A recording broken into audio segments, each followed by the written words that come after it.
Hello, Ellen Reader here. I've got some important news for you. First, don't be shy. Seriously. You can tell me which novel I should do next. I don't bite. Second, I invite you to my Discord, link in the description. Third, just sit back, relax, and enjoy listening. Prologue. I'd made up my mind. I was going to lounge around all day today, which was exactly what I was doing, hanging out in my mansion and savoring the slovenly life, when who should appear but Megumin, dressed in a pointy hat and black outfit that just screamed I'm a witch. Kazuma, let us go on a quest, she said. Yeah, not today, I replied. That's what you said yesterday, and the day before yesterday, and the day before that. You've been completely cooped up in this house. When exactly will you be ready to go on a quest? This blatant attempt to get a rise out of me came from a golden-haired knight, Darkness. At least she was looking her part today. Well, quests are dangerous, you know? I don't wanna, get hurt. Especially when I don't need to go on quests. My cup overfloweth as it is. What had I done to wind up with such workaholic party members? As far as I was concerned, sleeping until noon, never working, and eating only the best food was as good as life got. Such laziness. Aqua, say something to him. Megumin exclaimed. Sorry, no. I can't rebuke Kazuma when he hasn't said anything wrong. I agree, we've been working a little too hard lately. We should baby ourselves. On which note, I want some of that special reserve bubbly. Aqua had blue hair and wore blue clothes. If she stayed completely still and silent, she would look like she'd sprung right out of a painting of a beautiful woman. And at the moment, she was backing me up. Well said, Aqua. This was what came of knowing someone a long time. We were so in step, so on the same page. Is this how you act in the middle of the day? Can you really live with yourselves like this? Darkness said, clearly troubled. But at that moment, we heard the emergency siren. Wait, what's that? Urgent quest. Urgent quest. All adventurers, please report to the town gate immediately. I recognized the announcer's voice. It belonged to the cute girl who worked the front desk at the guild. Haven't had one of those emergency announcements in a while. Darkness said, gosh, that really takes me back. This is no time for fond recollections. We must hurry, Megumin said, and started shoving me. I've got to be honest, it was hard to work up any enthusiasm to go out there. Like I said, I'd made up my mind. It was going to be just me and the couch all day today. I couldn't let a simple emergency quest undermine my free will. You guys go on ahead, I said. Me, I'm not in the physical shape to lift anything heavier than a pair of chopsticks. Please, you are making yourself sound like some overindulged aristocrat. Just shut up and go with me. Megumin was bent on getting me out of the house no matter how much I resisted. I felt like hassling her about it at least a little more, but then I saw Darkness in the background getting a rope. Hey, what are you planning to do with that? I'm not like you, Darkness. I'm not into that sort of thing. If you won't move, then you leave us no option but to use force, she said, although she said it with a slight flush in her cheeks. What, was she happy about this? Force, huh? Okay, how about I tie you up with that rope, nice and tight? How's that for force? Why, you won't tempt me that easily. The fact that she knew it was a temptation meant she'd already lost our little game. Yeah, I will. I'm pretty sure of it. Now hand me that rope and turn around. I warn you not to underestimate me, but if you insist, I'm willing. Enough. She talked a good game, but her actions spoke louder than her words. She turned around and put her hands behind her back so it would be easy to tie her up. What are you doing, Darkness? Megumin exclaimed. This is no time for your stupid games. We are going. Chapter 1. The area around the town gate was already packed when we got there. Looked like every adventurer in Axel had shown up. I recognized a few faces, like the Goldalocked red-eyed punk Dust, and Rin, his wizard/babysitter. Their party members Taylor and Keith were with them, too. All right. I'll finally have some cash to gamble with. Dust said.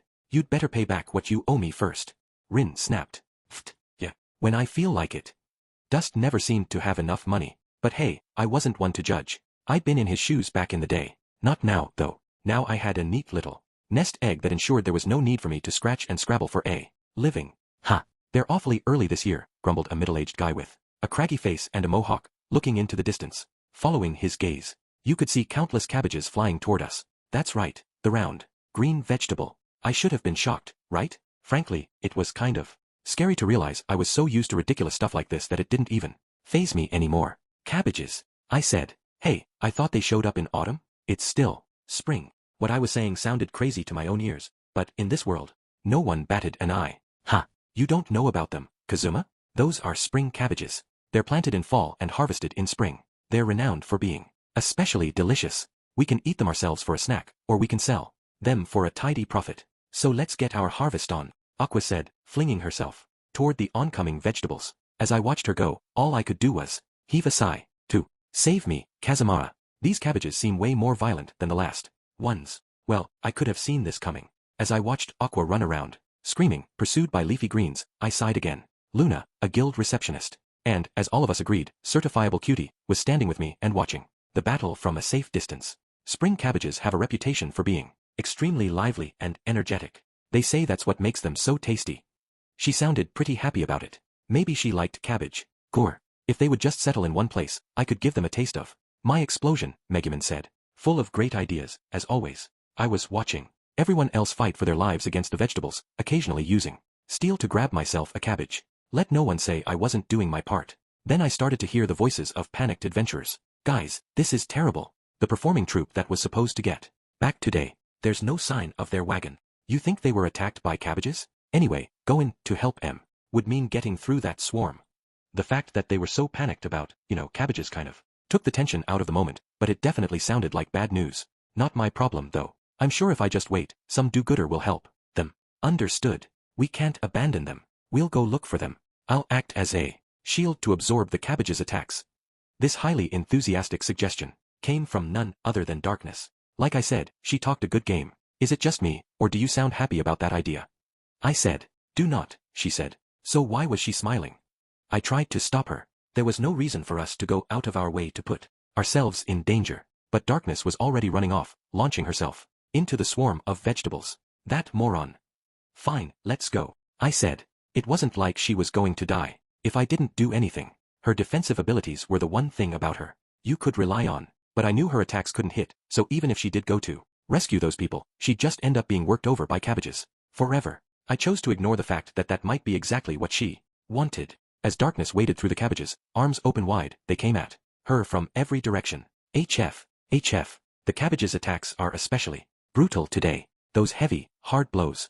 I can't stand it. It looked to me like she had defense to spare, actually. We could afford to leave her on her own for a while. We were committed now. I decided to prioritize dealing with the missing wagon. Maybe they'd give me a little reward as thanks. Kazuma, look. I see a wagon. Megumin called. A small, rotund guy that I took to be the driver was lying curled up on the ground near the cart. Hey, you there. I shouted. Are you alive? The guy turned toward me, and I saw his expression of fear soften. Yes. Somehow. But the horse ran off. Did you have any other passengers?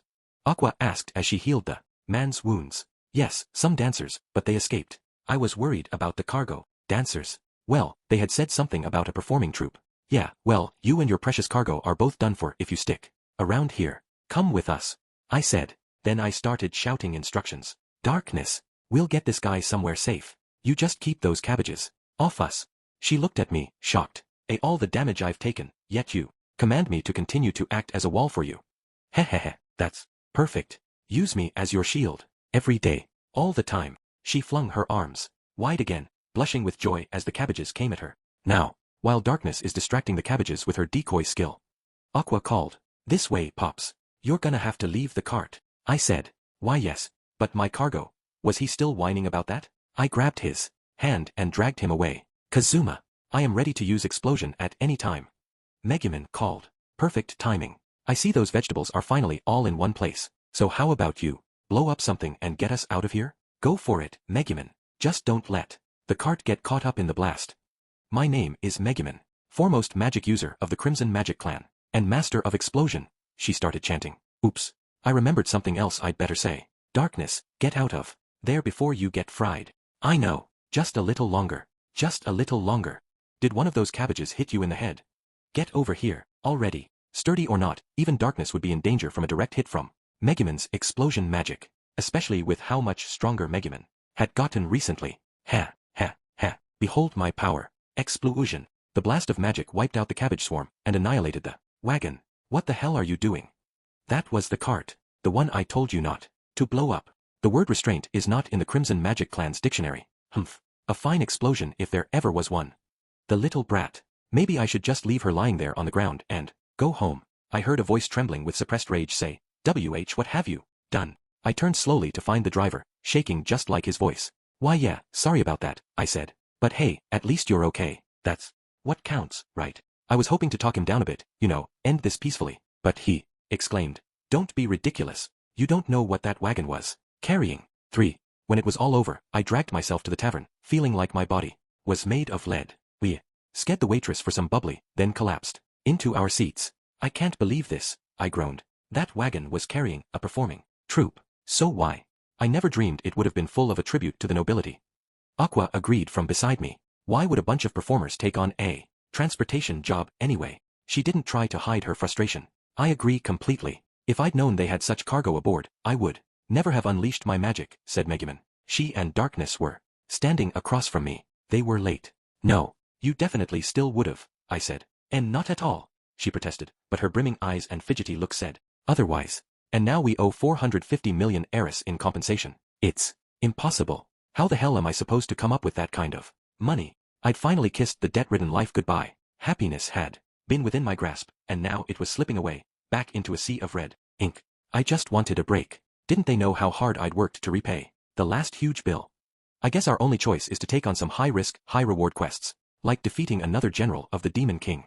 Aqua said, high risk. Count me out. Could we even handle a quest like that on our own? If we're going to do something really dangerous, I think we should put out a request for party members at the guild. Excuse me, sorry, do you have a second? Interrupted a girl with black hair.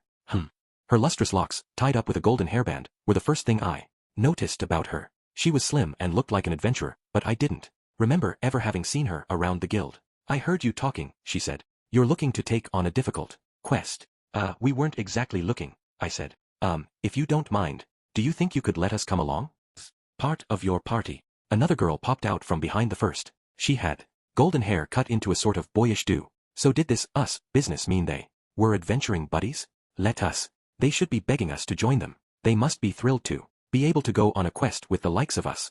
A third interloper emerged in the form of a girl with striking pink pigtails. Somehow, her attitude didn't rub me the wrong way, even if I did think maybe she was playing it up a bit too much. But I, for one, knew that 3 pretty girls appearing out of nowhere was a red flag, a warning sign for something. I don't think we'll get in your way. Can't we come? Asked the black-haired girl, who seemed to be their leader. She took a step toward me. We did say we were going to look for party members. But who are you? Exactly? Aqua asked. It was a fair question. A guy needed a few minutes to compose himself before he dealt with a request like this. The 3 girls looked at one another, nodded, then turned back to us. You're right. We didn't introduce ourselves. We're a troupe of dancers. We travel around, but Axel's our home base, and look, they didn't ask for your life story. Let's just give them the old self-intro.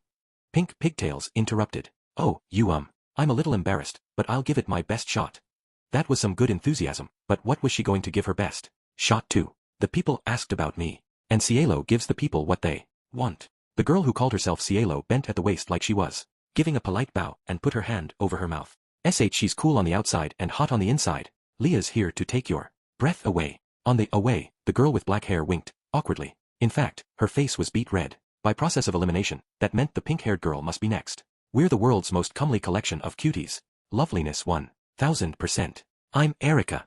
She twirled in place and gave us a big smile. She didn't look shy in the least and was clearly happy to be the star of the show, but, yikes. The 3 of them gave us a look and lined up together. A group of dancers this delightful only comes along once every 1,000 years. Where? The Axel Hearts.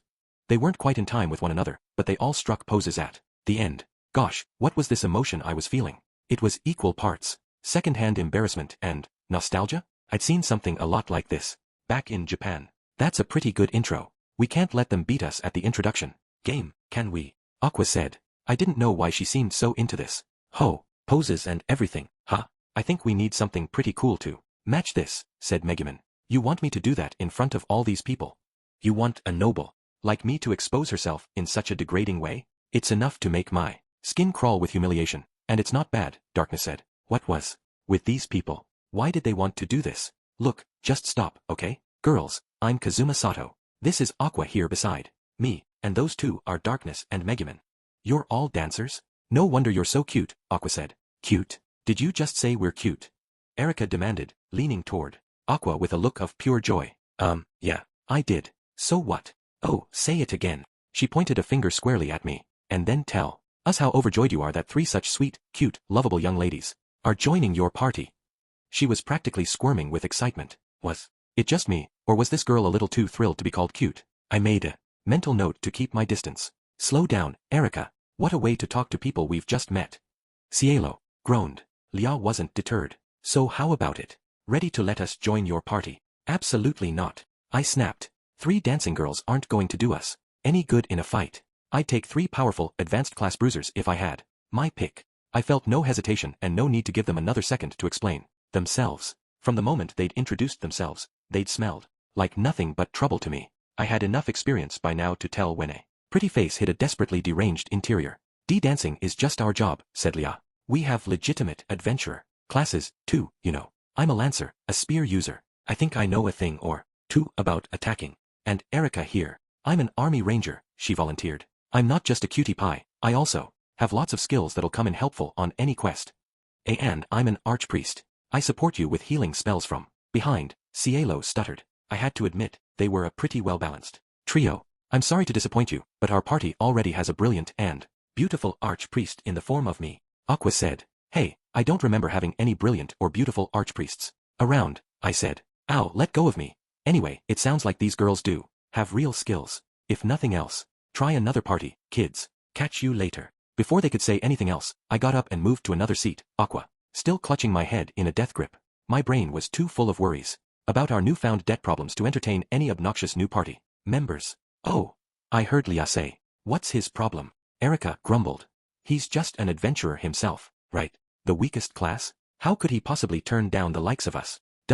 What should we do? There are no other parties looking for members, said Cielo. Don't give up hope. Maybe if we can just show him how great our abilities are, Lia replied. Gee, sorry for being the weakest class. I just didn't want any more adventuring companions who were going to cause more problems than they solved. I had my hands full already trying to babysit Aqua and company, for I left Megumin and Darkness to their own devices and went for a wander around town. Aqua, who apparently had time to kill, came with me. I dunno. I feel a little bad for those dancers, I said. I can't help thinking they'd be better off with someone like Dust though. You've got that right. What we need are real heavy hitters who can take on the hardest quests. Aqua said, and I knew she was right. Just ignore our own level of ability for now. That was when we heard a shout that carried all the way through town. Oh, whatever am I to do? To think that I should have to take on a difficult, high-level quest. Was it? I said, turning, and then I frowned. Such an adorable, sweet, lovely young lady as myself could never tackle such a difficult task. In that case, I shall go with you. I may not look like much, but I took top honors in a spearfighting tournament. And you have my aid as well. I'm an archpriest, but I know how to handle myself in a fight. With such valiant companions at hand, I need not fear even should a dragon appear. Sweet, adorable, lovable Erica will be right beside you. There they were, right in our path, the 3 girls from earlier. They seemed to be putting on some kind of play though. Did they think they were convincing us to let them join our party? Do you see the little glances they're shooting us, Kazuma? Aqua said. Don't look, Aqua. If you meet their eyes, you'll start to feel pity for them. We need to get out of here as fast as we can. I grabbed Aqua's cheeks and forced her to look away, then set off promptly in a different direction. Shoot. They left, I heard Cielo say. But why? I thought our performance was so natural, so compelling. My foot. You girls are complete hams. It looks like I'm going to have to save this. I completely agreed with Erica's criticism, but she'd been the worst offender of them all. 5. The next day, I was lazing on the couch like always, killing time, when Aqua came up to me, waving something in her hand. Kazuma, you got something in the mail. I did. I wonder what it is. It doesn't say who sent it. Guess I'd better open it. I had no idea what it might be, but I figured the chances of it being anything dangerous were pretty slim. Are these ladies' stockings? What the heck? Look, there's a letter, too. Let's see here. This is a down payment. Let us join your group, and we promise you even better stuff. Yours, sweet, adorable Erica. What is that girl thinking? I wondered. I just didn't understand her. Did she seriously think that this would make me want to adventure with them? I think the question is, what are you thinking, Kazuma? Sitting in the living room leering at a woman's stockings? Whose are they? Tell me you didn't steal them. It was Darkness, with impeccably bad timing. And no, I didn't steal them. She sent them to me, all on her own. Are you such a pervert? Do you admit at last, Kazuma, that you are an irredeemable pervert? Megumin demanded. Admit, at last. What was that all about? Just hold on. Darkness. Megumin. I can explain. Stay away from me, pervert. I request that you maintain a 5-meter radius from me.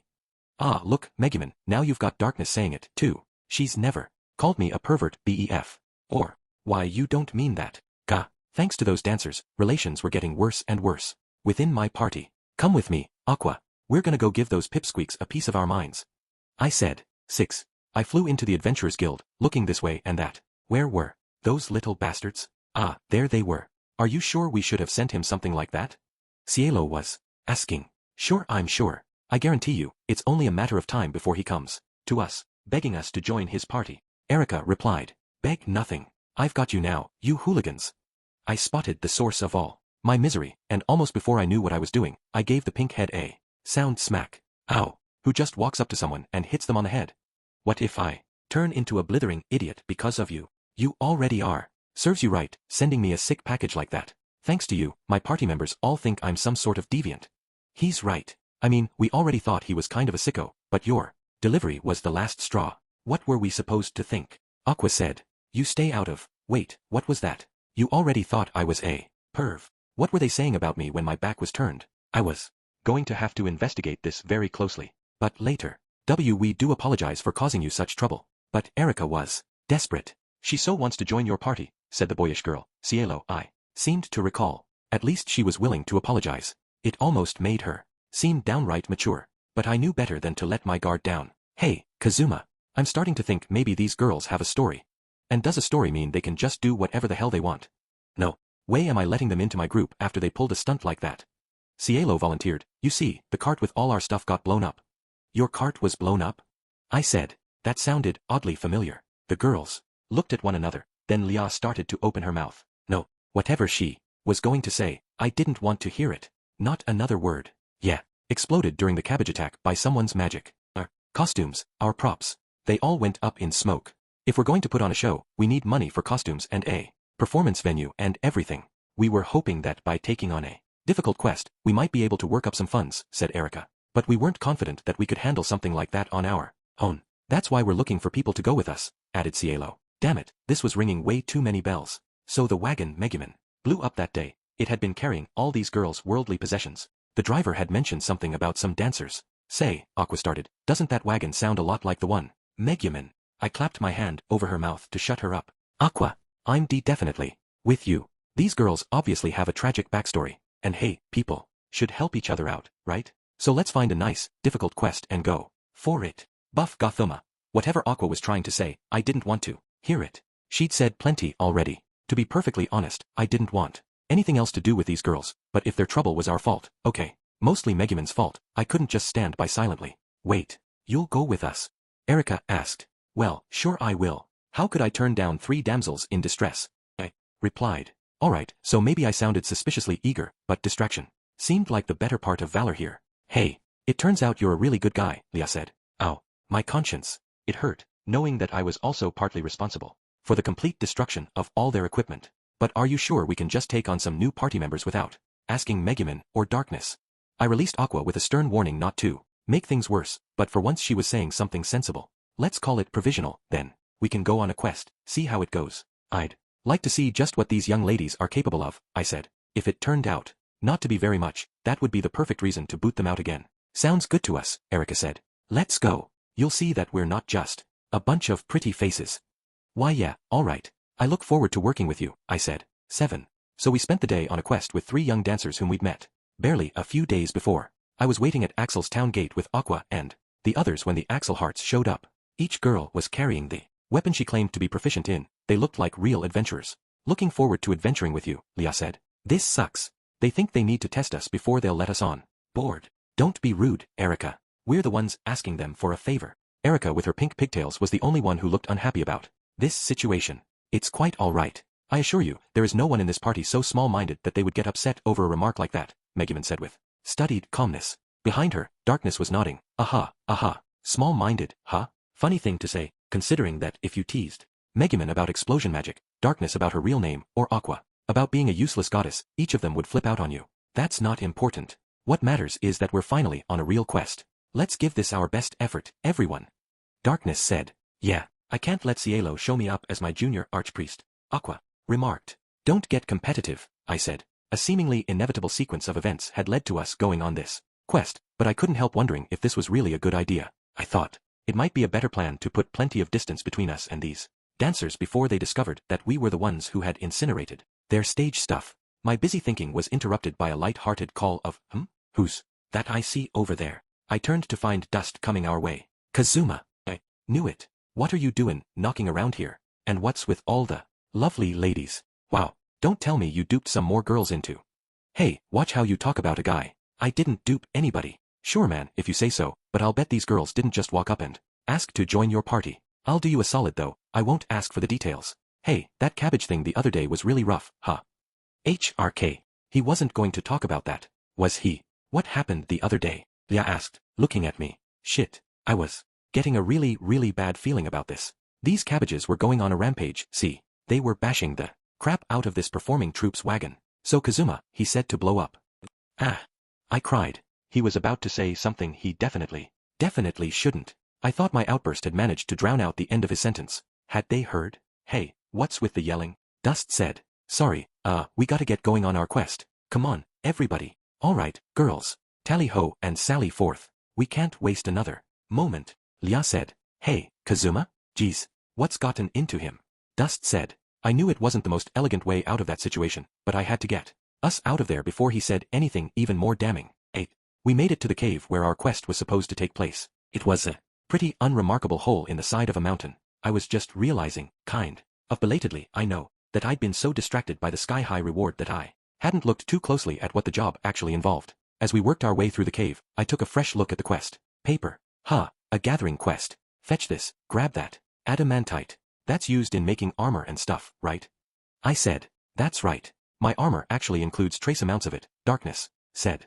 It's extremely difficult to work with, though, being such a hard material and everything. You have the smith skill, Kazuma. You might be able to use the stuff without actually going to a blacksmith, Aqua observed. If she was right, that implied maybe I could craft and sell it directly to a buyer instead of going through the guild. Maybe focusing on my smith skill would actually be an easier way to make money than what I was doing now. Vanir had asked me to devise some new items based on the knowledge I brought from Japan. Maybe even I could manage to craft some simple stuff. Hello. I don't care about any of that. What I care about right now is taking a little break, Erica said. What do you mean? We just took a break, I said. Don't be like that. Come on, pretty please. No dice. And the cute girl act won't get you anywhere. Nice try with the begging, but I stayed firm. Cute? You just said I was cute. I really appreciate you admitting how you really feel. Okay, then, I'll push myself just a little longer. So say it. Again, please. Yeesh. It was great that she was such a soft touch, it made her easy to manipulate. But this was getting annoying. It is ridiculous to be so pleased to be called cute. It is much more important to be cool. Megumin interjected. It didn't look like she and Erica were going to get along. They wanted pretty much opposite things out of life. You're so wrong. Being cute is all important. Cute, cute, cute, cute, cute, cute, cute. Cool, cool, cool, cool, cool, cool, cool. Even little kids didn't get this obnoxious when they were arguing. Excuse me, Cielo said. Knock it off, you two. We're in a dungeon. There might be traps. We have to go carefully, Lia said, but the blood had gone to both their heads and they weren't listening.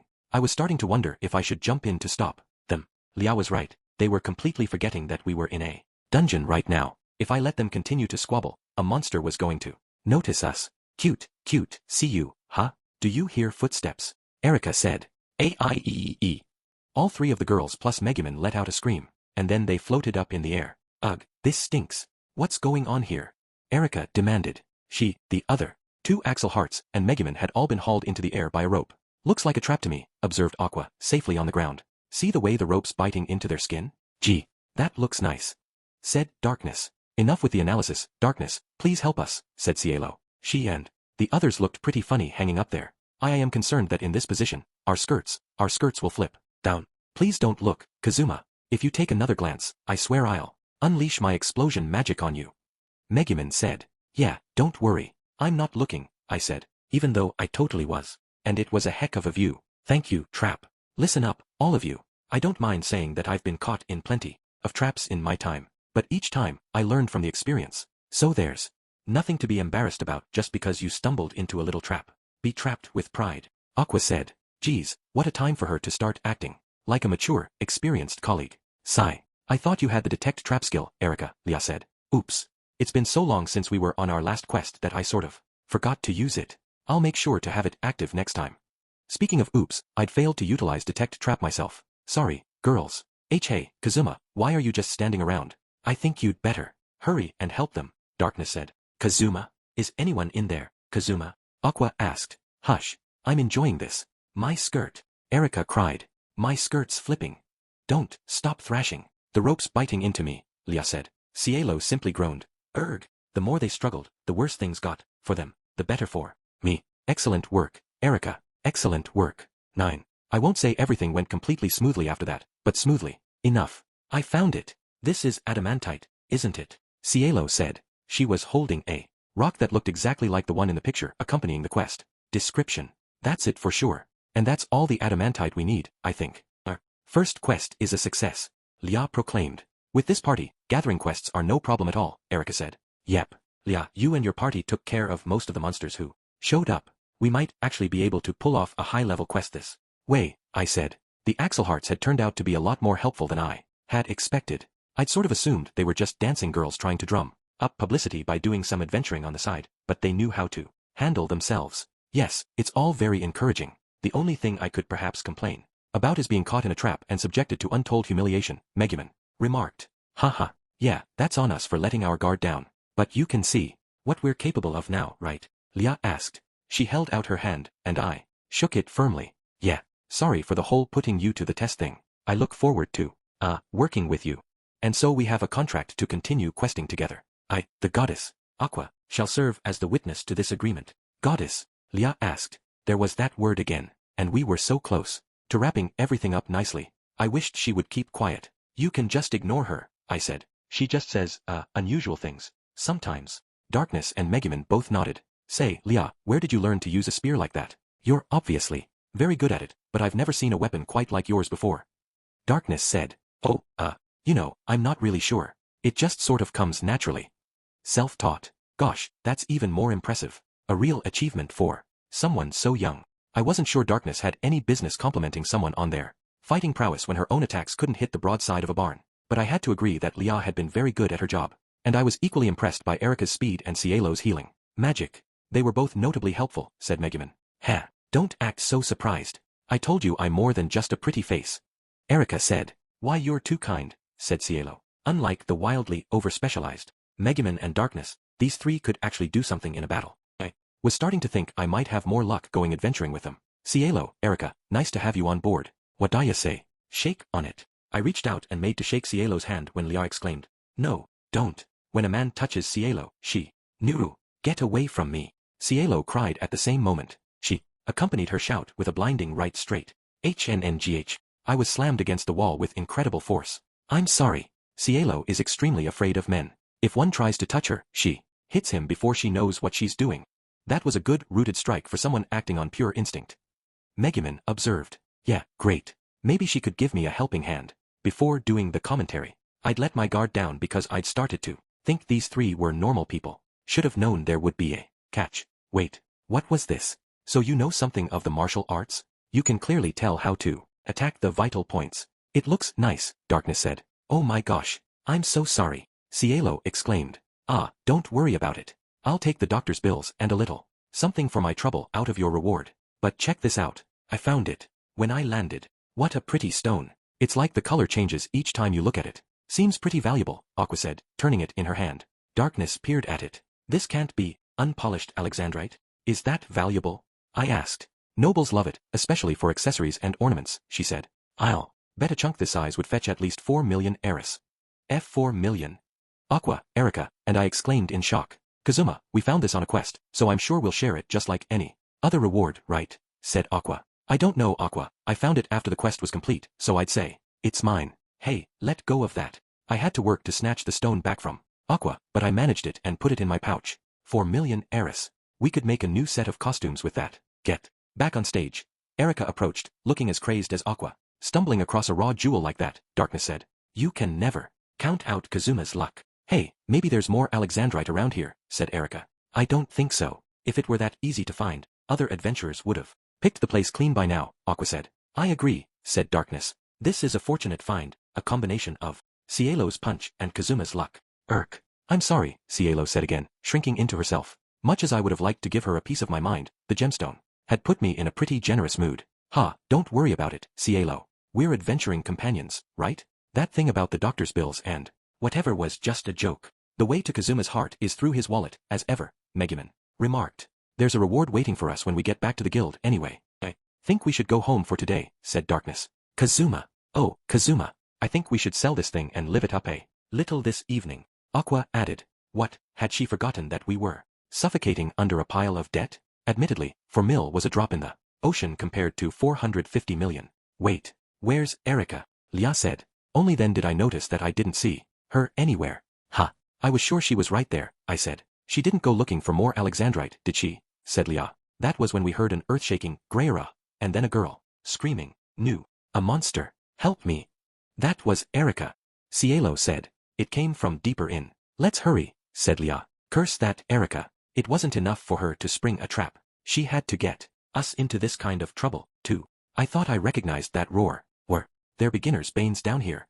We rounded a corner to find Erika on the ground, collapsed to her knees. Her weapon was rolling at her feet. Facing her were several monsters, covered in black fur, each with 2 cruel fangs growing out of their mouths. Come on, everyone, I said. Let's get in there and help her. 10. I heaved a sigh of relief as Lia finished off the last of the monsters. Phew, looks like we survived. You okay, Erika? Humph. I didn't ask for your help. So she wasn't even going to apologize? She wanted to play the tough girl game? I was definitely going to let her have it this time. You idiot.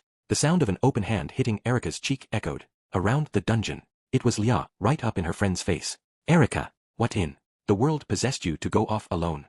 I just wanted some Alexandrite. With that kind of money, we could get our show going again, right? That's no excuse to do something so dangerous. What if you had died? You'd never find your parents. The tirade left Erika speechless. She just looked at the ground. This was obviously between the two of them. It wasn't our place to say anything. I would just stay quiet and see what happened. Hey, it looks like those two have some serious history, said Aqua, uncharacteristically sensitive to what was happening. I'm not sure we should stick our noses in, Darkness whispered back. Cielo must have heard them though, because she said, we didn't mean to hide it. Erika grew up in an orphanage. She's never met her parents. I think she believes that if she's cute and sweet and lovable enough, they'll come to get her. That's why she became a dancer, so she could look for them. That explained why she was here and why she had such a strong reaction to the word cute. Geez, that backstory was more tragic than I'd been expecting. Erika, Cielo said, turning to the other girl. You know Leah's only mad at you because she cares about you, right? Yeah, I know. You don't have to say it. Erika puffed out her cheeks and looked away. Well, what are you going to do? If you think what you did was wrong, then you should say you're sorry, said Lia. I'm sorry. And thanks for saving me. If you've learned your lesson, that's good enough. But promise me you won't do anything like that again. The 3 of us are a team. We need to be together to do our show. Yeah. I'm sorry. I'm so sorry. Wah. I'm sorry, Lia. I'm sorry. Cielo. Erika started crying into Lia's chest. Cielo patted her on the back. I guess all's well that ends well. That was fine by me. I never was very good at these serious moments. If that had gone on much longer, I probably would have ended up asking Aqua to do some party tricks to lighten the mood. Now that you're all friends again, how about we shake on it? Come on. Join hands, I said, trying to wrap things up. Kazuma, I warned you what happens when a man tries to touch Cielo. New. HNNGH. I was watching out for it this time, and I still couldn't avoid it. Sigh. I tried to tell you. I am sorry. I didn't mean it. You know that's not an excuse, right? I groaned. 11. With our quest over, we headed back to Axel. We decided to split the profits from the Alexandrite evenly with Lia and her friends, just like the quest reward. Frankly, I really wanted to keep the gem for myself, but it seemed like the better thing to do when I thought about the future. The Axel Hearts used their share of the money to get new costumes made and rent a little theater in town so they could do a show. When the day came, there's a lot more people here than I expected. I wonder if they're all fans of Lia and the girls, Aqua said. I guess it shouldn't be surprising, Darkness replied. They've been traveling, but Axel is where they got their start. We just didn't know about them. Aqua was trying to look everywhere at once, while Darkness was pretending to be cool even though she was obviously curious. As for me, I'd seen shows like this one on TV, but I hadn't experienced anything like it since coming to this world. Honestly, I was pretty psyched. It looks like it's starting, Megumin said. She was clutching her hat to her head and bouncing up and down, trying to see over all the people who'd shown up. Good day, everyone. Thank you all so much for coming out, said Lia. There's so many of you. Eep. You'll have to excuse us. Sorry. Pardon. Us very much. Cielo said. Hey, dial back the apologies. Erika told her. This is our first show in a while, so maybe we'd better start by reintroducing ourselves. We're the dancing trio, Axel Hearts, they said together and struck a pose. They were obviously still a little unpracticed and uncomfortable, but it was part of the charm. Just for a second, I thought I felt my heart flutter. We'll sing and dance just as best as we can. Please enjoy the show. Everyone, Cielo said. But I'm warning you, if you take your eyes off me for a second, you'll regret it, said Erica. You gotta take your time and really appreciate a gal this cute. And now, for our first number, Leah intoned. I'd sort of assumed their singing and dancing couldn't be all that great, but I'd underestimated them again. Hey, those girls are pretty good. Aqua said. They do seem to be firing up the crowd. Not as much as my explosion. Magic would, of course, replied Megumin. Yeah, it's not like the dances at court. Those are all form and ritual. There's so much life in their performance. I think I could get used to music. Like this, Darkness said. I guess they weren't real familiar with dulcet tones, like the Axel Hearts in this world. They were a lot like a Japanese idol group. Wait, idols? Okay, so the girls weren't perfect, but they could do a decent performance, and they were easy on the eyes to boot. They each had a distinctive personality. I think this just might work. What's with the look, Kazuma? Are you thinking about our debt again? Darkness asked. No, those girls, they're idols. The geese that lay the golden eggs. They sing, they dance. All they need is a little polish and they could become shining stars. And stars mean even more money. Idols? I'm afraid I don't know what you mean, Megumin said. It's a word for amazing performers with crazed fans, Aqua informed her, pleased to know something Megumin didn't. I knew there were no idols in this world. It could be a lot of work, but it's got to be safer than risking life and limb on some quest. I didn't have any other options. It wasn't a matter of if I should do it. I had to do it. That's it. I'll be their producer. We'll get them bigger stages, bigger shows. There'll be merchandise, licensing. The idol business is what will wipe out our debts. I exclaimed. If this worked, I would be rolling in cash. Or anyway, so I hoped. Chapter 2, 1. There, I think that about does it, I said. I'd asked the blacksmith if I could use a corner of his shop to do some work. When I pressed the button attached to the stick in my hand, the end glowed blue. You were so excited to borrow some workspace that I thought for sure you were gonna whip up a sword for yourself or something. But what's that? Glowing stick? The smith asked. He'd been watching me as I worked feverishly on my project. He didn't seem so much curious as, well, skeptical. Fair enough. They'd never seen anything like it in this world. We call it a glow stick. And in my country, you light them up and shake them to cheer for the person you like best. I said, who'd want that? He asked. Again, fair question. But I said, which world do you live in, old man? People will gladly pay money for something that will help them linger in the mind of the person they adore even a moment longer. I think towels or happy coats printed with those people's names would sell pretty well, too, don't you? Can't say I follow. You talkin' about something like the soap and stew pots the Axis Church sells? No, well actually, yeah, sort of. I just don't want to get lumped in with them. The last thing I wanted was for people to think I was anything like an Axis believer. Kazuma, I got that bunch of paper you asked me for. Speaking of the world's most obnoxious church, here came its head honcho. At least she'd brought what I wanted. Ooh, alright, now put handshake coupon on them along with a nice, official-looking stamp. And add plenty of provisos and legal mumbo-jumbo on the back. A handshake coupon? Is that like those things that come with idol CDs? In Japan. Wow, she really was the former official goddess of Japan. I didn't realize she knew about that stuff. You got it. I'm trying to get together everything we'll need for the show, and start making samples of idol merch that we'll target directly at the Axel Hearts fans. Back in my world, there'd been scads of idols each trying to get a piece of the pie, but here the most notable shows around mostly consisted of dancing girls performing for small audiences in modest theaters. With my idol know-how, I could send the girls' popularity skyrocketing, and make plenty of money doing it. I still don't rightly understand what you're doing, Kazuma, said the blacksmith. All I know is that you look even more depraved than usual. Aqua replied, that's because we've got tons of debt, and money is all he can think about. But I know something about him. Times like this are when.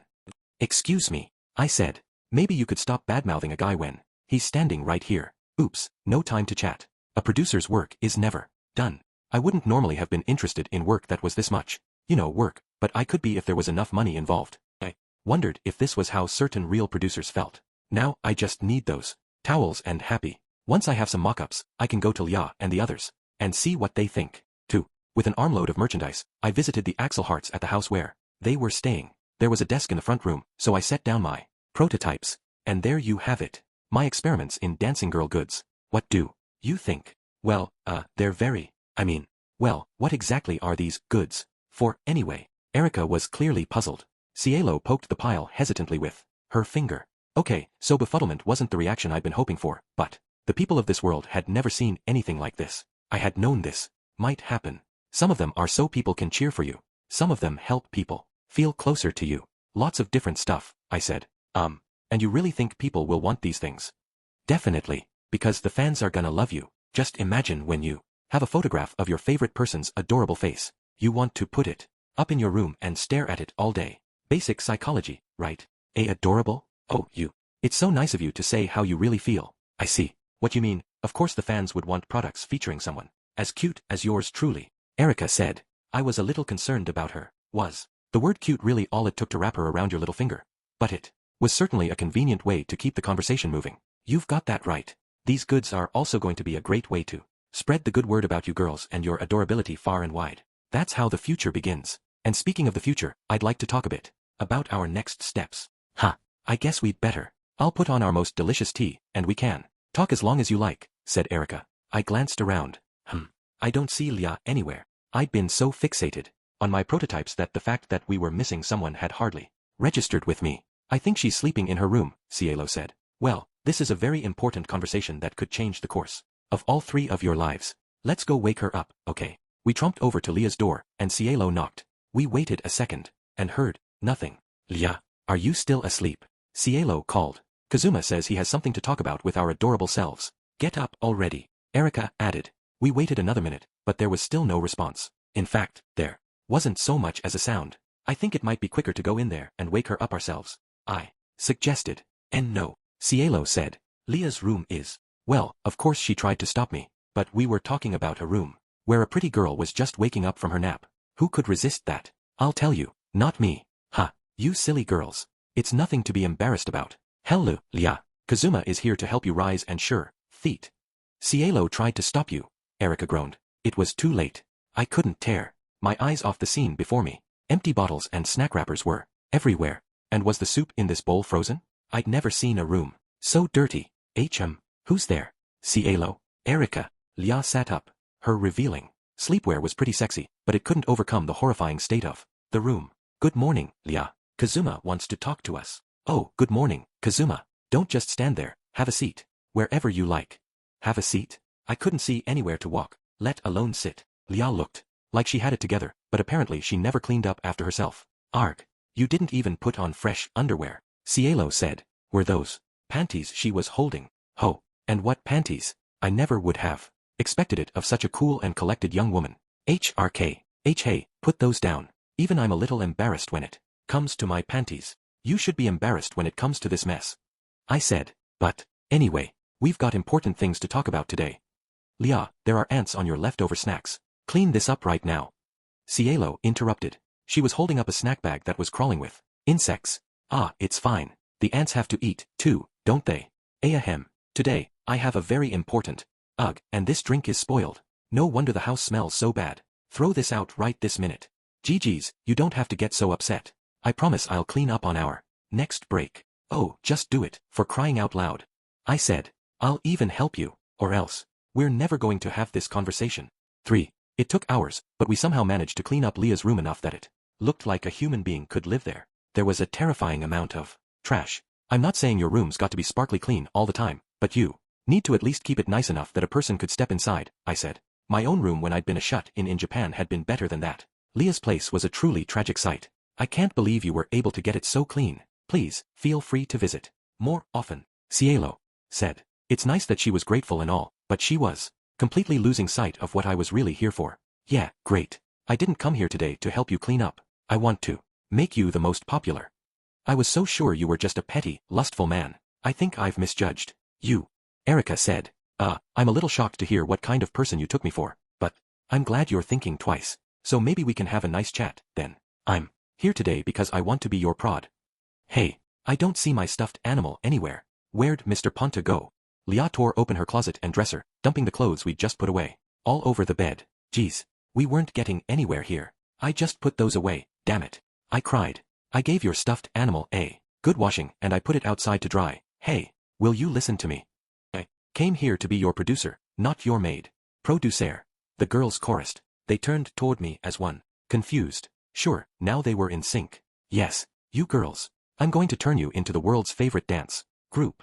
They watched me, still set back on their heels a bit by the unfamiliar idea of a producer. I went on. First things first, Cielo, your dancing is a little sharper than Leah's and Erica's. Do you come from a performing background? No, not really. It's just, I had to learn martial arts. It probably taught me how to use my feet. I'd noticed during our battles in the cave that she had a good base and kept herself stable. Ah, come on, you only have nice things to say about Cielo? I don't think I'm such a bad dancer myself, Erica said. She gave a little spin, something she could do now that the room was clean, and struck a pose. This opportunity to get a good close look at her made it obvious that she was the most idol-ready of any of them. You're great at getting an audience behind you, Erica. Just looking at you is enough to make a person want to root for you. Heh, and don't forget my tremendous cuteness. It was nice to know I could just drop that word whenever I needed to get her to bend a little. It was true she was pretty, but I was used to the likes of Aqua, Megumin, and Darkness, so I wasn't sure I would have said tremendously cute. Man, my party sure was good looking, if nothing else. And, Leah, you're a pretty good singer. Do you write your own songs? Leah had definitely been the standout songstress of the show I'd seen. She'd sung something that a lot of actual pop idols in Japan would have stumbled over. If she'd written it herself, too, that would show some pretty serious talent. Yes, I do. I have a magic item that can take any melody, whether you hum it or play it on an instrument or anything, and turn it into a song. Ha, that's convenient. We call it our magic piano, Erica said. It's right over there, see? It's really something. It can make all kinds of sounds. She pointed to what looked like an electronic instrument sitting on the desk. It had black keys and white keys, just like a keyboard from my world. Erica and I can't actually use it, so we always have to get Leah to do it. I really wish I could play it, Cielo said. So it seemed like the keyboard, or was it a synthesizer? Wasn't originally from this world.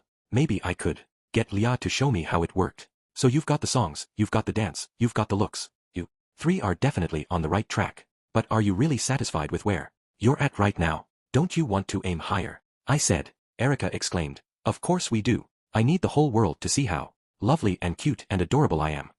It's true that I'd like to keep being on stage, Leah said. I'd like to sing everything I can with this group. Why yes, I feel the same way. So that someday I can overcome my fear of men and be the perfect girl. Cielo said. 3 young ladies, 3 different goals in life, but all of them shared a desire to make it big as dancers. If I could keep them focused on that, this might just work. Okay, I see. But let's be frank, kids. The 3 of you alone don't have it in you to get any more popular than you already are. What? We don't. You don't get to decide that. We're still growing. We can still get better. Leah sounded startled, Cielo despairing, and Erica outraged. It was the perfect demonstration of all 3 of their personalities. They were shaken. Now was the time for some hard truths. You could learn to be the best dancers in the world, and you could still be the worst at getting an audience. That's a totally different skill. Do you know how many would-be famous dancers there are out there, lost to the mists of time, because they didn't know how to grab eyeballs? Gosh, you really seem to know what you're talking about. It's like you've seen it yourself, Leah said. Oh, I'd seen it, all right. Admittedly, only through a TV screen. Let me share a little secret with you. I usually keep this on the down low, but I come from a country that's lousy with dancing girl traditions. Wow, why you do? Alright, so it wasn't really dancing girls so much as pop idols, but it wasn't a complete lie, was it? Yeah, and I've seen plenty of dancers go at it tooth and nail on the stage. Let me tell you what I've learned. Here I paused deliberately, creating suspense. When I could see I had their undivided attention, I said, if you want to get to the top, you need a producer to back you. You think being cute is all it takes to put butts in seats? Wrong, wrong, wrong. What? Did you just say I'm cute? Oh, whatever will I do? I've made another man fall head over heels without even meaning to. Oh, I'm such a naughty girl, Erica said, putting her hands to her cheeks and squirming. She was off and running again. My dear, adorable Erica, could you shut up for a second? Yes, sir. Adorable Erica, shutting up. It was great that it was so easy to get her to do what I wanted, but going through the exact same exchange every time was getting to be kind of obnoxious. Alright, moving on. I can't deny you girls have talent, but you're unpolished diamonds in the rough. You need someone who will polish you, turn you into shining gemstones. You need a producer. I was ripping my speech clean off some audition footage I'd seen once, but they didn't know that. If you don't mind my asking, again, what is a producer? Exactly, Cielo said. A producer helps dancers like you improve their act, and then helps them reach fans with it.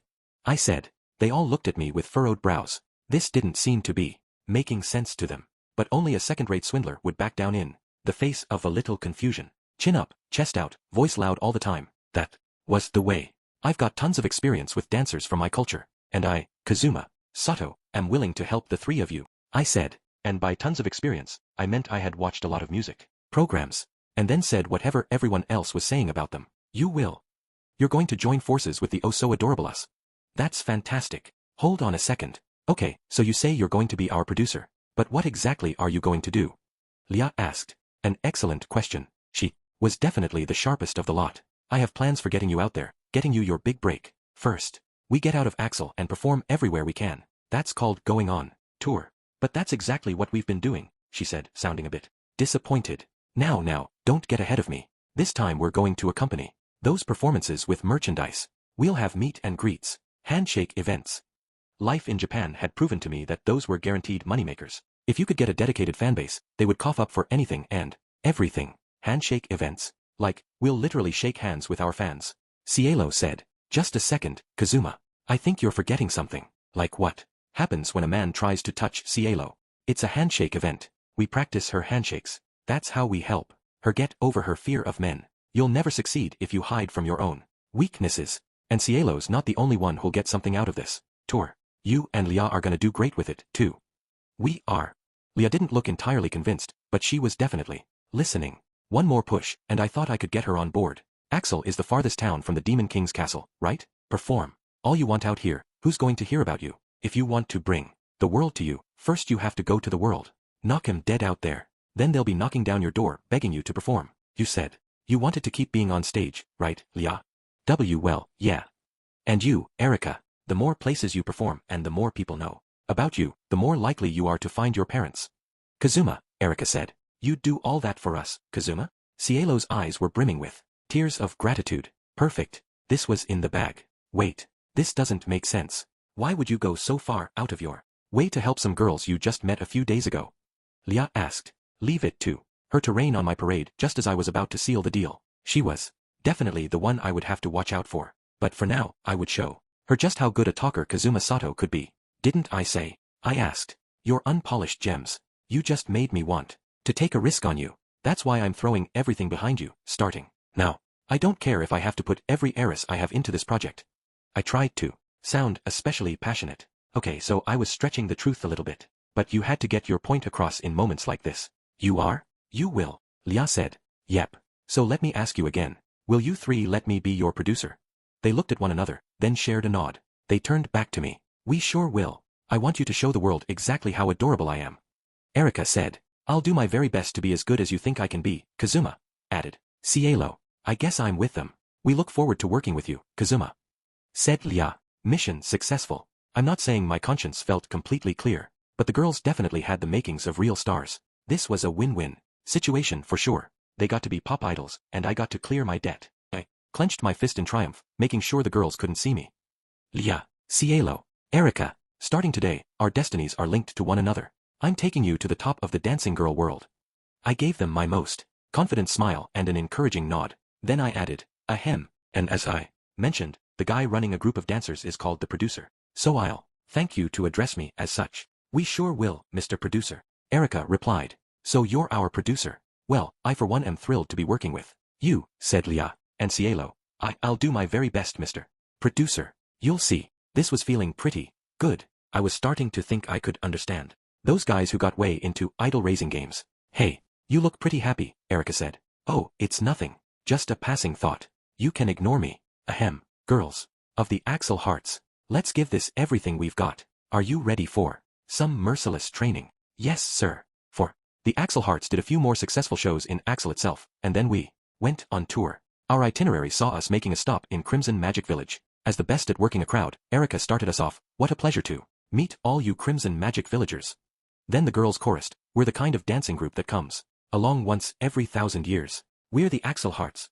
And struck a pose. Not a great one, I had to admit. Okay, stop right there, I said. Let's pause this rehearsal.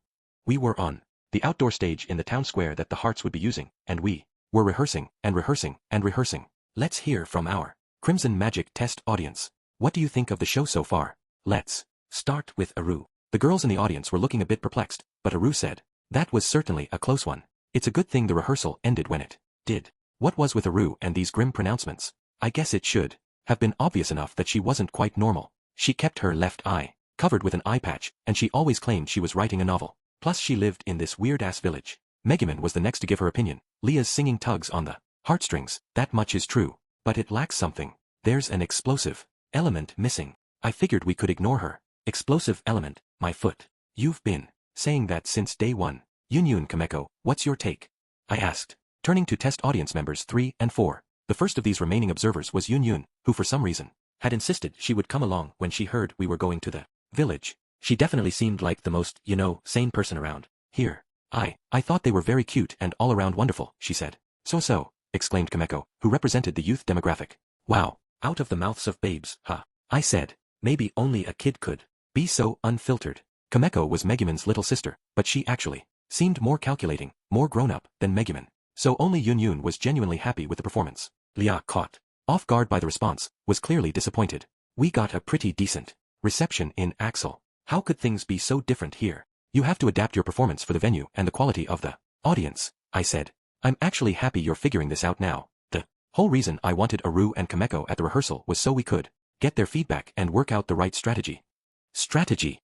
Aru said. If it's strategy you want, then allow me to cease pulling my punches. There is one crucial thing you're missing, one fatal flaw in your performance. She was gesticulating like she was on stage herself. Who did she think the performers were here? I considered trying to stop her, but thought better of it. If we let her talk, she might actually say something useful. Is it self-confidence? Cielo asked, hesitantly raising her hand. You do indeed lack that. But I speak of something far more critical. You think we need to craft our self-introduction a little more carefully? Volunteered Lia. About what you'd expect from the quintessential overachiever. Close, but no cigar. You've nearly hit the heart of the matter. What happened to not pulling any punches? Why all the pretentious flim-flam? What was she, drunk on her own importance at this moment? I've got it. I'm the absolute cutest thing about this group, so I should be the center of attention. That's what you're trying to say, isn't it? Said Erika. No. Wow. No hesitation there. Megumin jumped in. I see none of you understand. Therefore, allow me to enlighten you. What you, Lia, and you, Erika, and you, Cielo, lack is coolness. The other Crimson Magikers nodded emphatically. What are you talking about? Said Erika. We're dancers. People want cuteness from us, not coolness. Heh. Then allow me to demonstrate with my very flesh that what I say is true. Behold, this is a self-introduction that pierces the heart of all who hear it. As if on cue, Aru, Kameko, and Yunyun gathered around Megumin. Had they planned this pose in advance? They were so smooth, so together, that it made you wonder. My name is Megumin, Arch-Wizard and Master of Explosion. My name is Aru, most developed mage in the Crimson Magic Clan and she who seeks to become an author. My name is Kameko, most mischievous little sister in the Crimson Magic Clan, and stronger than the Demon King's generals. My name is, Yunyun was, let's say, not as enthusiastic as the other three. What are you so embarrassed about, Yunyun? And you call yourself the chief's daughter. Do it just like we did in rehearsal. Rehearsal? So they had practiced this. You're the only one who can't do it, Yunyun. Don't you feel lonely? Ooh, Kameko, that was a low blow. Don't be like that. I am not lonely. I just. If you can do the self-intro, I'm sure you'll make tons of friends.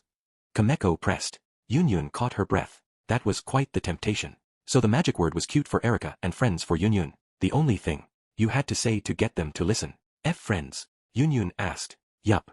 Hook, line, and sinker. My name is Yunyun, foremost magic user of the Crimson Magic Clan, and she who shall one day be chief of the village. They struck a pose. The lightning bolt that crashed behind them was, presumably Yunyun and Aru using magic. It's certainly more impactful than our introduction, Cielo said. Maybe this can point us in the right direction to work out an introduction that will really land with the Crimson Magic Clan. She was a diligent one, Cielo. But in this village, the girls weren't entirely wrong. The populace here had some funny ideas about things, to say the least. The Axel hearts got completely sucked into the Crimson Magic thing, gamely trying to come up with increasingly ridiculous personal introductions. As for me, I decided to hold my peace and see where this went. 5. The show at the village was a success, and so were the goods. We made a tidy profit. The next place our little team went, albeit with much trepidation, and no small amount of grumbling, was the city of water and hot springs. Arkanlisha. So this is Arkanlisha. Hey, this looks like a pretty fun town. Erika was innocently enjoying herself, but ignorance is bliss, as she was so richly demonstrating. Megumin was so against coming here that I wondered what it could possibly be like. But this place is gorgeous, said Lia, gazing out at the cityscape. Arkanlisha was famous for its natural springs and clear lakes, and the town was crisscrossed with canals. Blue was the predominant color, giving the city a nice, clean look. I'd been pretty taken with it myself the first time I'd come here. Sure, the scenery's great, but Megumin's right. If I didn't think I could make money here, I'd never have come back. In fact, I'm already regretting this a little. Make that a lot. It sounded like Aqua knew this place pretty well. Are you sure she shouldn't have come with us? Don't be stupid, Cielo. If she were here, she'd be sure to put us on a collision course with a whole lot of trouble. That's exactly why I left her at home. I'll just have to work hard enough for Aqua and Megumin both, said Darkness. She'd been the only one to come with us happily. As for exactly why, well, I didn't want to think about it. I can do security during the show, help with selling stuff, just tell me what you need. That's great, Darkness. The first thing I need is for you to put away that Eris church charm so nobody sees it. No, I'd known it would be useless, but I had to ask. You want kids throwing rocks at you again? As a matter of fact, I do. I knew there had to be a reason everyone in town's been giving us the evil eye ever since we got here. Put that damn thing away. We'll never move. Merchandise like that. No, you can't have it, she cried. I tried to swipe the symbol from her, but she fought back with that monstrous strength of hers. I thought she was here to help, but she was only going to drag us down like this. Damn it, were we even going to be able to do a show this way? 6. It turned out all my fretting was for nothing. The show went fine. It almost took the wind out of my sails after all that anxiety, but that was a small price to pay for things going smoothly. Thank you all so much for being here today, Lia said, bowing politely. Cielo and Erica imitated her, the audience showering them with applause and cheers. Looks like the Arcanlesia leg of the tour is almost over, Darkness said. Too bad. Yeah, wait, what's too bad about it? I was hoping, afraid that they'd mock and abuse me way more than this. Guess it's just as well it didn't come to anything. It was true, we'd gotten through the entire show without any serious problems. But I knew not to let my guard down until we were safely out of town. This was, after all, the home base of the Axis Church. Alright, check this out. We're selling pictures of your favorite, Erica, with a handshake coupon. 1 towel and 1 photo? Thank you very much. Wow, you even brought one of me, Cielo said. Thanks for coming out for us. The handshake meet will be in a little bit. Just hang on, okay? Erica, Cielo, and Lia, in that order, were busy moving merch. I was a bit worried about Darkness, but at least the 3 girls were working hard. The sight must have inspired her, because she took a placard and started shouting, at the top of her lungs. Form 2 lines, please. Merchandise with handshake. Tickets included in this line, if you don't mind. Fa. Like we'd ever listen to anything an Eris follower told us to do. Someone shouted. HNGH. I'm only trying to help, and look what happens. I can't stand it. Okay, I was starting to get a little concerned, but we were still selling. Well, I was so glad I'd been able to develop the merchandise in time. I felt justified in having asked Vanier for help. I'd originally planned to create everything myself, but being a producer kept me busier than I'd expected, and I'd ended up turning to him to handle some of the work. That increased the initial outlay, but it looked like we were going to sell ourselves right into the black here in Arcanlesia. The handshake tickets were every bit as popular as I'd expected. We should get some more of them out there and really drive up sales. This was going to work. Oh Lia, your singing made my very heart feel more whole. Your voice is so clear and pure. You sound nearly as beautiful as Lady Aqua herself. Ooh, that was a mother with her little girl talking. I'd pictured men as my target market, but there was nothing better than a demographic crossover. We needed to make sure these fans felt particularly welcome. GG, thank you. I'm a little embarrassed, Lia said. Me, I'm a big fan of Erica. She's so shimmery and so adorable. The little girl said. Oh, well, aren't you a clever one? How about a photo on us? Erica was charmed. So she could bring in the kids. I would have to remember that. What's the difference between merchandise with handshake tickets and the ones without them? The girl said. It just means that if you buy a product with a ticket, you can come to the handshake event we're doing later, Cielo explained. The kid got a huge grin on her face. We can shake your hands. I wanna do that. No, sweetheart, her mother said. We don't have time for the handshake event or the money for one of the tickets. Geez, it almost made me feel like I was doing something wrong, selling those tickets. No, this was business. It was all about paying off my debts. I guess one little handshake couldn't hurt. Erica, obviously a softer touch than me, reached out. It's okay. It wouldn't be fair to everyone who bought tickets for me to shake your hand without one. But maybe you could sign this for me. Erica, I don't have a proper autograph pad, but I have a piece of paper. Here. The girl shyly brought out a sheet. Sure. Let me just find a pen. Don't let her trick you. I howled. That's an Axis confession of faith. 7. Sniff. Senrrf. That was so scary. I almost joined their church. Yeah, definitely traumatizing. Erica was curled up into a ball, shaking. You couldn't let your guard down with these Axis believers. They'd take any and every chance to try to get you to sign a confession of faith. Heck, the little girl even had me going. You really had to be careful. I have a bad feeling you might end up signing something you'll regret if I leave you to your own devices. Erica, maybe I can have Darkness run Interference for you, sigh. And we haven't even started thinking about how to handle the problem of the handshake event. Problem? Lia asked. Geez, hadn't she caught on yet? You girls have been together longer than I've been with you. Yes, problem. The big problem. You know, Cielo, shake my hand. Eek. And here she came with the punch to the FA. What? HNGH. Wasn't expecting a feint to the face to set me up for a jab to the torso. No way out of that one. Looks like Cielo isn't over her androphobia. Do you think a pair of gloves would make you more comfortable shaking hands? She held out a trembling hand with all 5 fingers extended. So she wanted 5 layers? Well, I guess we could swing that. Maybe with 50 layers, she said. 50? You're going to end up with boxing gloves on. Ugh, guess we don't have a choice for today. We need some profit. So I'll get you 50 gloves, and you shake hands. Darkness, if anything happens, you're in charge of. Hey, where is Darkness anyway? I looked around and spotted her, surrounded by some kids. Bah, take this, you dirty heiress follower. Ow, no, stop. Looks like some Axis kids are throwing rocks at her. Don't you think we should help? Erica asked. She sounded genuinely worried, but in my mind, there was only one answer. Nah, forget about her. Huh. How can we forget about her? Darkness, are you okay? Erica asked, rushing over to her. She didn't understand. Yeah, I'm fine. In fact, I love this town. Pant. I think I might just stay here a while. Darkness's cheeks were bright red and there was a look of sheer joy on her face. Erica stared at her open-mouthed. Sigh. Guess it would be up to me to run interference. 8. With our Arkanlisha show safely over, my dancers and I rode the wave of success straight to the capital. Considering that Darkness had been no use at all on the last leg of our trip, I finally resigned myself to hiring someone to help out. I turned to the least busy, most free time having guy I knew, Dust, but he said, ugh, the capital. Pass. I don't want to get anywhere near that place. How dare he turn me down?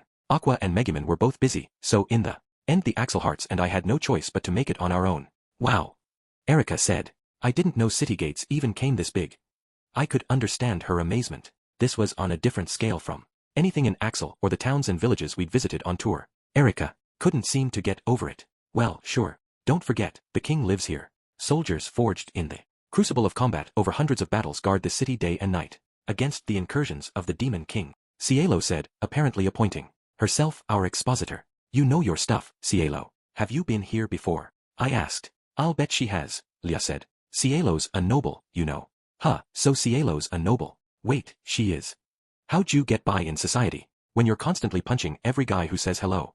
Now that Lia mentioned it, it occurred to me that Cielo had the golden hair that was the distinguishing feature of so many nobles around here. Hey, how dare you be so rude to a young lady? It's all right, Erica, Cielo said. He's not wrong. I do tend to get violent. And it's true. Polite society proved too much for me. I was raised as a boy until my parents could produce a male heir, but other nobles said I was too delicate. So she'd been bullied? Was that why she was so scared of men? So Cielo had had her struggles. Still, you'd think that right straight would have shut people up pretty fast. I thought a word of warning was in order. Keep in mind that the capital is a big city, and there are lots of guys here. Try to be even more careful than usual not to start anything. We've got 2 days in the capital. 2 days to sell as much as we can, before and after the performance. Sell. Erica exclaimed. Yes, I'll do my very best, Cielo said. As responses went, it wasn't very reassuring. 9. Thank you all very much for being here today. We look forward to doing this again tomorrow. The Axel Hearts chorused. The audience responded with cheers. They did a heck of a job today, I said to myself as I watched from the wings, clapping unabashedly. I'd become their producer in hopes of making a bunch of money, but I was starting to think maybe I was really cut out for the idol world. Maybe I should just keep doing this. Instead of running myself ragged babysitting Aqua and the others, I could be making people happy, working with these pleasant young ladies. Wouldn't that be nicer for me? Heck, the whole reason I was under a pile of debt right now was because Megumin had refused to listen to me. I was an innocent victim. Those were the thoughts running through my mind as the show came to a safe conclusion, and the theater resounded with applause. Erica, you're so cute. Could you do the self-intro just for me? Pretty, please. Oh, you twisted my arm. We're the world's most comely collection of cuties. Loveliness 1000%. I'm Erica. She responded to the fans' request with complete conviction. The epitome of an idol. It was incredible what you could do if you were used to it. Those words were so embarrassing they used to make me cringe just listening to them, but now I didn't bat an eye. Lia, another amazing show. I've been following you ever since you started in Axel. Really, that's so great. But that's such a long way. Make sure you take care of your health, okay? Good stuff, Lia. That's the sort of personal investment that makes the fans really go wild for you, and willing to pay any amount of money. Lia seemed genuinely concerned about her admirer's well-being, but that only showed she had a natural talent for wringing it out of him. Cielo, you're so small and sweet in person. Oh, thank you. Haha, haha. It's a dream come true to shake your hand, even if it is through these huge, thick gloves. Cielo is really right next to me. Cielo seemed to get some weird fans. Maybe it was because she seemed the most mature of the three of them. Or maybe her talent just happened to be for drawing out the freaks. Alright, time's up. Thank you so very much. If the next person would. Please, I'm sorry, you there. You can't cut in line. I said. Phew. Doing crowd control for all these people, all by myself, was rough. Maybe I should have tried to get Aqua and the others a little more involved. I was jerked back to reality when Cielo screamed, "Stop, please. Don't." Crap. Another handsy customer? The troublemaker in question was well-dressed but physically very large, a man with the kind of potbelly you sometimes see on middle-aged dudes. His breath was hot in his nostrils, and he was clearly not taking "get the hell away from me" for an answer. Why shouldn't I? Did I buy some merch with a Cielo handshake ticket, or didn't I? I've got a right to shake your hand. Not this stupid glove. I knew someone would try to pull this, and I'd come ready. I'm very sorry, sir, but the terms and conditions on the ticket clearly cover that concern, I said, pointing to the fine text. I tried to squeeze between Cielo and the aggressive guy, but he just batted me away. Who would have guessed he would be so strong? Shut your yap. And you, take that glove off. Now. No, don't. The troublemaker pulled off Cielo's glove and went to grab her bare hand. Idiot. Didn't he realize what would happen? Sir, please don't touch the dancers without per. Shake my hand. No.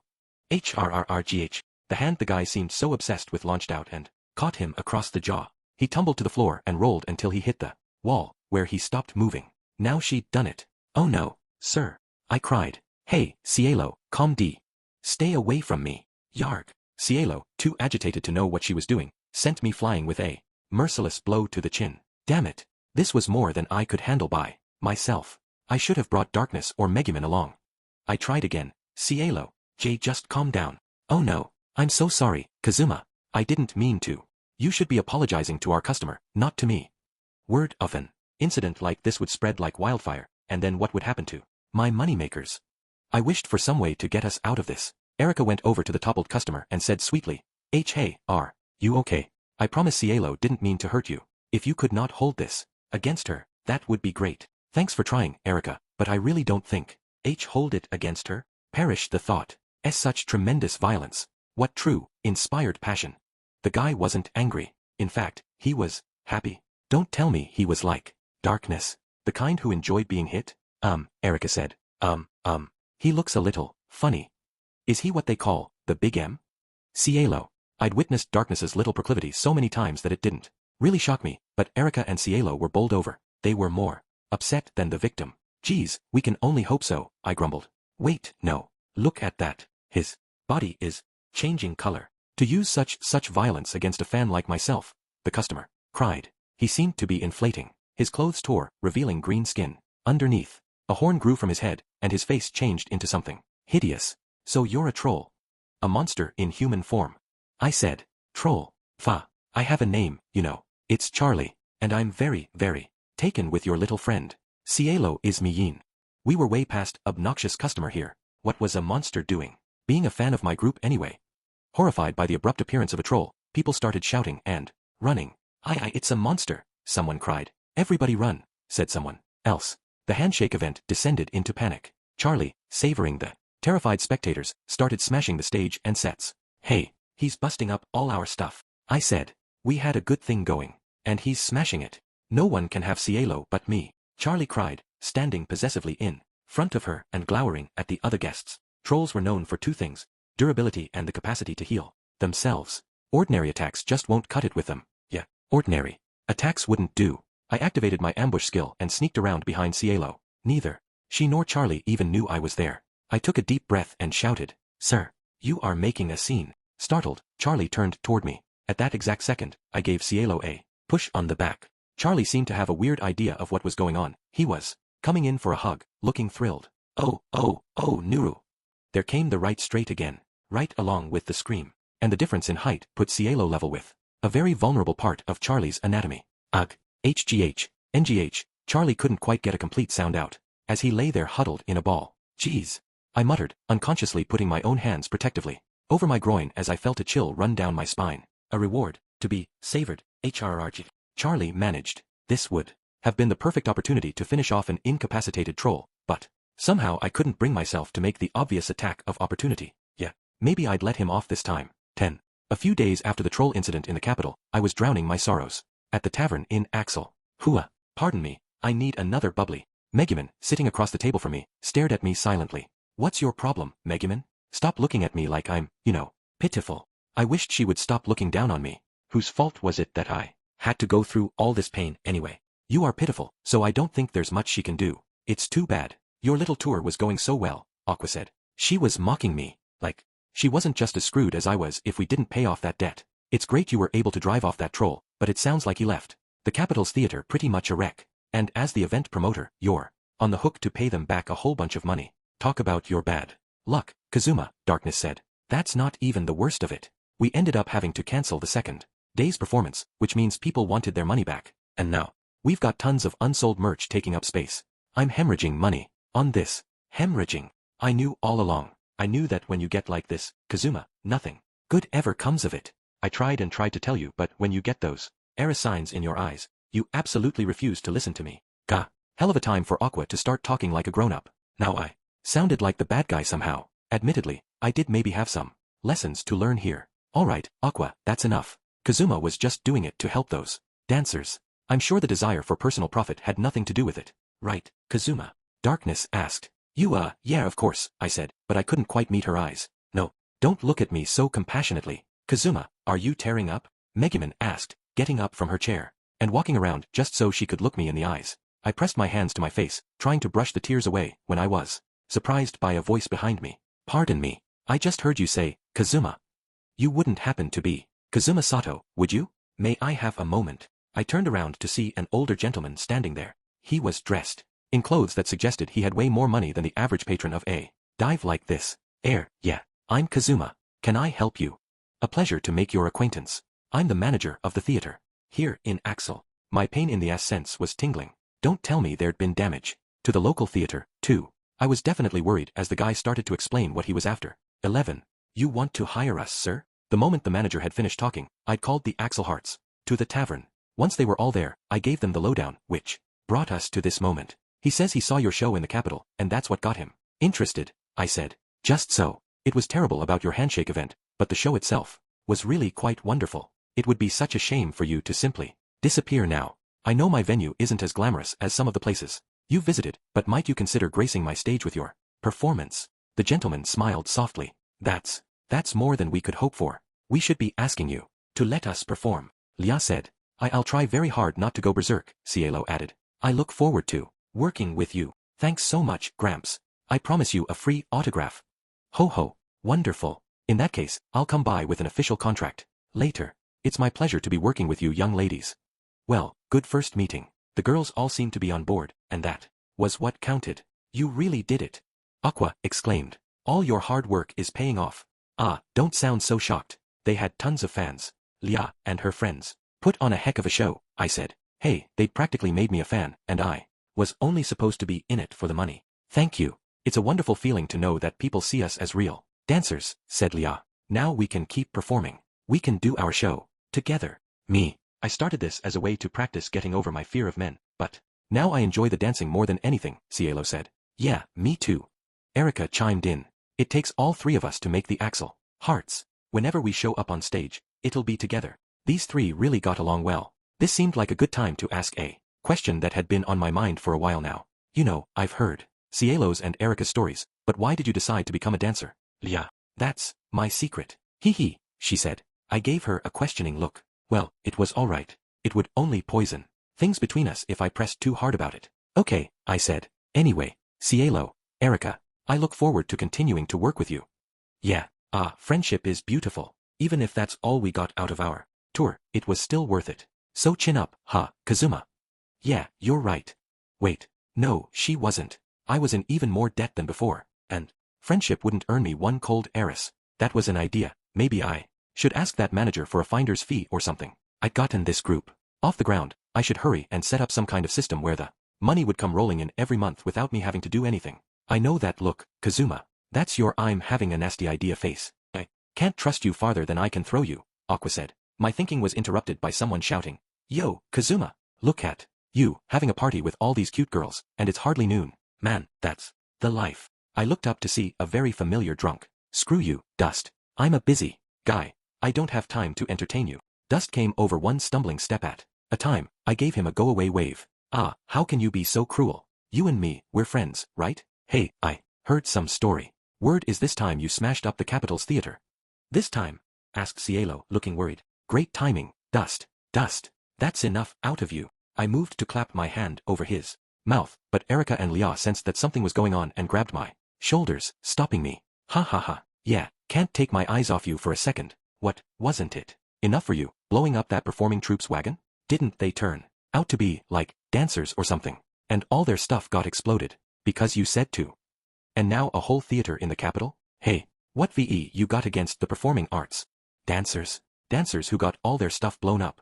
Cielo, usually so meek and mild, fixed Megumin and me with a very cold stare. Shit, this was getting out of hand. I looked to Megumin for help, but she'd pulled the brim of her hat way down over her eyes. Ha!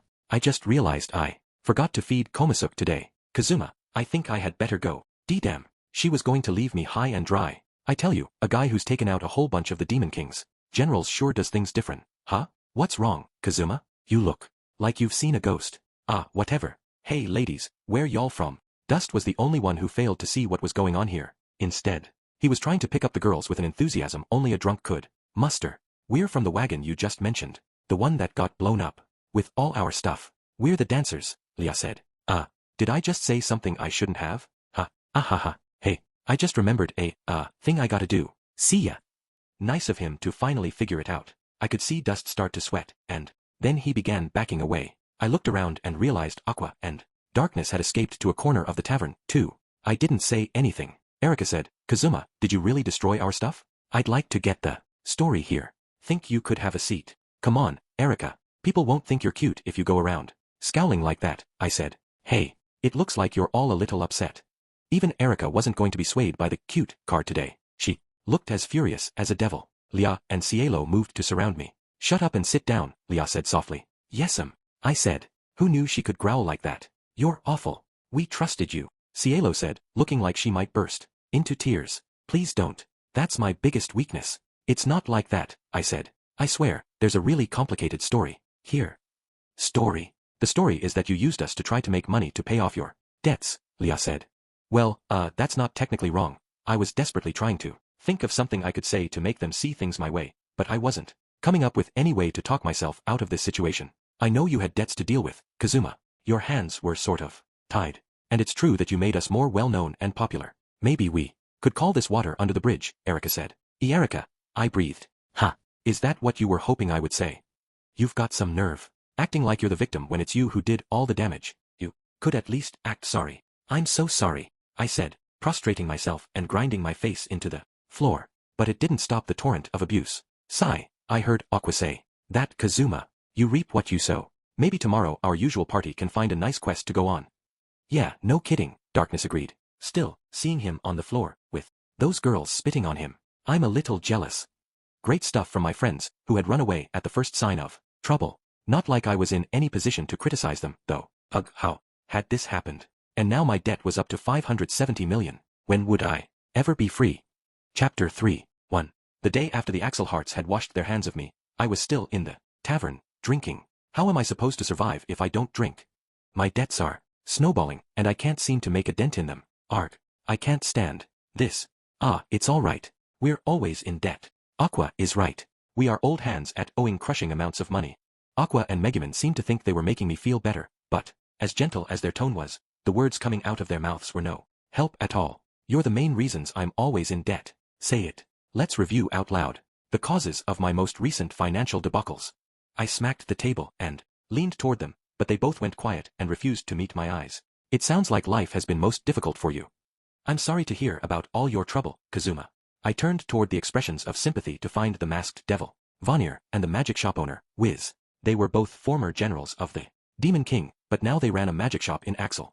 Vanir was an all-seeing devil who, he claimed, might well be more powerful than the Demon King. himself, while Wiz was friendly and pretty and also a lich, one of the kings of the undead. You had to wonder what they were doing running a shop in the beginner town.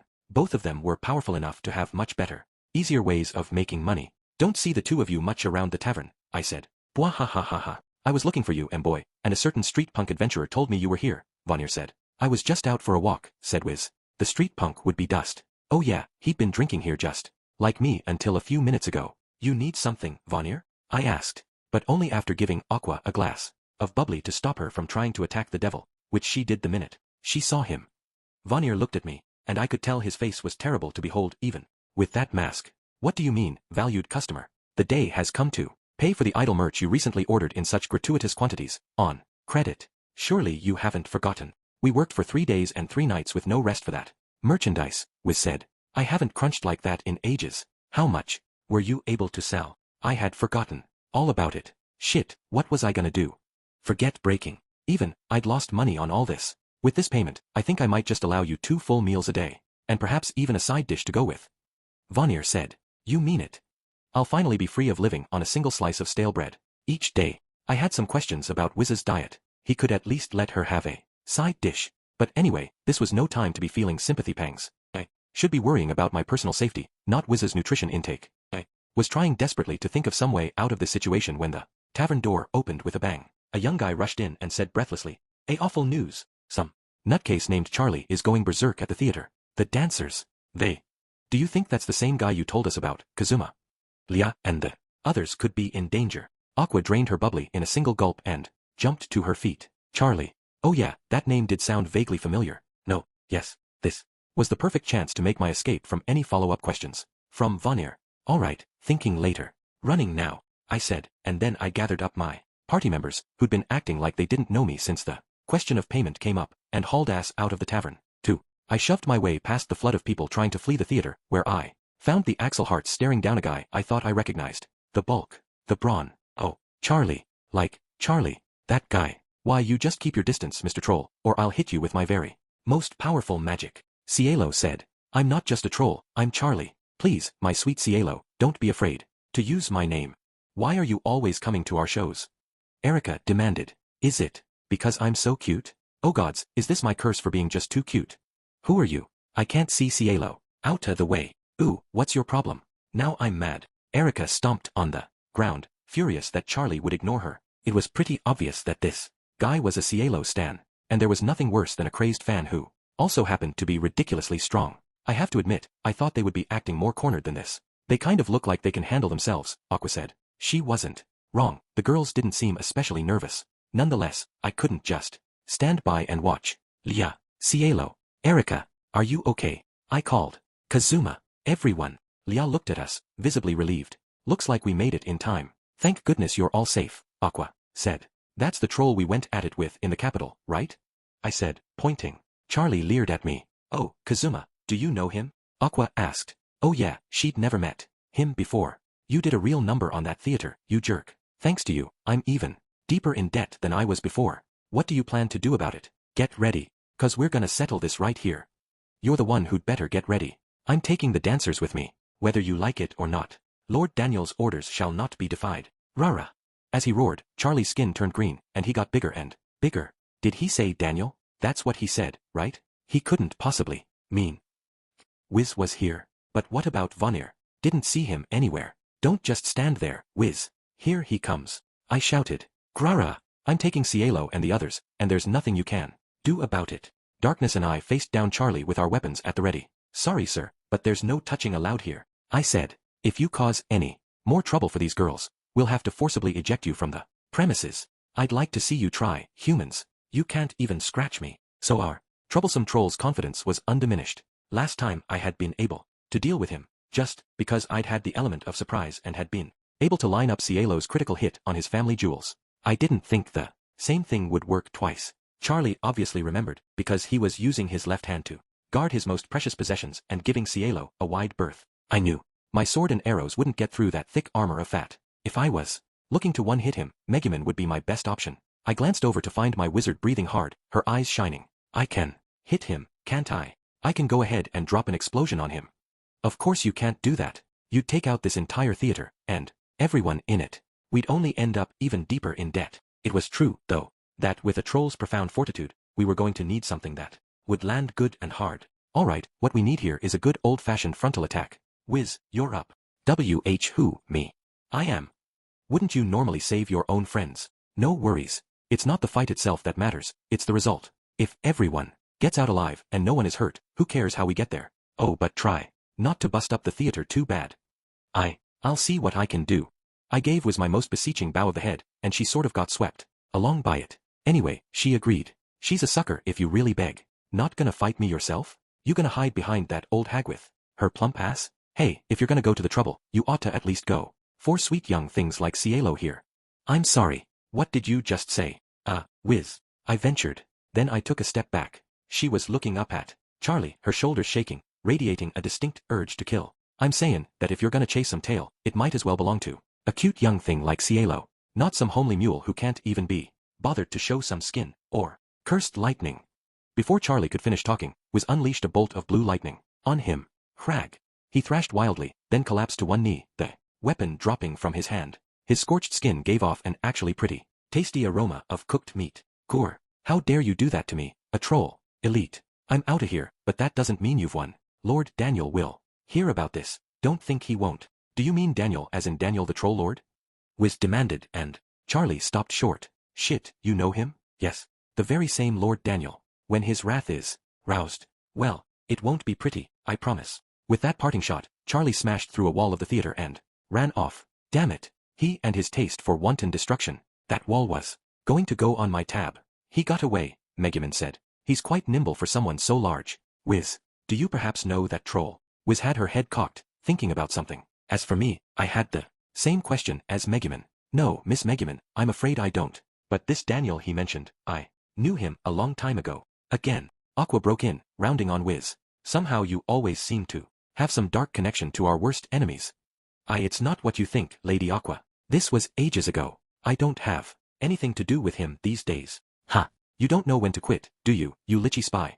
This time, I'll purify you for good. Get ready to. Damn it, we're trying to talk here. I bopped Aqua on the head for being completely unhelpful. Ow, that hurt. Kazuma hit me.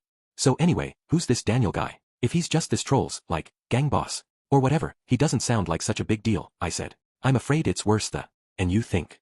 Daniel used to be part of the Demon King's army. Even back then, people talked about how strong he was. The Demon King's army?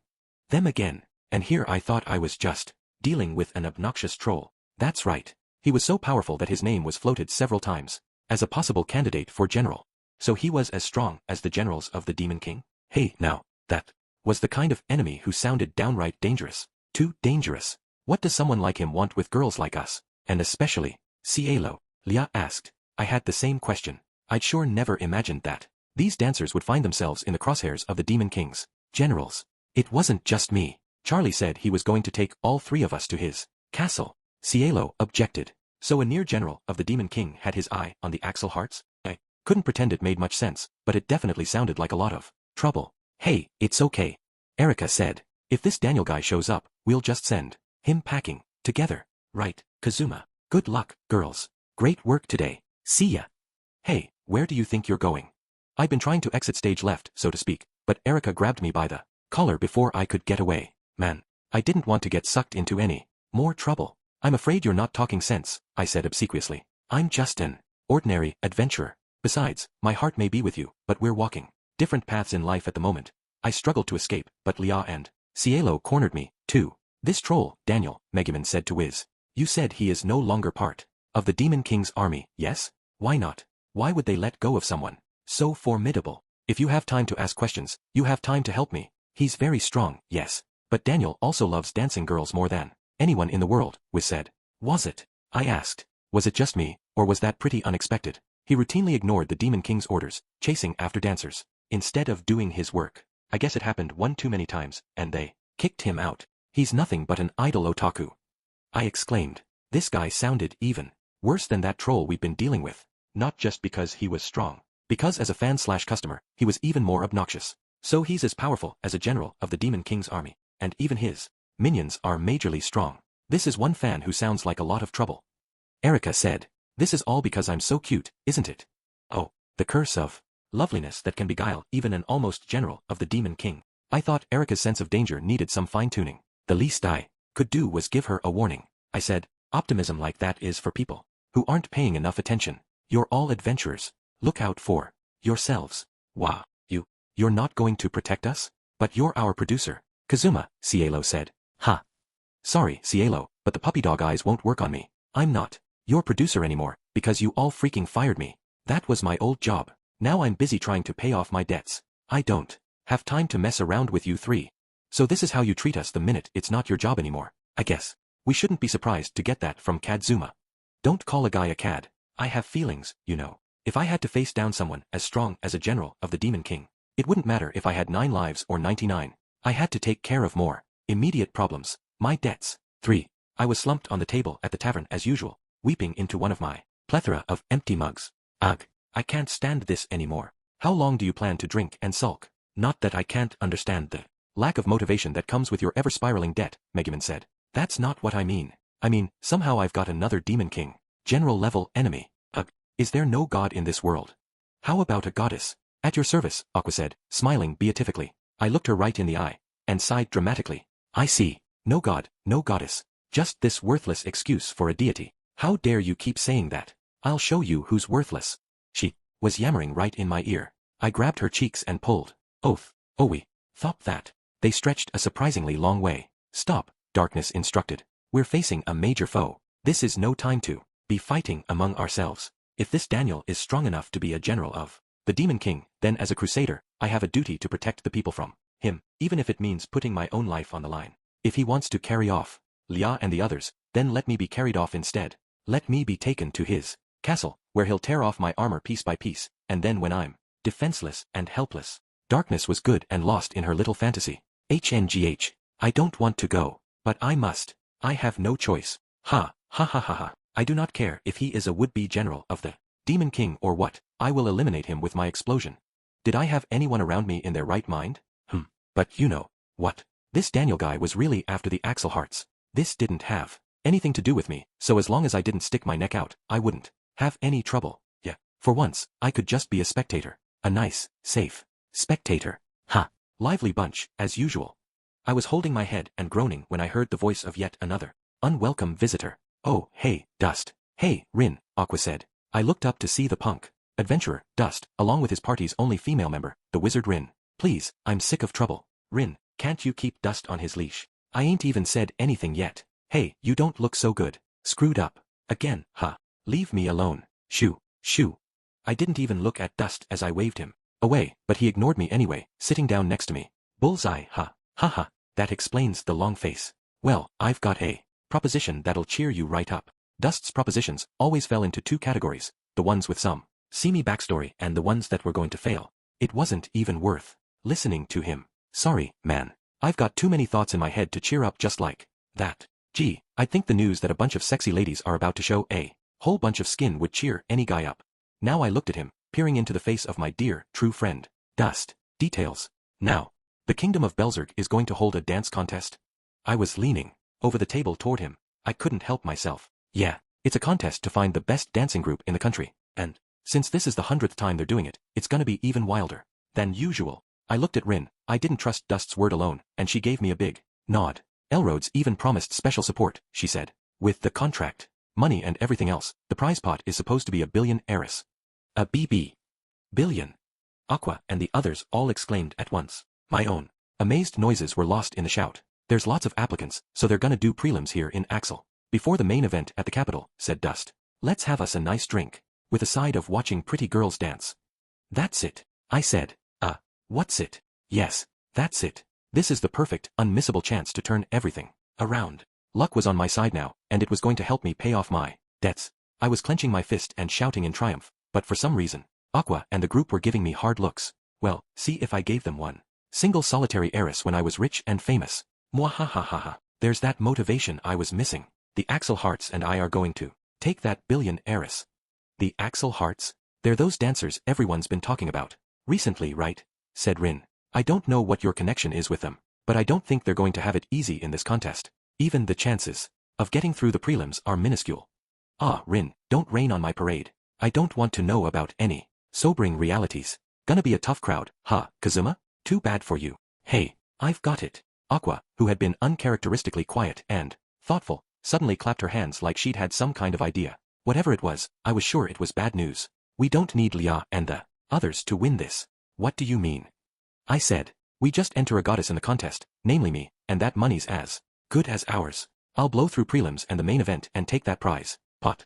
My one condition is that after our debts are paid off, I get to keep whatever's left over. Sorry to burst your bubble when you're so excited about being a goddess or whatever, but entries are limited to crews of at least 3 people, Dust said. Aqua, though, pointed to herself, Megumin, and Darkness in turn. Well, that's perfect. There's 3 of us here. This victory is ours. The Crimson Magic Clan's foremost wizard, on stage in a contest? Truly, this is the destiny the world has had in store for me. Just imagine, the hot breath filling the theater, the judges' gazes, practically eating you up. I'm growing hot just thinking about it. The victory was as good as theirs, huh? All I saw was the usual useless goddess, crazy lowly girl, and masochist crusader. Oh, you're all gonna be there, too? I'd like to say fat chance, but you all, at least have your looks going for you, if nothing else. This might, actually, work, Dust said. And then I realized. He was right, it tended to slip my mind, but these girls were pretty, at least. There were possibilities here. Maybe. Alright, I'll be producer for you 3 while I'm at it. I've got high hopes for you, you hear? Yes, Mr. Producer. With that kind of enthusiasm, I might just be able to turn this thing around. Still, these 3 were just insurance. Lia and the Axel Hearts were the main act, no question. Maybe I should ask if they wanted me to come back and be their producer again. Just watch me, Axel Hearts. With you on my side, this time I'm going to pay off my debts and be a free man. Oh, Kazuma's got that nasty look on his face again, Aqua said. I had a skip in my step as, brilliant idea in hand, I headed to the Hearts' house to ask them to tackle the contest with me, for I never got there. I thought better of it on the way. Instead, early this morning, I headed to Axel's little theater, where I knew Lia and the others would come to practice, and I'd been hard at work ever since I arrived. Is this really our theater? Lia breathed. Wow, everything's been polished to perfection. Who knew even the mic could sparkle like this? Erica said. There isn't a speck of dust anywhere, not even in the hard-to-reach places like behind the lights. Who in the world could have made it so clean? Cielo wondered. I observed their amazement from the wings of the stage. They were good and impressed. Now was the moment. Hehehe, you like it? I asked, emerging from my hiding place. I had a towel wrapped around my head, with a cleaning rag in one hand and a bucket in the other. I couldn't make it any more obvious that I'd been cleaning, right up to that very moment. Did you do all this, Kazuma? Lia said. What's come over you? Don't tell me this is another one of your little schemes. Her face held a mixture of gratitude and astonishment, but there was deep mistrust in her eyes. Erica and Cielo both looked even more dubious about this. Fair enough, I couldn't expect them not to question me, but I hadn't yet delivered the coup de grace. Schemes? Perish the thought. It's just the opposite. I wanted to apologize for all the terrible things I did to you before. I'm so very sorry. I flung myself forward, practically sliding into an abject prostration. Kazuma, you don't have to grind your forehead into the dirt. Here, get up. No, I must do this, or I won't feel I've atoned. I may have felt I had my reasons, but that doesn't change the fact that I used you purely for business. I turned toward Cielo, who seemed like the easiest touch of them all, and waved my hands in a show of sincerity and apology. Emphasis on show. Kazuma. Even Erica started to soften when she saw me. Great. One more push. That's why, this time, I really and truly want to cheer you on as I help your dream of becoming dancers come true. Please, give me another chance. I said. Lia placed a hand on my shoulder and smiled kindly. Really, get up. You don't have to apologize anymore. What's done is done. You really did help get our name out there, after all, Erica added. We're grateful to you for that. You're not the only one who's not in it for the money. You'll really be in our corner. Cielo asked. I let them urge me to my feet. As I got up, I wiped away tears, or at least, pretended to. This was it. I had them. Ah, you girls, I said. Well, all right then. Yeah, it's good to be working with you again, Mr. Producer, Lia said. I gave her and Erica vigorous handshakes. I was about to give one to Cielo, too, but stopped myself just in time. We can do this, together. I proclaimed. This had gone even better than I'd expected. Now all I had to do was help the Axel Hearts win the contest, and that billionaire's prize was as good as mine. Goodbye, debts. For my first official act as your producer, might I suggest appearing in a contest? A contest? You mean, like the one that's going to have prelims in Axel? Soon. The very same. If you win, everyone in the country will know about the Axel Hearts. The girls looked at one another, considering my suggestion. Whether they agreed would change the course of all our lives. I had to get them to join this contest, whatever it took. Do you really think we could do it? Lia asked. It sounds like there are going to be some pretty serious acts on that stage.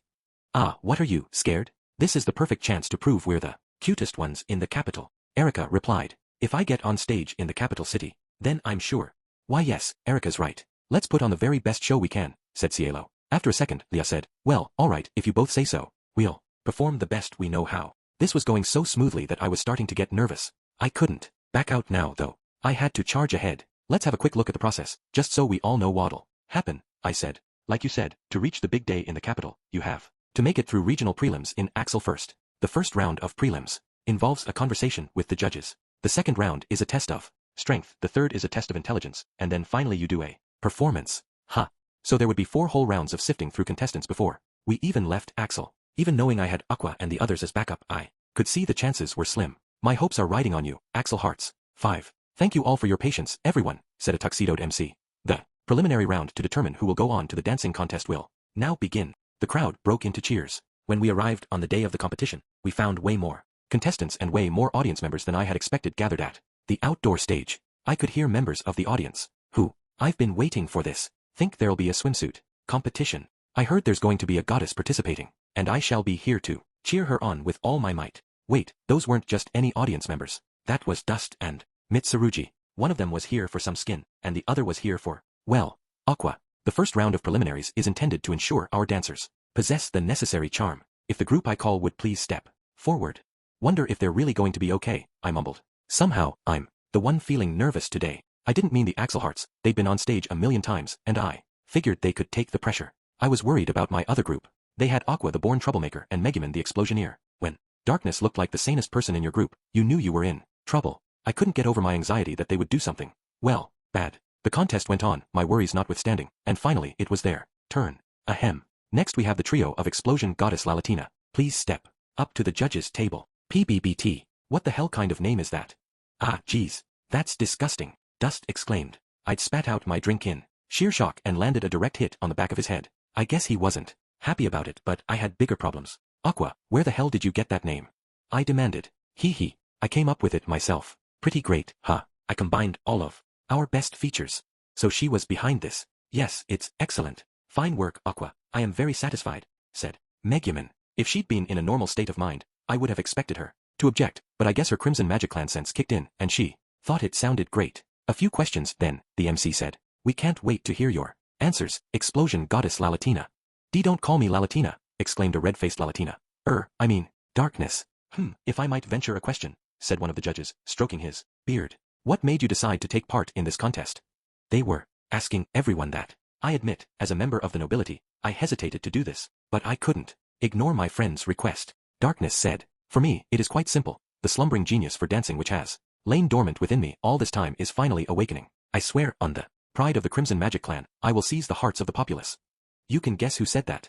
My reason's simple too, because I'm a goddess, of course. I can't let anyone outshine me. Woo, that's my lady. I'll follow you my whole life long. Aqua's explanation had really worked for at least one audience member. I was trying to keep my distance from him. I wouldn't want anyone to think I knew him. It sounds like you have quite a passionate fan out there, the judge said. Is he someone you know? He and Aqua both looked at Mitsurugi. She squinted, studying him, then shook her head. No, I've never seen him before, but thanks for rooting for me, stranger. Lady Aqua.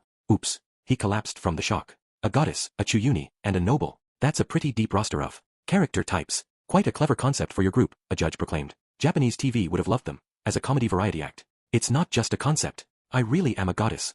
That is amazing commitment to your character. Alright, then, think you could do something goddess-y for us? I don't mind if I do. I'll prove to you that this is more than an act, since I've got this fantastic audience. I know, the wonders of nature. It was her standard party trick, but it set the judges chattering. My goodness, she did some sort of water trick to produce a rainbow. The audience is enthralled. Explosion Goddess Lalatina, you passed the first round. That's great and all, I muttered. But are we sure about these judges? 6. One group after another came forward and tried to prove how wonderful they were. It went quicker than I'd expected, and before I knew it, it was time for my main girls, the Axel Hearts, to take the stage. The next group will be our last contestants. Ladies of the Axel Hearts, if you'd be so kind as to stand before the judges. The people asked about me, and Cielo gives the people what they want. She's cool on the outside and hot on the inside. Leah's here to take your breath away. We're the world's most comely collection of cuties. Loveliness 1000%. I'm Erika, and together we're the Axel Hearts. Repetition really was key. They'd been too shy to do the self-intro, effectively at first, but they'd learned how to really lean into it. Way to go, Axel Hearts, someone shouted. You're the best, Lia, as usual. I think you mean Erika. She's the cutest. By definition. Hit us again, Cielo. Pretty please. Those were some hardcore fans. At least one of them sounded like trouble in the making. But anyway, forget that. The hearts were getting more cheers than anyone else. You're awfully popular, the judge remarked. Well then, if I may, perhaps you could tell us why you decided to take part in this contest. Why? Lia said, her voice carrying around the whole area. No big reason. We just want our singing and dancing to reach as many people as possible. That's all. A simple reason, but there's beauty in simplicity, the judge said. And I have to get my cuteness out there, said Erika. We have faith that when people see our song and dance, it'll hit them right in the heart. So let us show you what we can do. Cielo exclaimed. She'd really found her nerve. She'd always been stuttering and hesitant before. I nodded to myself in satisfaction to see the three of them so grown up. Dust turned in his spot ahead of me and said, Kazuma, you're actin'. Almost like you're the one who helped them grow so much. He didn't sound very impressed. That's because I am. My guidance led to that maturity. It wouldn't be going too far to say that it was only thanks to me that the girls had gained so much maturity. Such purity of heart, the judge said. I'm more than happy to pass you through the first round. The Axel Hearts grinned at one another, joined hands, and skipped around the stage. 7. When the judging was over, Aqua, Megumin, Darkness, and the Axel Hearts all came over to me. We made it through the first round. Lia said, well, don't get complacent. This is where the real work begins. But, I suppose you do deserve a word of congratulations, I replied. I could hardly complain. They'd passed the first round with flying colors. But I couldn't have them feeling too proud of themselves. It would cause them to stop working for it. Heh. And we passed too, thanks to having a goddess on board. Aqua was on her high horse, but I didn't think she and the others would listen to me anyway, so I would just let them do whatever they wanted. I'm real happy, but we have to keep our sights on what comes next. The second round is a test of strength, the third is about wits, and then there's the final round. We've got a long way to go still, Erika said. I didn't even have to press the point. She was keeping everyone on task for me. The final round involves singing and dancing, right? We should think of a dance routine right now. My crimson magic blood is hot. Megumin said. Just leave the song to me, said Aqua. I'll come up with a tune that would make the child having the biggest tantrum stop crying and put on a smile. Unbelievable. It's not enough to be exhibited on a stage in a revealing outfit. I'll be made to shimmy and squirm in front of a bunch of men? Is that what this has come to? Offered Darkness. They were really fixated, huh? We didn't even know if they were going to make it to the final round yet. I wasn't sure if they had a lot of dancing and singing in them. I was more anxious than expectant. If they made it, I would at least know they were lucky. Then again, I didn't care if it was Lia and the Axel Hearts or Aqua and the rest of my party. As long as I got that billion heiress and repaid my debts. I'm trusting you, girls. You've got to win this, no matter what. As the second round started, the audience around me seemed exceptionally rambunctious. We're the ones who are going to win, Explosion Goddess Lalatina. Aqua said. It's the Axel Hearts who are going to stand on that stage in the capital, so that our singing and dancing can reach as many people as humanly possible. They were at one another's throats, but neither group was actually on stage. They were both in the spectator seating. The second round was a contest of physical strength, and each group had to nominate one person to represent them. The rest were relegated to cheering from the stands. My groups had chosen Darkness and Cielo. Humph. I could do sit-ups all day. I guess I shouldn't be surprised, what with you being a crusader, but you won't beat me. The two of them were doing sit-ups faster than anyone I'd ever seen, and they still had it in them to have a normal conversation at the same time. They've both done well over 1,000 sit-ups, and they still show no sign of slowing down. I almost can't imagine they're girls just like me, Megumin remarked. You can't tell since they've got their shirts on, but I'll bet both of them have six-pack abs. I wouldn't want to punch those stomachs, Erika agreed. Who's got a six-pack? Darkness demanded. Yeah, I'm a girl, too, you know. All this talk about tough tummies hits me right where it hurts. Cielo added. The strength contest is in full swing, the MC announced. It's Cielo of the Axel Hearts versus Darkness of Explosion Goddess Lalatina. Which woman will win this showdown of sheer machismo? Don't call it that, they both shouted.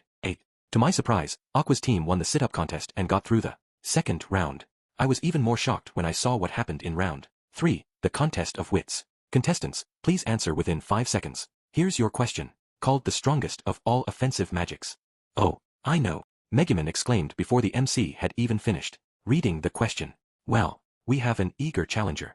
Explosion Goddess Lalatina, your answer please. How foolish of you to pose such a question to me, of all people. Behold, the depth of my crimsonality, darker than dark and blacker than black. You shall see. I'm sorry, time's up. You fail. What? Bah, that's what you get for going way too long on the setup. Here comes the question again. Called the strongest of all offensive magics, or sometimes pure parlor trickery. What spell am I thinking of? Oh, explosion. Erika said. That's correct. 10 points to the Axel Hearts. She was lucky Megumin had monologued herself into the ground. That's not correct. Megumin blustered. Explosion is not just a parlor trick. I will prove it to you right here and now. She raised her staff and started chanting. I guess she really didn't like the answer to that question. Oh shit. Crazy explosion girl is about to go off. Somebody hold her down. Someone shouted. The judges seemed to think Megumin was just staying in character, but every Axel resident in the audience knew better, and they charged the stage, wrenching Megumin's staff away from her. Who are you calling crazy? And no, stop. Give me back my staff. You must be more popular than I thought to attract a mob of rabid fans like that. But you won't beat me in cuteness. Erika almost seemed to admire Megumin, but it only inflamed her competitive streak. She had it completely ass backward, but if it made her work harder, then it was fine by me. All eyes were on Aqua and her team during the brief scuffle, and I started to find myself feeling the faintest flicker of hope that they might actually win this, until the MC opened his mouth again. And the final group to advance to the last round of judging is the Axel Hia Arts. No, at the last hurdle, Aqua cried. It's only natural. I mean, just look how cute I am. Oh, it should be a crime to be this adorable, said Erika. You came close, Aqua, but we'll work hard enough for both our teams. Cielo promised them. So in the end, the result was, well, the obvious one, I guess. I shouldn't have been surprised. No, how could this happen? Calm down, Aqua. We don't even have any experience as dancers, and we made it this far. Is that not a fine result? Megumin said. She's right. Even if it does hurt to lose, Darkness added. Personally, I thought it was a pretty fair outcome. If anything, I thought Aqua and the others had worked really hard. All right, mental reset. From here on out, it was Lia and the Axel Hearts. All the way. Okay, girls, stand proud. You're the best dancers I know. So get out there and earn yourselves a spot on that stage so you can make all your various dreams come true. Thank you, Kazuma. I'll give it absolutely everything I've got, so I can get on that stage and someday overcome my fear of men. And I'll stand on the stage in the capital so that mommy and daddy can see how cute I am. And me, Lia didn't sound quite as charged up as Cielo and Erika. You know, that's right. I never did hear why Lia became a dancer, I said. Do the two of you know why she started dancing? Said Cielo. You know, it never really bothered me, said Erika. So even the two people she'd spent the most time with hadn't heard. Finally Lia said, the reason I became a dancer is because the Axel Hearts gave me a home when I found myself with no memories. And the final round will begin shortly. All remaining contestants, please, come to the green room behind the stage, the MC said. Oops, that time, huh? You girls better get going. You can tell us all about it later, Lia. Can't wait. I said. I was definitely wondering about her missing her memories and what her motivation could be, but we had to stay focused. Yeah, Lia said. We can talk after the final round. For now, just watch us earn our place on that stage. Knock 'em dead, I replied. 9. The Axel Hearts danced and sang their hearts out. Then, finally, all the groups had performed, and the only thing left was to find out the results. We did all we can do, but was it enough? Erika wondered aloud. The audience seemed really into our performance, but what about the judges? Said Cielo. The groups who had made it to the final round lined up on stage, where they waited with anxious looks. There was nothing that those of us in the audience like me could do now. The best I could offer was a prayer. Please, please, please. After thorough and careful consideration by the judges, I'm being told. We have our result, the MC said. The judges will now present our winner. All of us in the audience and everyone on stage, including the Axel Hearts, looked at the judging panel. You could hear someone swallow heavily. Very well, one of the judges said. The winners of the Axel preliminary round of the dance contest, the ones who will stand on stage in the capital at the main event. You're wasting time. Spit it out. Lia, Erika, and Cielo were pale with anxiety. Are the Axel Hearts? The three of them looked at one another. It seemed like they were going to say something, but they were so overjoyed that they couldn't get the words out. Instead, they just shared a huge hug. Excellent. They were in the finals. One step closer to that billion heiress. Freedom from debt was within my grasp. Aqua, Darkness, and Megumin looked almost as pleased as if they had won the contest themselves. Just as the cheering died down and the arena started to get a little quieter, we heard someone say, "Ho, looks like I just missed it. Think of all the dancing girls I could have seen if I'd been just a little more prompt." It was a man's voice, weirdly calm, and amid the words, we could hear, "Ha, what's that sound? Is that wings flapping?" Where? Aqua wondered. Above us, in the sky. Is that a bird? Megumin asked. No, it's a wyvern, said Darkness, and there's someone on its back. I looked up and discovered that there was indeed a wyvern parked above us in the air. Riding on it was a guy in clothing worthy of a gentleman. Pant, it's Lia, in the flesh. Her thighs, how blinding in the light. Of the sun. I just want to nuzzle them. The guy was leering at Lia, babbling, in a state of rapture. Maybe clothes make the man, but they don't make him any less of a pervert. Thighs. Nuzzle. What in the world? Lia said. Please, pardon me. I simply couldn't restrain my excitement. But, allow me to introduce myself. I am Daniel. Daniel. Why did that name sound so? Wait. It couldn't be. Was he the former almost general of the Demon King that Wiz had talked about? Daniel. That makes you the boss of that troll who lost it at our handshake event, Lia said. Just what do you want? She was pointing bravely up to the sky, but Cielo was hiding behind her, maybe freaked out by the fact that the guy was a total perv. That's quite a way to speak to one of your loyal fans. It does have its charm, though. That's my Ashi, Lia. The perv. The gentleman. The pervilman? Anyway, could he really be that powerful? Gosh. Lia's your Ashi. That Charlie guy was all about Cielo. Why, aren't I anyone's crush? Erica pouted. I wasn't sure that was the real problem here. I suppose there's no accounting for taste, said Daniel. Ahem. I've come here O'Day to invite all the Axel Hearts, including my dear Ashi, to my castle. Invite us. Well, we're not going. Especially not after that troll of yours busted up our tour at the capital, Erica said. And she was darn right. Nobody would be stupid enough to just toddle off after a freak like that. I see. Such a shame. I so hoped I wouldn't have to use force.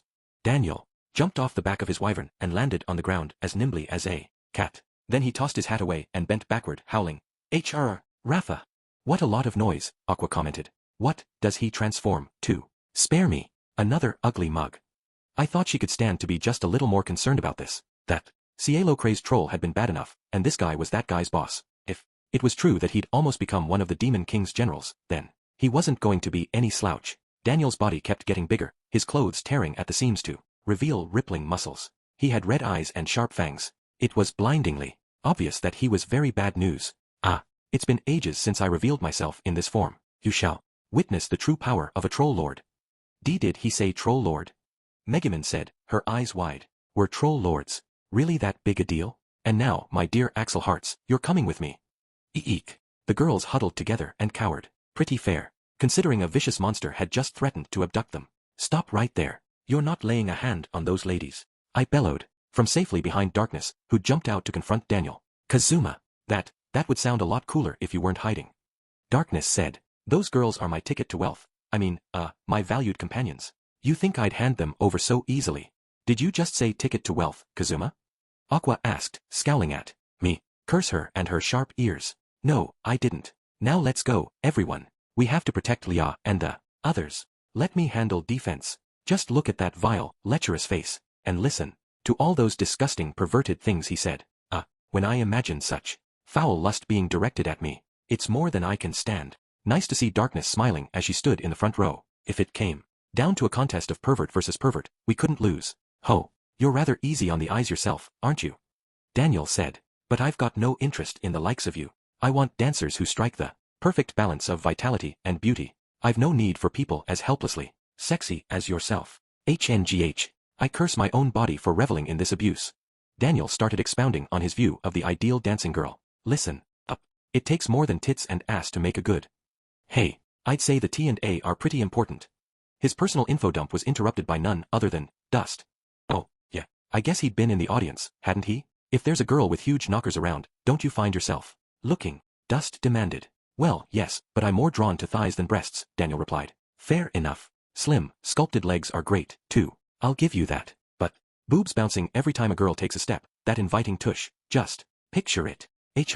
I can't say you're mistaken. But still, the two of them were having a conversation even as they battled. Conversation some of us didn't necessarily want to hear, sure, but what I needed right now was time, and Dust was buying it for me, so I didn't stop them. Daniel might not sound like much, but he was obviously not someone to trifle with. If Mitsurugi were around, he probably would have had a fighting shot, but he'd gone home. Never there when we needed him. I could think of one other way to take down Daniel. Megumin, get an explosion ready. Can I really? She said. We were outside of town, but dropping an explosion right on the arena would still be, less than ideal. Luckily, I had a plan for that. Yeah, go right ahead. We'll blame all the destruction on Daniel. Darkness was handling the defense, so everyone else was able to focus on attacking, and the damage would be taking its toll on Daniel bit by bit, but it wasn't enough to finish him.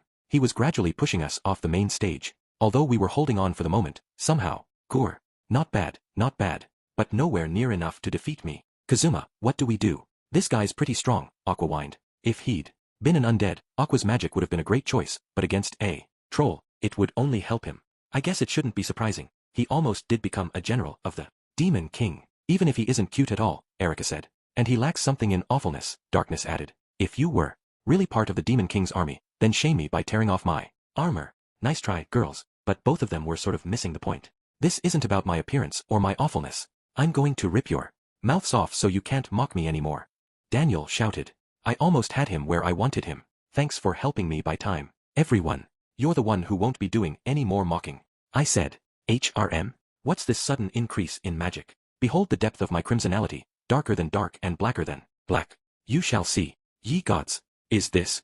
A huge mass of magic began to swell on the end of Megumin's staff. Daniel watched it, speechless and horrified. Even as the audience evacuated, we had lured Daniel to the edge of town, trying to make it look like we were fighting for our lives all the way. Perfect. Out here we could unleash an explosion without worrying about who might get caught up in it. All right, let a rip, Megumin. I shouted. So I shall. Go forth. Explosion.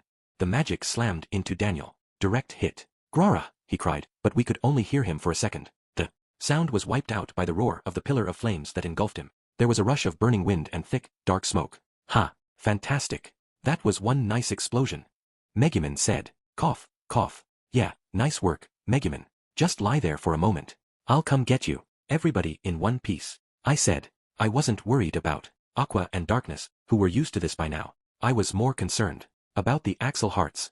This was their first experience of explosion. I'm still here. Somehow, Cielo said. Ugh, as if one vicious, lust-crazed troll wasn't enough. It's a crime to be so adorable, and this is my punishment, said Erica. Thank you, Kazuma. This is all because of your help, Leah added. The three of them emerged from the cloud of dust, brushing off their clothes but smiling. Hey, I had you three to help me beat Daniel, I said. Maybe, but that's not all, Leah said. We passed the prelims, grew as dancers, and deepened our bonds of friendship. A lot has happened since we met you, Kazuma. You have our thanks. Alright, so my interest in them wasn't exactly selfless, but still, even I blushed at such a sincere show of gratitude. Ah, I'm your producer. You don't have to thank me. You wanna pay me back? Go out there and win that contest. I've got high hopes for you, Axel Hearts. Yes sir, Mr. Producer. They all gave me their most determined looks. Hehehehe. That was some whack you gave me. Right as I was hoping I could say that all's well that ends well, the dust cleared to reveal someone I really didn't want to see. Daniel was at the epicenter of the blast, getting to his feet. All the armor he'd been wearing had been blown off, so he was practically naked, and he was looking a lot worse for wear, but he wasn't down for the count. He's still alive after that gigantic explosion. Stand back, everyone, Darkness said, leaping forward. Beasts are always most dangerous when they're wounded, but at least I've finally found a suitable opponent. She stared Daniel down, and he stared right back. My good mood vanished into thin air. We'd used up our once-a-day explosion, and he still hadn't gone down. That sucked. That sucked bad. We'd used up our trump card, and even though Daniel was hurting, I wasn't confident our attacks could get past his defensive power. This is where you exclaim, I never expected puny humans to use an attack like that, or whatever, and then you launch your most powerful blow, and it smashes through my armor, and I am humiliated in front of the whole world. Darkness said. It was nice that her spirit wasn't broken, but as taunts went, that was not a great one. Still ready and willing to boast, in these straits? You're worthy of the name of Crusader. But it's obvious that you're just trying to distract me so your friends can recuperate. Darkness caught her breath and couldn't meet Daniel's eyes. I was glad he was willing to read so much into it. The rest of us knew it was just a fetish thing. Whatever, though, it kept him focused on Darkness and gave us some distance. Again, I admire your resoluteness of spirit. Much as I would like to indulge your interest in my most powerful attacks, however, defeating you and your friends is not my objective here. He wasn't gonna make it that easy, huh? Daniel ignored Darkness, turning toward Leah and the Axel Hearts. And no, stay back, Leah said. I'm going to scoop up these adorable dancers, which is what I came here for. And then you can all give a private performance at my castle. He started toward the Axel Hearts with a series of long strides. One person stood between him and them, looking supremely confident. Aqua, get behind me, everyone, she said. I'm going to give him a taste of a goddess's rage and grief, her killer move. God BL. Bind. Daniel shouted. A rope leaped from his hand and wrapped itself around the Axel Hearts. Damn it. How could a troll use bind? What's this? A rope. Leah cried. Wow. Being tied up like this takes me right back to the first quest we went on together, Leah. This is no time for a trip down memory lane. Yep, the rope had caught Aqua too, but the trade-off was that Cielo and Erika seemed to have escaped it. Well, now. I go fishing for dancers and land one very strange stranger as part of the bargain. Well, I got my ashi, Lia, so I suppose that's good enough. Wyvern. It's time to go. Hey, no. You don't want anything with me, so let me go. Aqua said. Oh. Lia cried. Daniel picked her up in a firefighter's carry, but really rather gently. Aqua, meanwhile, hung there like hand luggage. They struggled to get free, but not only were they tied up, the guy carrying them was way stronger than they were. There was really nothing they could do as he carted them away. No. Cielo cried as she and Erika watched Daniel go. Not Lia. Erika howled. Damn it, Daniel. I fumed. Let Lia go. Excuse me. I'm here, too. I heard someone else's voice, but I didn't have time for that right now. I think I'll settle for Lia today. Cielo and Erika can come another time. Daniel grow. Led. You wait right there. Aqua I can take or leave, but give us back Lia. I shouted. Aqua you can what? I thought I was your friend. Your comrade. Your precious adventuring companion. Oops. I guess I'd spoken a little too much from the heart. I need Lia to win that contest. I don't need you to do anything. I said. Kazuma, how can you say that? Aqua cried. Done saying your goodbyes? Then if you'll excuse me, I must be on my way. The wyvern flapped its wings and hefted itself up into the air, growing smaller and smaller along with Lia and Daniel's accidental captive, Aqua. Cielo, Erika, Lia. The other two ran after her, but they couldn't reach her up there. She only got farther away. Aqua yelled, Karajuamara. Mocking all our fear and anxiety, the wyvern disappeared beyond the clouds, taking Lia and Aqua with it. Chapter 4. 1. It had been 3 days since Aqua and Lia had been abducted right in the middle of the final stage of the Axel dancing contest prelims. Ah, I feel like a whole new man, I said, looking at the cloudless blue sky from where I soaked in an outdoor bath. It was the perfect remedy for my exhausted body and mind. Kazuma, are you sure now is the time to be relaxing in a hot spring? Megumin asked from across the wall that divided the men's and women's baths. Well, what else are we supposed to do? I feel bad that they got kidnapped and all, but we don't even know where Daniel is. At this very moment, those horrible trolls might be pinning Aqua and Lia down, ripping their clothes off. HNG. I warn you, Darkness, don't get too excited in the hot spring. You will get light-headed. Tag-teamed by 2 trolls with their hideous, fleshy bodies. Gods, I'm so jealous, I mean horrified. I wish I could be blurb, blurb, blurb. Ah, Kazuma. Darkness got light-headed. I heard a lot of splashing and shouting from the women's side of the bath. Too bad it was Lia and not Darkness that Daniel snatched. All of us might have been happier that way, too. Ugh, I still feel kind of floaty. I warned you that you would get dizzy. Megumin was fanning Darkness where she lay stretched out in the hot springs relaxation room. I've gotta say, you guys don't seem especially worried, someone said. I spun around to find a pretty young woman with silver hair and a small scar on her cheek. It was Chris. Ha! All the people I might have expected. I wasn't thinking of you. Chris, I said. Gee, that's kind of depressing. And here I've got some intel for you on your little problem. She crossed her arms and grinned, obviously feeling pretty sure of herself. Intel? You mean like? Yep. You asked me to help look for Lia and Aqua? Well, I found out where they are. No way. Tell me. I'd never dreamed we would learn their location so quickly. I had to hand it to Chris. She was as good at gathering info as she was at thieving. I'll tell you, but first you give me the show of gratitude you promised. Thank you so much. I said. That's not what I meant. Chris made a circle with her fingers and got up in my face. I guess she wanted a more tangible reward. Chris wasn't greedy by any means, but she was a real stickler for keeping promises. Just another item on my growing list of debts. Beggars can't be choosers, though. Like I said, Aqua was one thing, but I had to rescue Lia. I would steal her back and flip that contest on its head. This was definitely the shortest route to paying off my debts. I was pretty sure. Oh yeah, hey, you wanna join me for a little while? It'd be great to have someone as competent as you around, Chris. You can't swindle me with a little flattery. Payment first, then talk. She somehow managed to shove her face even closer. I thought maybe I could throw her off by changing the subject, but I guess she wouldn't go down that easy. But then she said, just kidding. It's cool, I'll help. Word is there's a ginormous treasure hidden in that castle. No self-respecting thief would miss out on that. Besides, where they've been taken, I'm worried about them. And this troll Daniel, there's something about him that bugs me. Bugs you how? Trade secret. Chris held up her pointer finger and winked. I knew that meant I wasn't going to get anything else out of her, so I decided to drop it. Well, what are we waiting for? I said. Let's go. I was good and refreshed from my bath and all set to sally forth, when the door of the relaxation area burst open. Kazuma. Huff, puff, thank goodness we made it in time.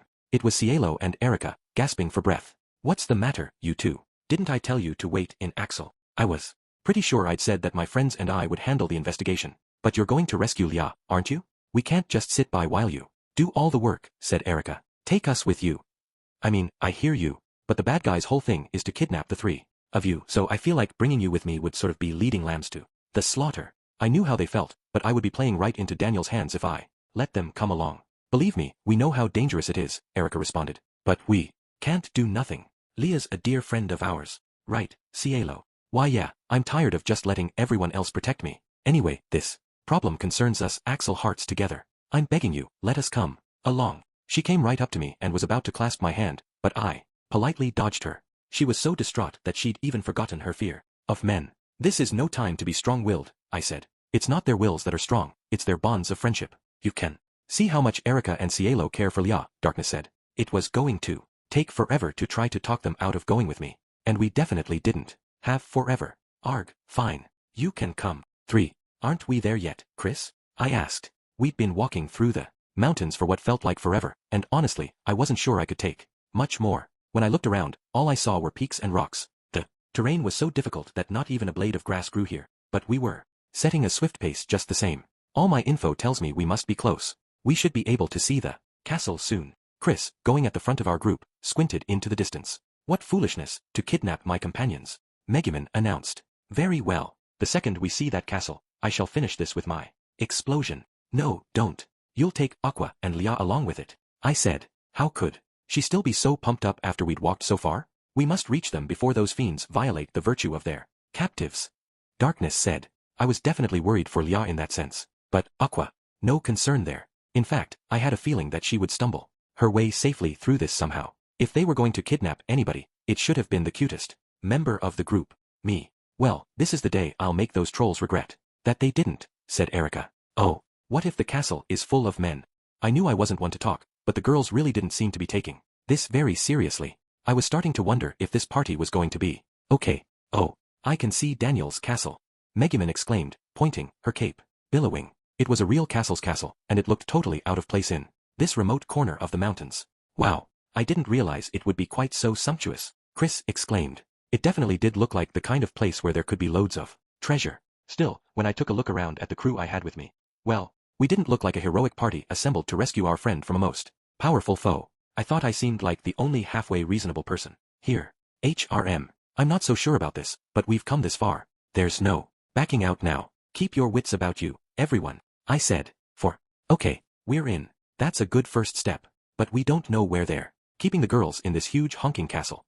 Once we sneaked inside, we discovered that the castle hallways were startlingly wide, and so long that you couldn't see one end from the other. The ceilings were super high, too, probably to make room for those hulking trolls. Or maybe it was just a rich guy showing off. I'm sure they are on the lower levels. You know how it is. There must be a subterranean dungeon with lava flowing everywhere, that sort of thing. Megumin said. Yes, they must have stripped Lia naked and stuck her down there. Any halfway decent near general of the Demon King would know to do at least that much. Darkness added. Ugh. Even now, that was still all they could talk about. I don't want to hear any more terrible speculation out of either of you. I swear I'll send you flying, Cielo said. She clenched her fists and marched toward them, provoking a swift apology from them both. Let's just get Lia out of here as fast as we can. That contest isn't going to wait for us, Erika said, at which I nodded firmly. If we couldn't help Lia in time for the main event, all of this would have been for nothing. Can I take a few minutes at some point?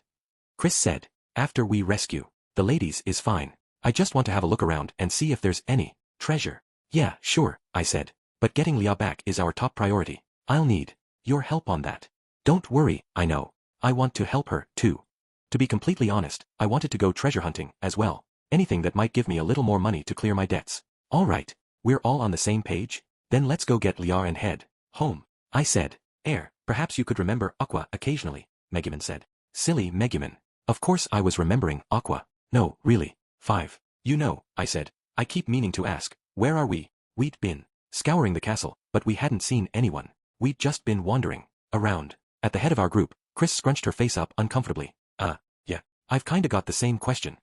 Excuse me. Hey, what do you want? I managed to find the castle, but it's not like I could get a floor plan. You know, you won't learn and grow if you rely on other people to do everything for you. How could Chris cop that kind of attitude with me? She was the one who'd gotten us lost. Then you should say so. The way you marched around, I was sure you knew where you were going. Okay, maybe this wasn't the time to be assigning blame.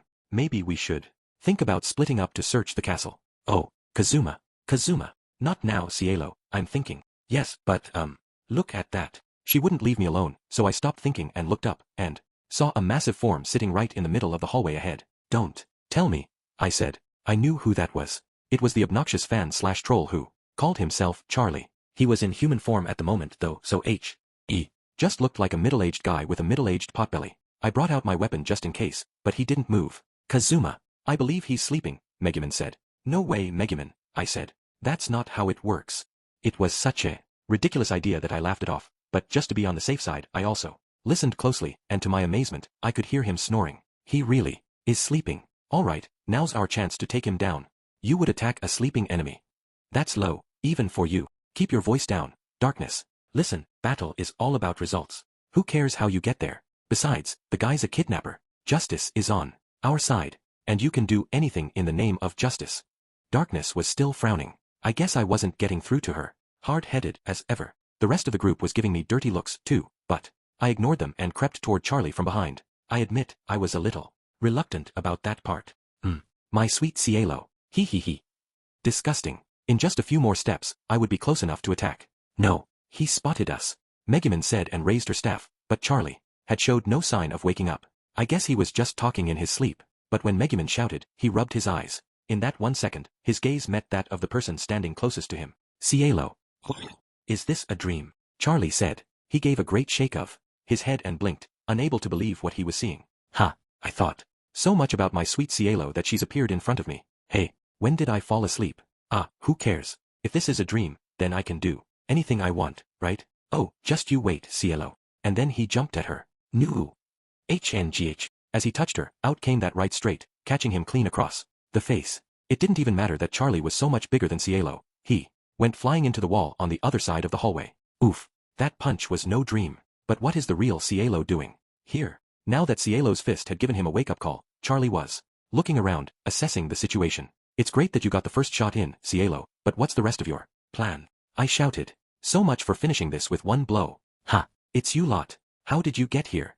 Charlie demanded. It would have been really convenient if Cielo's punch had just taken him down, but I knew perfectly well that that wasn't going to happen. Should have figured we weren't going to get Lia and Aqua back without a fight. I'll take the front row, Darkness said. Yes, it was inevitable that we would be discovered. Well, my name is Megumin, wielder of explosion, and she who shall reclaim Lia and Aqua.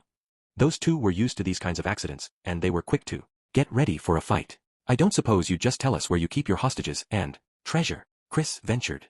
Fa, think of me what you will, but I serve Lord Daniel as his right hand. I'm not going to just tell you anything.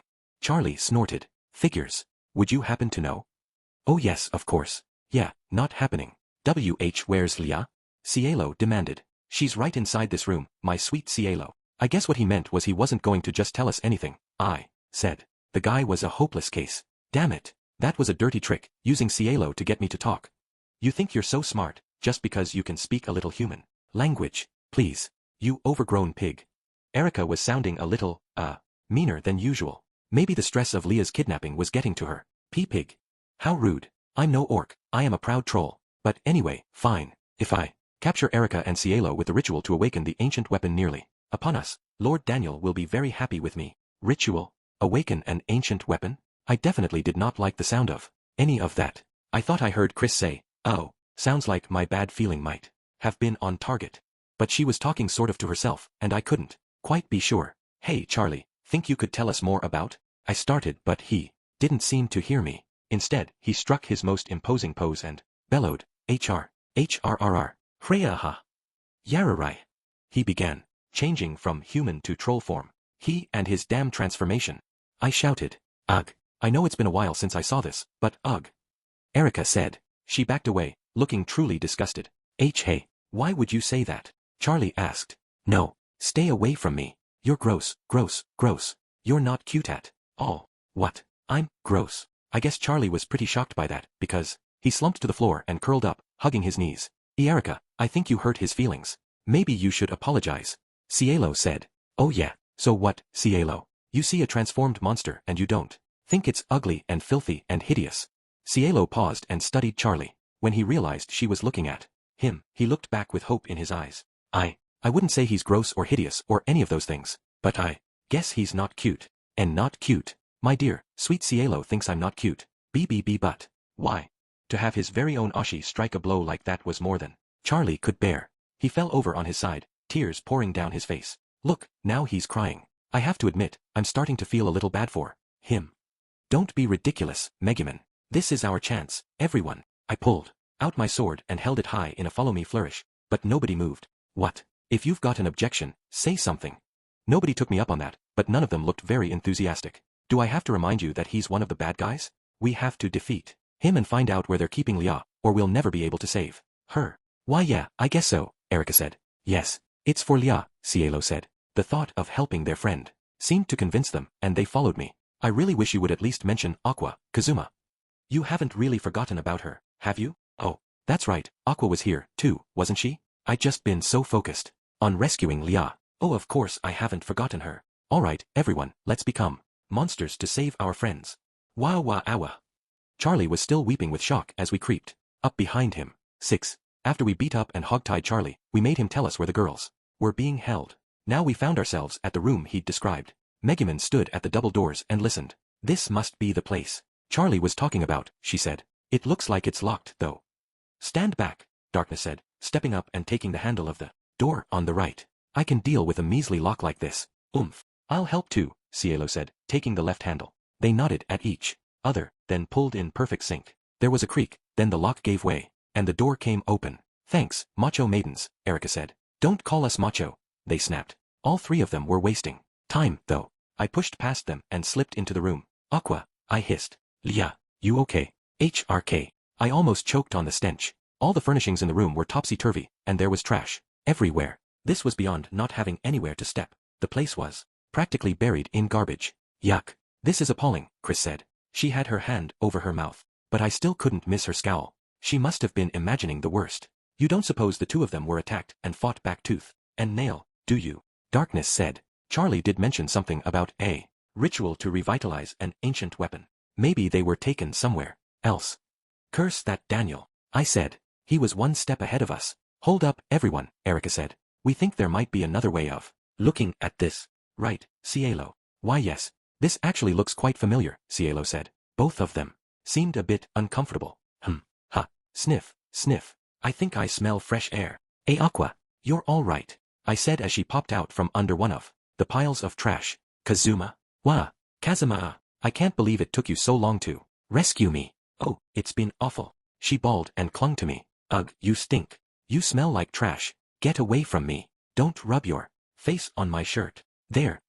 It must have been very hard for you, Aqua, but it's all right now. But you have garbage in your hair, Megumin said. Those trolls must have been absolutely brutal to you, Darkness volunteered. And I would love to hear all the horrible details about everything they did to you. Guys, don't back away when you're pretending to sympathize. No, you've got it all wrong. Those trolls didn't touch us, they just like dancers, Aqua said. What's been so awful then? Asked Chris. She was standing at the door, holding her nose, and hadn't even tried to come in the room. Well. Lia, you're okay. Erika exclaimed. Lia had surfaced not far from Aqua. She looked completely unfazed. In fact, she looked sleepy. Erika, Cielo, you came to rescue me? Yawn. You're sleeping in a mountain of trash like this? I guess that's just like you, Lia, Cielo said fondly. She and Erika were obviously used to this sort of thing. They were talking to Lia as if nothing was wrong. You both seem rather sedate for an emotional reunion, Megumin remarked. Well sure, Erika said. We knew from the minute we came in here that Lia was all right. The fact that the room was so dirty proved it. That was why the state of the room had looked so familiar. Still, they knew she was all right because the room was a complete disaster zone? Could Lia really live with herself like that? Now, Lia, you can't do this when you have a roommate. Just think how Aqua must feel with the room so messy, Cielo said. You think it's that bad? Aqua told me to be careful too, so I tried to be considerate.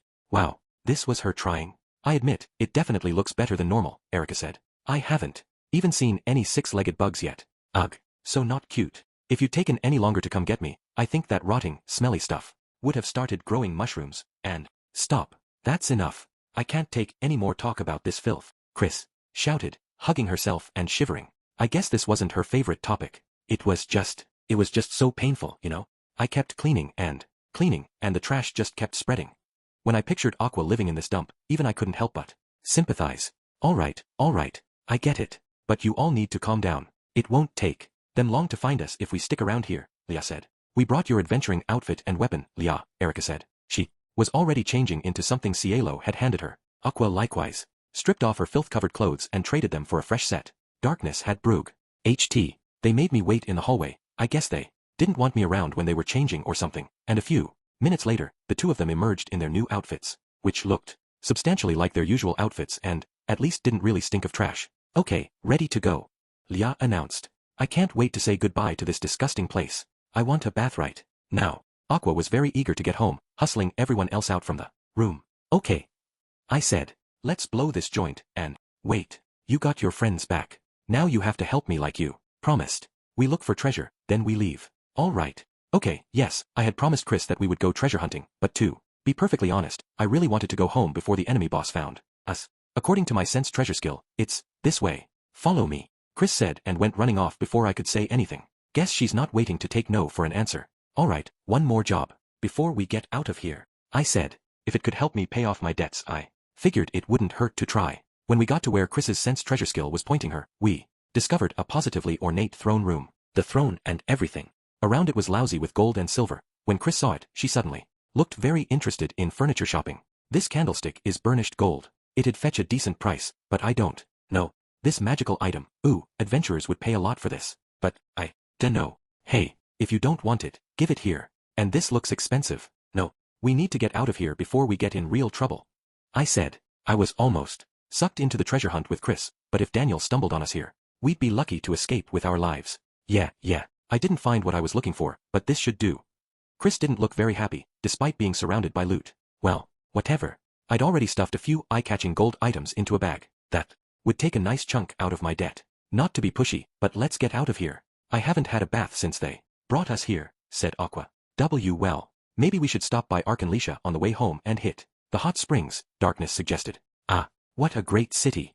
You're the only Eris follower who would willingly go to that place. I'll be just as happy if I never find myself there again, Megumin said. Personally, I agreed with her. I was just nodding vigorously when the speakers situated around the castle crackled to life. Lia, my lovely goddess, Lia, can you hear me? That voice. It's Daniel, Cielo said. I have your precious stuffed animal. If you want it back, come to the altar that's through the hidden doorway at the back of the throne room. Stuffed animal? Does he mean that fox you always cuddle with when you're going to sleep? Erika asked. She lived with Lia. She would have a guess what Daniel was talking about. So there was a stuffed animal involved here? I did remember seeing a bunch of them in Lia's room. Wait, I remember. Is he talking about that thing I found when we were cleaning your room in Axel, Lia? I said. He's not a thing. His name is Kanjiro, and he's perfectly gallant. She must have really liked that toy, because she sounded genuinely angry. There's no way we're going in there to rescue a stuffed toy, Darkness said. Of course we are, Lia shot back. Kanjiro was my very first friend. He comforted me when I was all alone. Do you really think Daniel has him? She couldn't be serious. Hell, she could hardly be sane.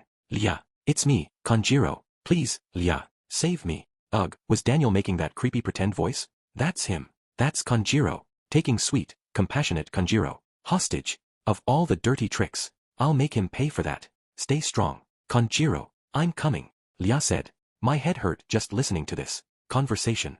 I knew there were people who treated their stuffed toys like part of their family, but this was going too far. Convinced that the enemy had her precious plushie, Lia started searching the back wall of the throne room. It didn't take her long to find the so-called hidden door, and before I could stop her, she flung it open and disappeared through to the other side. Oh, Lia, wait, Erika cried. It's dangerous to go alone, said Cielo, and then they rushed after her. Damn it, why wouldn't anyone listen to me? What shall we do? I assume you intend to go straight to Daniel, Megumin said. Well, we can't leave them to do it themselves. Let's get going, quick, Darkness replied. As for me, I sighed. For once, I thought we were going to get out of this without having to fight the big boss. Shows what I know. 7. We could hear Lia's agonized shouting from down the hall. Kanjiro, if you're there, answer me. Welcome, Lia. How kind of you to come of your own accord. Daniel, you've got some nerve, blackmailing me into this. Give me back. Kanjiro. Kanjiro? Ah, you're talking about that stuffed toy. I'm afraid you won't find him here. What? But I know that was Kanjiro's voice I heard a minute ago. No, that was me. I must apologize for deceiving you. I couldn't believe what I was hearing. How could they just be having this Conversation. Why was no one interrupting them with a withering quip? You knew about Kanjiro because you're such a big fan of Leah's, and you used that information to mislead her, Erika said. Teach, that's terrible. Cielo added. Those weren't the kinds of quips I was thinking of. It was great that they'd found her and all, but I was mostly annoyed that they didn't have anything more pointed to say. Ho, Cielo and Erika, too. It turns out a fox in the hand is worth two dancing girls. I was not giving him any credit for that analogy. Why do you look so upset, Kazuma? Aqua asked, jogging up beside me. Does your tummy hurt? Nice of her to worry, but yeah, no. I'd resigned myself to conducting the ritual with Liar alone, but it seems all three Axel hearts have come to me, who like a goddess dances. Let her don raiment of blue and stand upon the sealed earth. The prophecy is about to be fulfilled. Prophecy? Fulfilled? Sounds very cool. Megumin said, thrilled by our enemy's dubious pronouncement. Chris, meanwhile, looked a lot less happy. This prophecy. Don't tell me. I was curious about what had her so bothered, but there was no time to ask as we raced down the hallway and burst into the altar room. Leah, Cielo, Erika, are you okay? I asked, shouting as loudly as I could to make sure I interrupted their ridiculous conversation. So you've come to help your little friends. But you're too late, Daniel said. In order to awaken the ancient weapon, I will make them dance for me. By force if I must. It all sounded very important the way he said it, but I didn't know what any of it meant. I needed more exposition here. I got one thing though, he wanted Leah and her friends to dance. Daniel began to roar.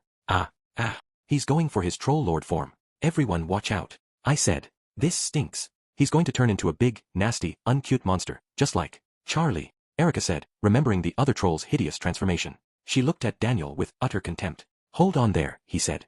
Uncute? No, I'm afraid that won't do. Trolls are much cuter than you might think. Not even. They're ugly, hideous, and atrocious. The opposite of adorable. I'm the poster girl for cuteness, so I should know. HRN. Grr. Was it just me, or did Daniel seem surprisingly taken aback by that? Maybe he was one of those guys who wanted to be told he was cute. Wait, that was it. If you transform into your ugly troll self, none of the girls will like you. I said. Not just Erika. You won't like him, either, will you, Leah? Cielo. Oh, well, Cielo said, not sure how to answer that. I gave her a look. His human form is pretty cool, right? You like his human form better, don't you? Well, yeah, better than his troll form, Leah said. Cielo might not be quite getting it, but Leah caught on. You too, Leah. Ahem. Well, very well, I suppose. For today, I shall battle you in my human form. He fell for it. As long as he didn't turn into his troll self, we had a chance to win this. And now, my dear Axel hearts, you will dance for me, and for the activation of this ancient weapon. The hell they will. I shouted. Let's go. I'd assumed that keeping Daniel in his human form would give us a fighting chance, but once the battle was actually on, I discovered we couldn't strike a decisive blow. Darkness was absorbing Daniel's attacks, while the Axel hearts, boosted by Aqua's buffs, handled our offense, but we couldn't seem to make that last push. Unfortunately, Chris and I didn't have a lot to contribute to a pitched battle like this. Huff, puff. You've got a lot of oomph for someone who hasn't transformed. No wonder you almost became one of the Demon King's generals, Leah said. That's very kind of you to say, and I must tell you, I've underestimated you as well. I never expected you to press me so hard. Cute or not, I believe I may have to transform after all. Crap. We had to finish this before he did that. Maybe it was time for an all-or-nothing gamble. This castle looks pretty sturdy. I'll bet it can survive one good hit. Light him up, Megumin. It is my pleasure, Kazuma. Explosion. The blast wind slammed into us, while in the middle of it all Megumin lay sedately, out of magic. The dust started to clear, and I could almost see. Where is he? Did we do it? Darkness asked. Damn it, don't say that. I snapped. She had to throw a flag first thing. Oof. Huff. Huff. In the middle of the crater was Daniel, pretty scorched but somehow still alive. I'd hoped that being in his human form would let us pull this off somehow, but we still didn't have that last little bit. We needed. Why couldn't I catch a break? I was running out of ideas. You're still moving? You just don't give up, do you? Erika said. No. I've reached my limit. I don't even have the strength left to transform. Elia, I have just one last request. As your biggest fan, before I go, would you let me see your glorious dancing one more time? No, Leah said flatly. What? Why not? Surely you can't refuse a fan's last request. Do you understand what you did?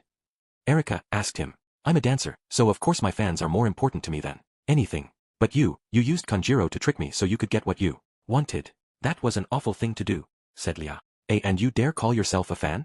You're just a pervert. Cielo added. That all seemed pretty fair. Who would ever indulge such an obnoxious Fan. Daniel, though, pounded the floor and wailed. It's the end of the world. It was a heck of a thing, seeing a grown man, troll, cry, and all this when he was the one who'd kidnapped the girls.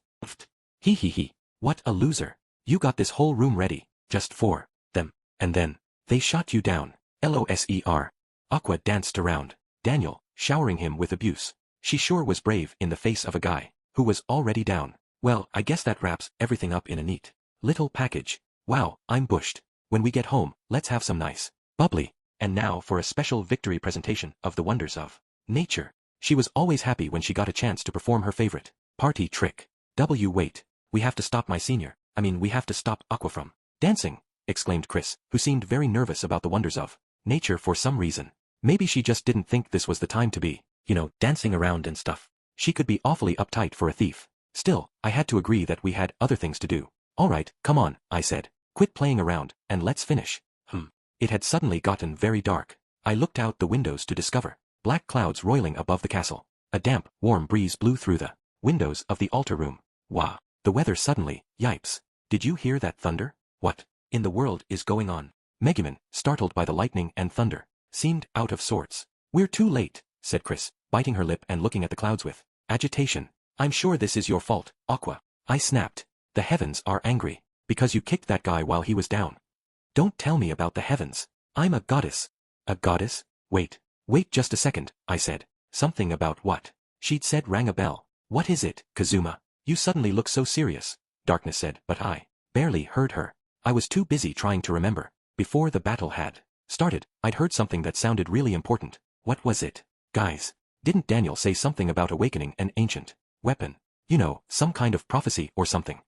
Ah yes, who like a goddess dances, let her don raiment of blue and stand upon the sealed earth. I remember because it sounded so cool. Megumin said. Well, the Crimson Magic Clan certainly knew cool when they. No, you've got to be kidding me, I groaned. It couldn't mean. What are you getting all bent out of shape about, Kazuma? Do you need to go to the toilet? Aqua asked, looking blissfully, infuriatingly oblivious. No, I said. Aqua, I want to make absolutely certain about this. You are a goddess, right? Like, as far as it goes. What do you mean, as far as it goes? I'm a goddess right down to my bones. And that outfit you're always wearing, what color is it? You're only just now noticing the wonderfulness of my clothes? It's my trademark, a beautiful blue outfit, as befits the goddess who controls water. She spun around in place to show off her costume, but I already knew what it looked like. It was the same outfit she always wore. Last question. What did you do just now? My greatest, supreme party trick, beloved by all and sundry for its beauty, that was the dance called the Wonders of Nature. You useless goddess, you couldn't have fulfilled that prophecy better. If you'd tried, I shouted. Who like a goddess dances, let her don raiment of blue and stand upon the sealed earth. Could it really have been talking about Aqua? Who came up with these dumbass activation conditions anyway? For that matter, how stinking contrived was it that the weapon would just happen to activate when Aqua danced? Eek! A flash of light filled my vision, and I heard Lia cry out. There was a huge crash, and part of the castle's roof was blown away, leaving a massive hole. There was another flash, and lightning struck the altar. Something emerged from the blinding bolt. Wait, the lightning is collecting and crystallizing. I said. The weapon I've dreamed of so long is finally mine. Mwahaha, mwahahahaha. Daniel cried, clambering to his feet and going toward the altar. He grabbed the object that the lightning had been feeding, a massive hammer. At last, it's mine. This golden instrument, most potent of ancient weapons. Its name, Thor's hammer. How did he get the weapon? Lia didn't even perform the ritual. Cielo said. I couldn't blame her for wondering. Probably only one other person here besides me understood what had happened. This was no time to be complaining that the activation conditions were absurd. The point was, Thor's hammer was here, and we had to deal with it. Kazuma, this isn't my fault, is it? Aqua squeaked. Of course it's your fault. Your stupid bumbling just happened to align perfectly with the requirements of the ritual. Wah, she wept. I was the one who wanted to cry. I can feel the power just holding it. With this, the world itself is within my grasp. Ha. Daniel said. Stupid Aqua, awakening an ancient weapon. Damn it, this was really getting out of hand. What the hell was I supposed to do now? What are you going to do about this? I demanded. Don't get mad at me. I didn't mean to do anything wrong. Aqua said. I don't quite get what's going on, but please don't be too hard on Aqua. Lia said. This all started because I went and got myself kidnapped. She was trying to take some of the heat off Aqua, but she didn't understand why I was so upset. With the prophecy worded the way it was, who like a goddess dances, let her don raiment of blue and stand upon the sealed earth. No one who didn't know Aqua was a goddess would be able to make sense of it. It was all a moot point, though, whether she'd understood what she was doing or not. Aqua had fulfilled the conditions and reactivated the ancient weapon. Mwahahahaha. Mine at last. That most powerful ancient instrument, Thor's hammer. I knew that name from video games and movies and stuff. I was pretty sure it belonged to the god of thunder or something. I feel a tremendous magical power. Cielo said, shaken. What do we do? What do we do? Ooh, we're in so much trouble. Erica jabbered.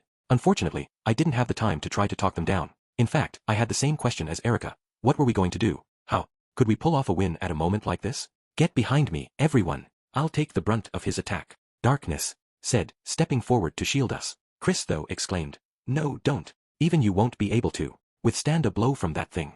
I was with her on this one. Darkness's durability might be her only redeeming quality, but it looked to me like a shot from that hammer would leave even her in tatters. Meanwhile, Megumin, our biggest source of firepower, had been limp on the ground since letting off her explosion.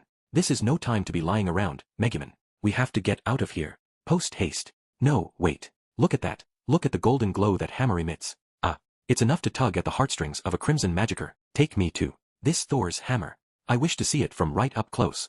And I want to be hit by it from right up close. Even in this situation, these people refused to break character. Perhaps it's strange for me to say this, but this weapon is quite dangerous. You could stand to show a little more fear and caution. Even Daniel wasn't sure what to make of their reactions. I just want to get a better look at it. Take me to the hammer, Kazuma.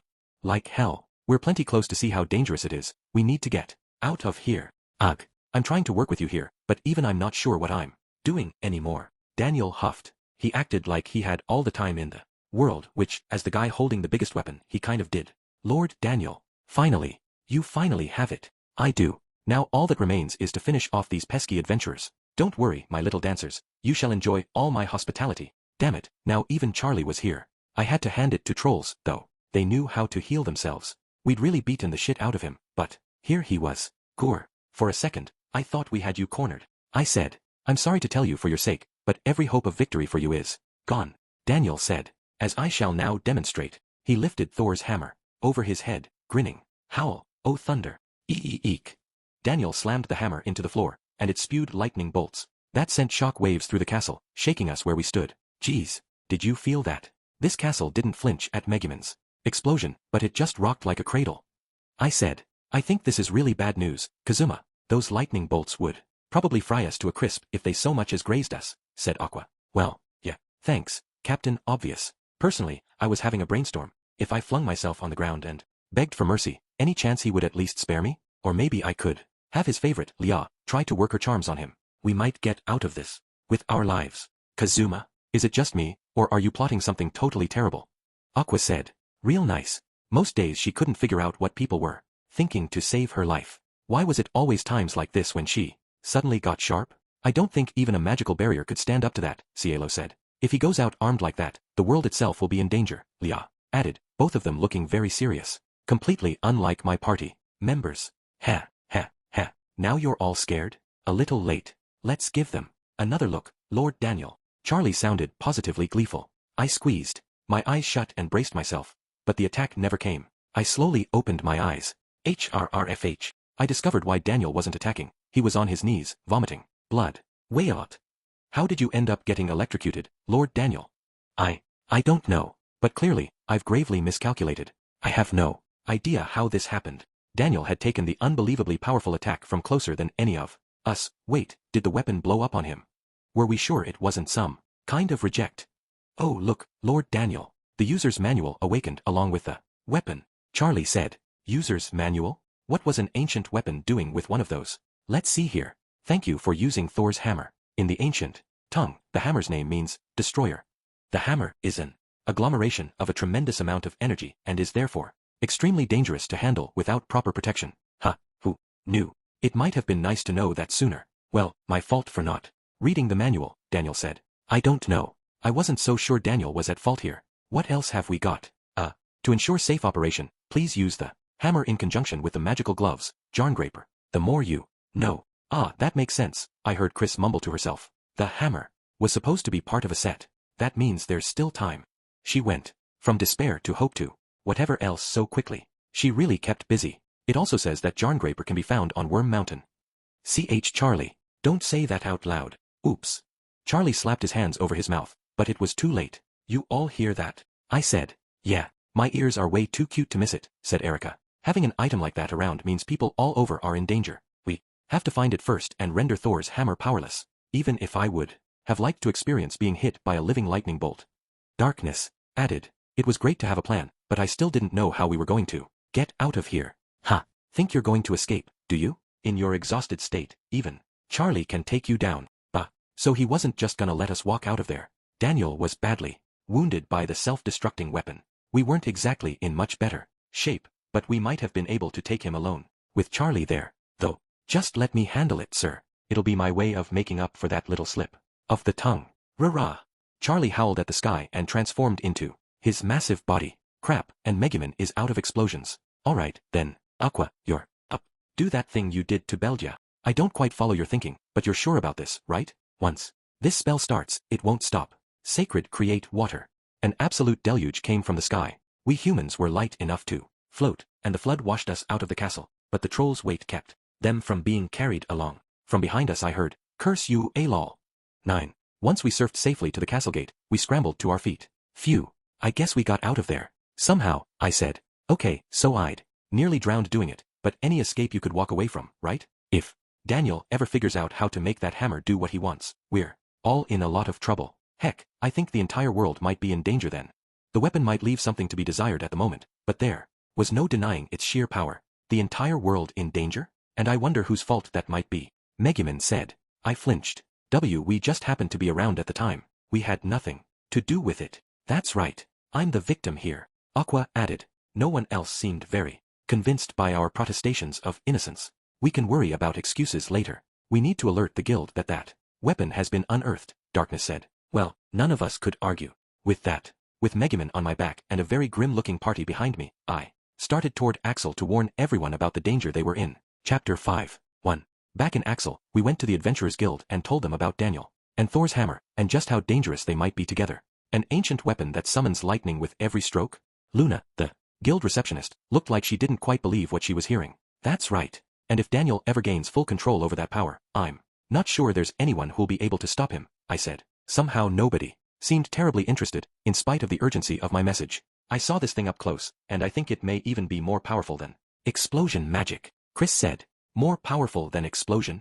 Rin yelped, jumping out of her chair. That does sound like bad news, Dust said, following her. If he just kept swinging, he'd be pretty much invincible. What? They hardly listened when I told them, but then Chris says the same thing and suddenly they're convinced? But how did such an ancient and terrible weapon end up in the hands of someone like him? Rin asked. It was an innocent question, but it definitely made me choke a little. Well, I didn't want to think about what would happen if I admitted the real reason Daniel was able to obtain the hammer. In a word, a goddess more beautiful than any other manifested herself from the heavens. Don't listen to her. Let's just say there was a ritual involved, and Daniel finally completed it. I exclaimed, grabbing Aqua's head and slapping my hands over her mouth. I desperately wanted to avoid anyone finding out that we'd been directly involved in the weapons reclamation. Thank you for reporting this, Kazuma, Luna said. It does sound serious. In fact, it sounds too big for Axel to handle alone. I'll get in touch with the capital right away and begin planning what we'll do.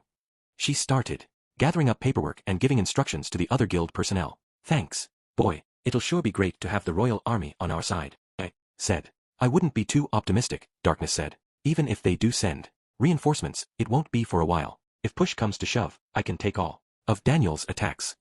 I wasn't so sure. Even Darkness probably couldn't take too many lightning blasts from that hammer and get away with it. Daniel always did have astonishing offensive power, ever since he was with the Demon King's army, Wiz said. It's even possible he'll come after us right away. The Demon King's army? How would you know anything about that? Rin said, startled. Wiz. It was Daniel who told us about his time with the Demon King.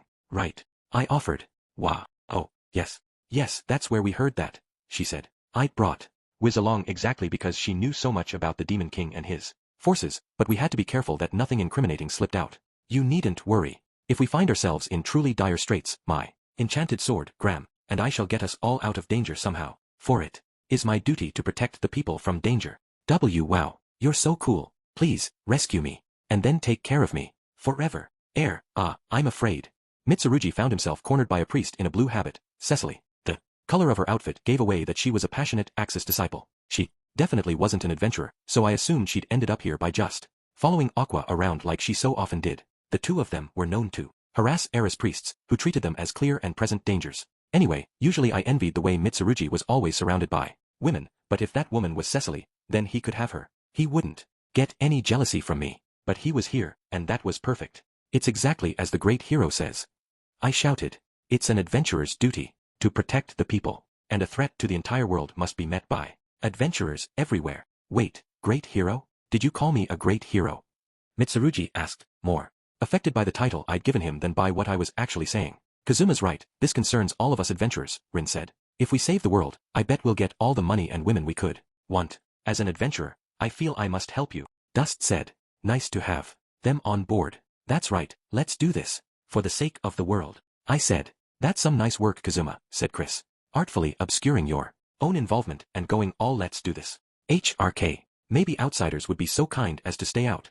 I said. If you say so. Even though I'm not an outsider, I think I'm gonna go cash out the loot we got from the castle. Once again, my senior has. Sigh. She turned away from me, waving over her shoulder. She was still muttering to herself as she left the guild. Even in the middle of a flood, she didn't forget to grab some treasure for the road. She's a thief's thief, I said. I'd grabbed a few choice pieces for myself and hid them in my bag, but they'd all been washed away in the deluge. I must say, you were awfully cool there, Kazuma, said Megumin.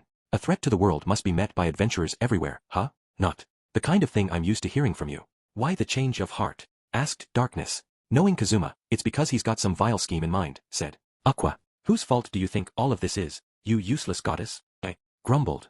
I'd pulled the wool over everyone else's eyes. Gotten them to understand the gravity of the situation. So why did my own party members have to start poking holes in my story?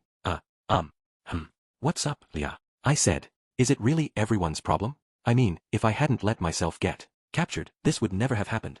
She'd looked despondent ever since we'd gotten out of the castle. I guess she blamed herself for everything. You don't have to feel bad, Leah, Aqua said. It's Daniel's fault for throwing a stupid tantrum. No one else did anything wrong. I agreed that Leah wasn't to blame, but I thought Aqua could stand to feel a little guilty. But what if they cancel the contest because of this? What if Cielo's and Erika's dreams never come true, and it's all my fault? Don't worry so much, Leah. Even if they do cancel the contest, we'll have another chance, Cielo said. Yeah, she's right, said Erika. And even if this was somehow your fault, we're the Axelhearts, and we share everything.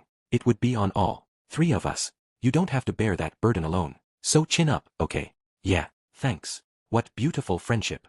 The way those three supported one another was like the exact opposite of my party. I really envied them to be blessed with such fine comrade. Wait, did she just say what I thought she said? Hold on. Cancel the contest. Why yeah, it seems like they'd have to for an emergency like this. Leah said. Crap. I needed Leah and her friends to win that contest so I could pay off my debts. Why did they think I'd gone to all that trouble to rescue them?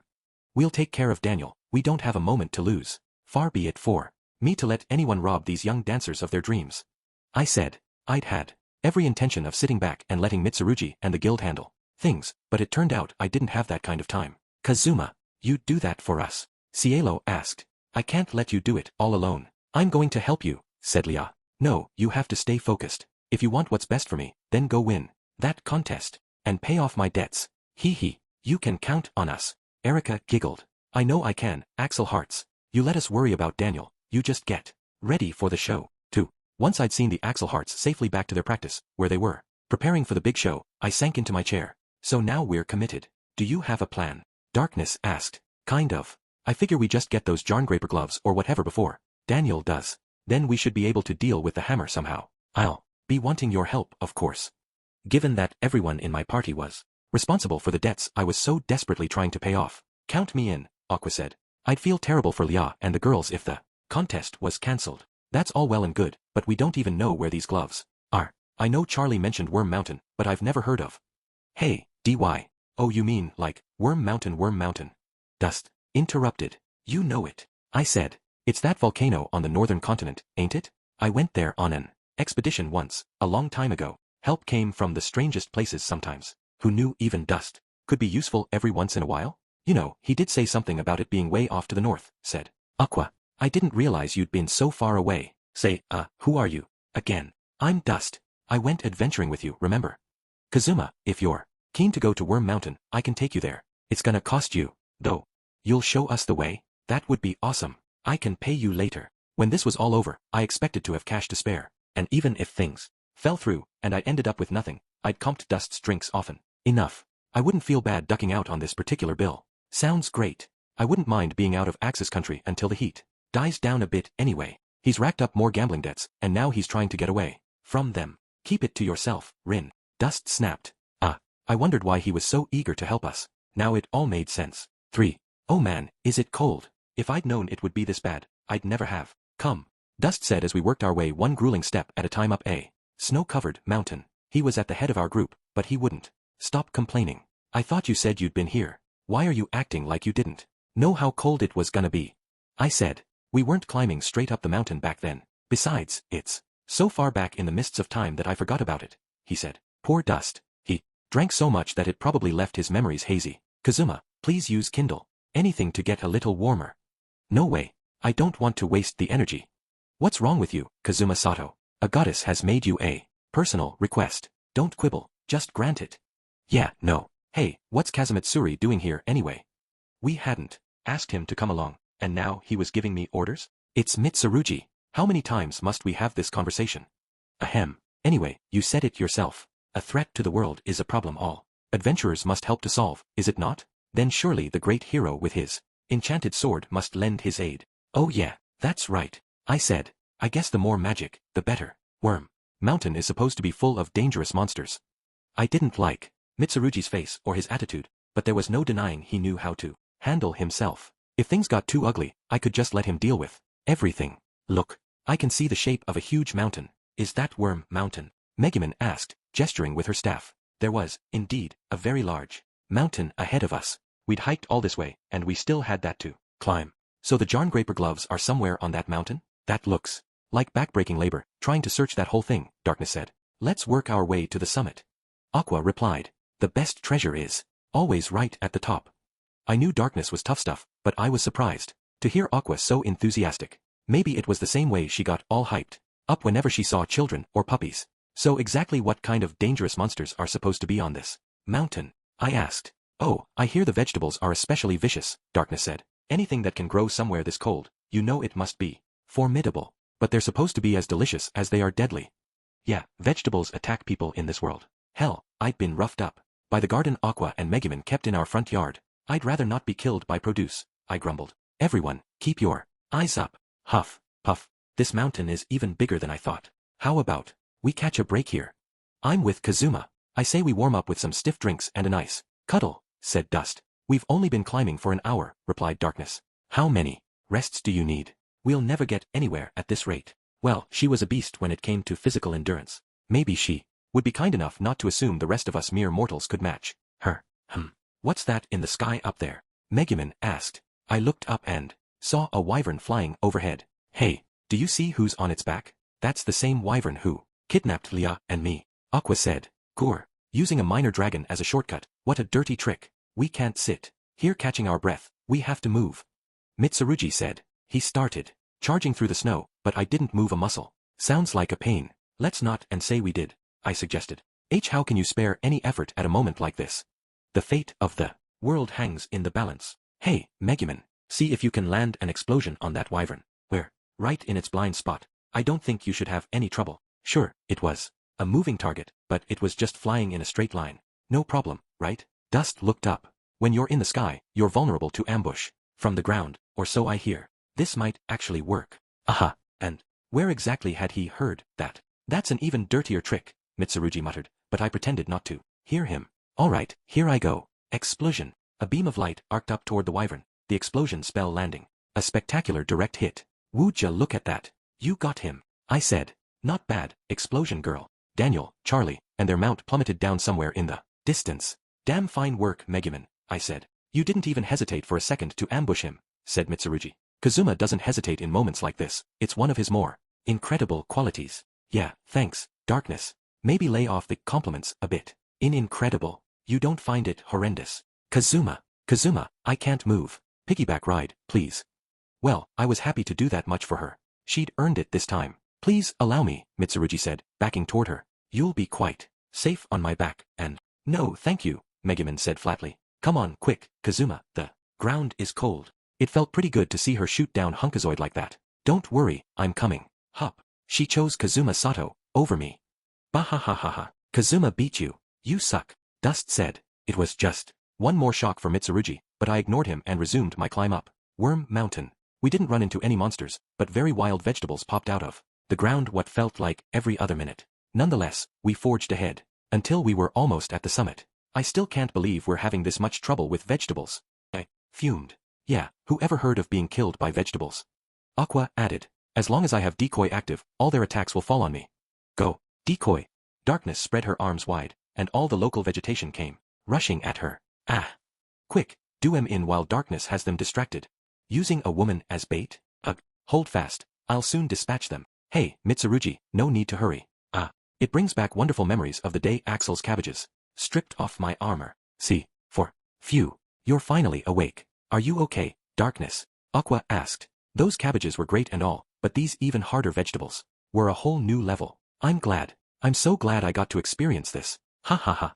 We were catching our breath after eliminating our leafy foes. Aqua and Megumin were pitching the defeated Flora into a bonfire, resulting in lovely roasted vegetables. I was told veggies that were this full of vitality were also very tasty. You sound awfully exuberant for someone who was at death's door a minute ago, thanks to some vegetables, no less. I'd been desperate for a break though, so I guess it worked out.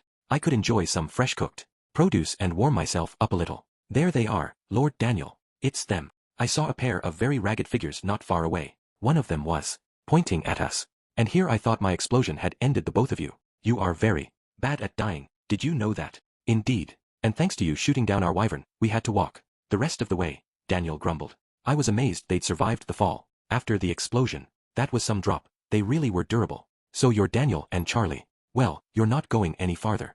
Mitsurugi, great hero and possessor of the enchanted blade, stands before you.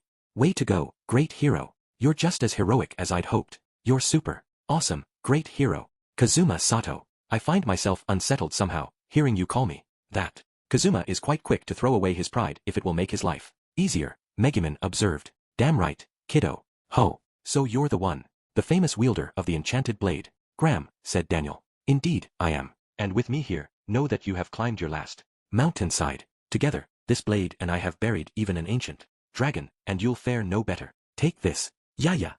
He jumped up high and swept down at Daniel and Charlie with Graham. Perfect. Kill em, guy. In fact, if you wiped each other out that would be cool, too. I see. Yes, that is fine swordplay.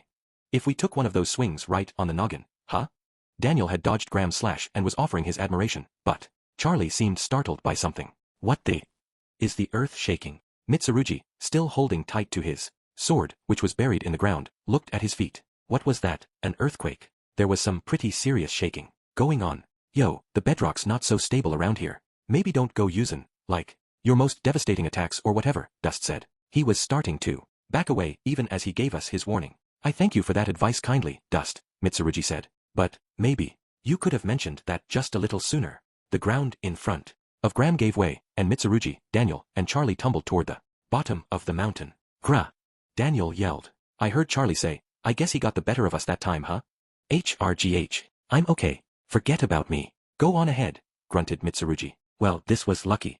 Mitsurugi's sacrifice had gotten Daniel and Charlie off the battlefield. If you say so, Aqua chirped. Let us put him out of our minds and go forward, Megumin added. They were just doing what he'd told them to. All right, maybe you could be a little concerned about me. 5. As the sun began to sink, it became obvious we would have to camp out on the mountain for the night. I recovered most of my magic thanks to those nice, fresh vegetables, Megumin said. I found it somehow irritating that such villainous vegetables turned out to be so tasty. I was off by myself, setting up a tent, when Aqua sidled up to me. Say, Kazuma, something's been bothering me. She was fidgeting as she spoke. You need to go to the bathroom? Yeah, the cold makes it hard to hold, doesn't it? Just use the bushes over there or something. No, it's about that ancient weapon. Oh, Thor's hammer and Jarngraper or whatever. Yeah, what about them? Well, they just sound kind of familiar. The whole time we've been climbing, I've been trying to remember why. I thought she looked kind of funny on the way up, staring at the sky with a weird expression. So that's what she'd been thinking about. And then I finally remembered.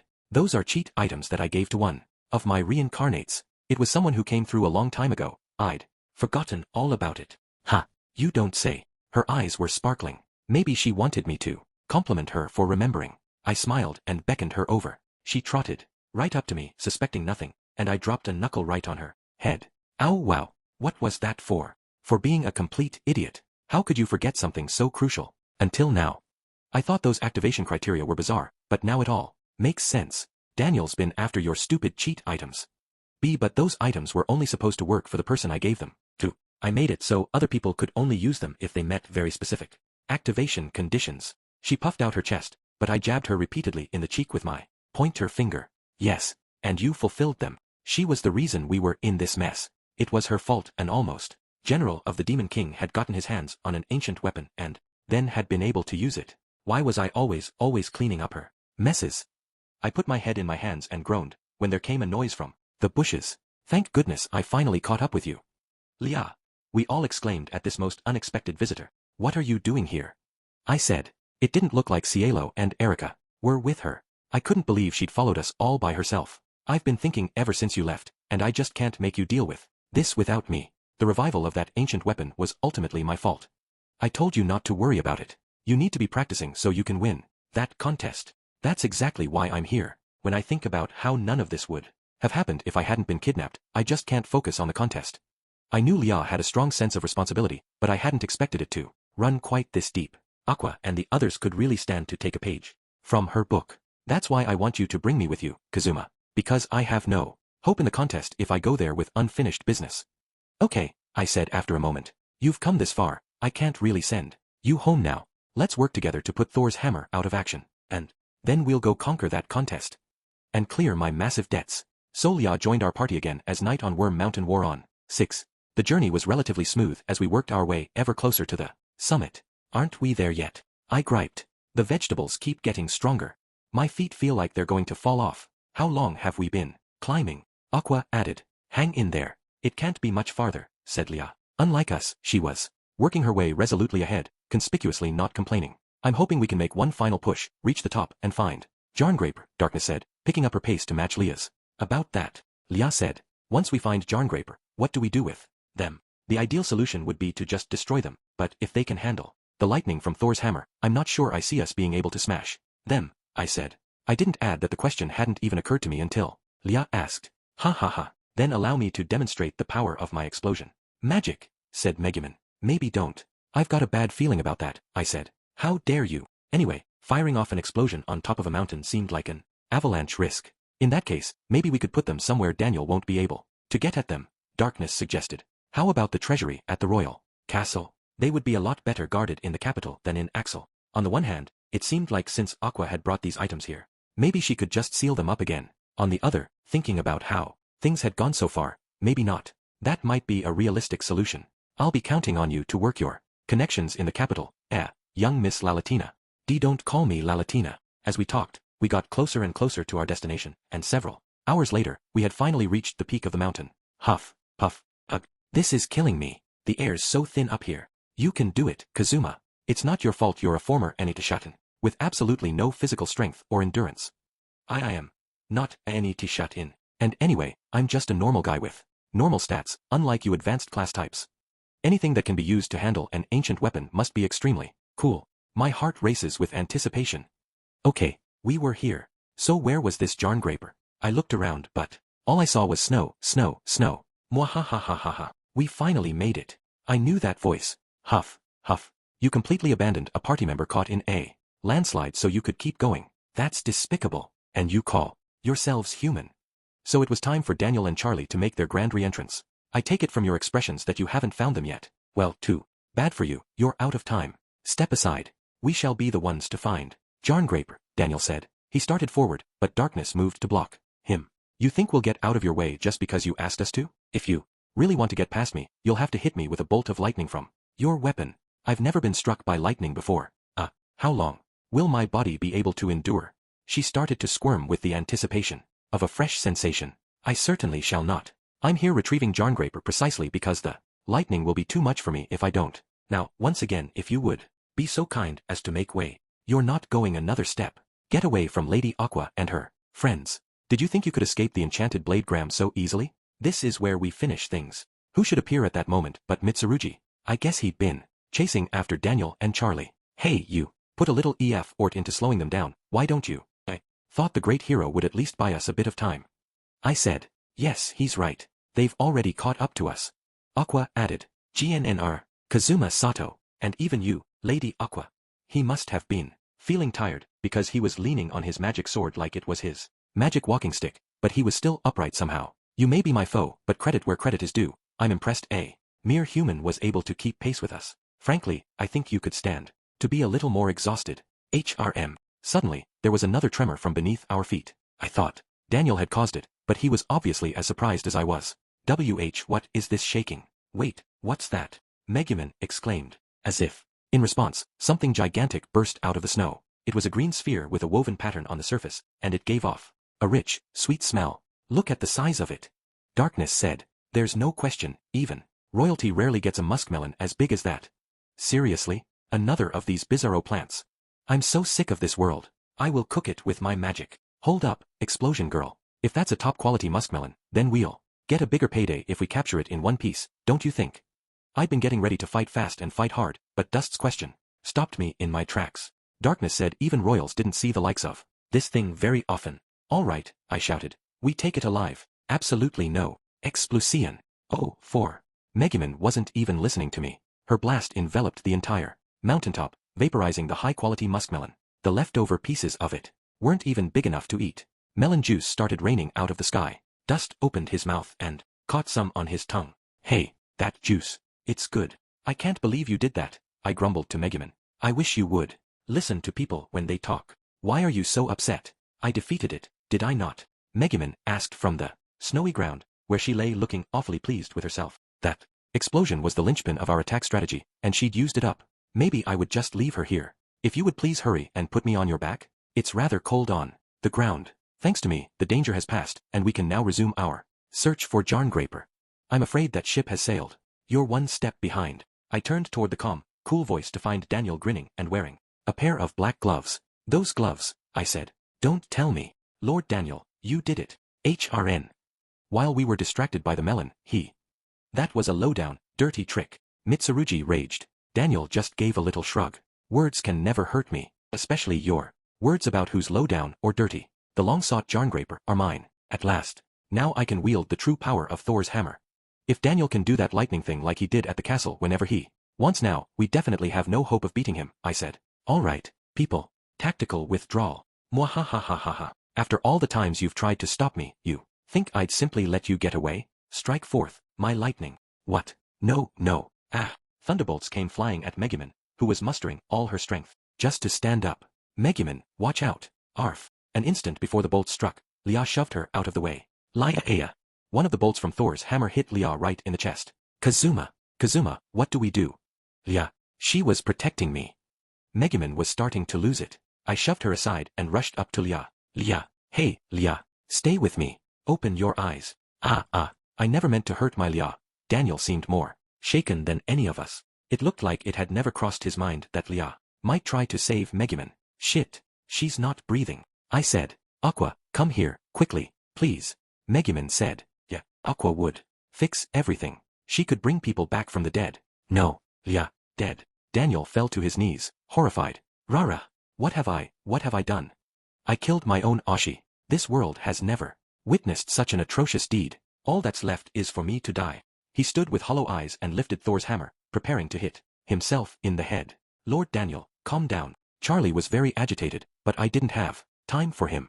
HRN, I can't stand to see you like this, Lord Daniel. And just when you'd finally gotten the power to use Thor's hammer, we need to get out of here. Hraha.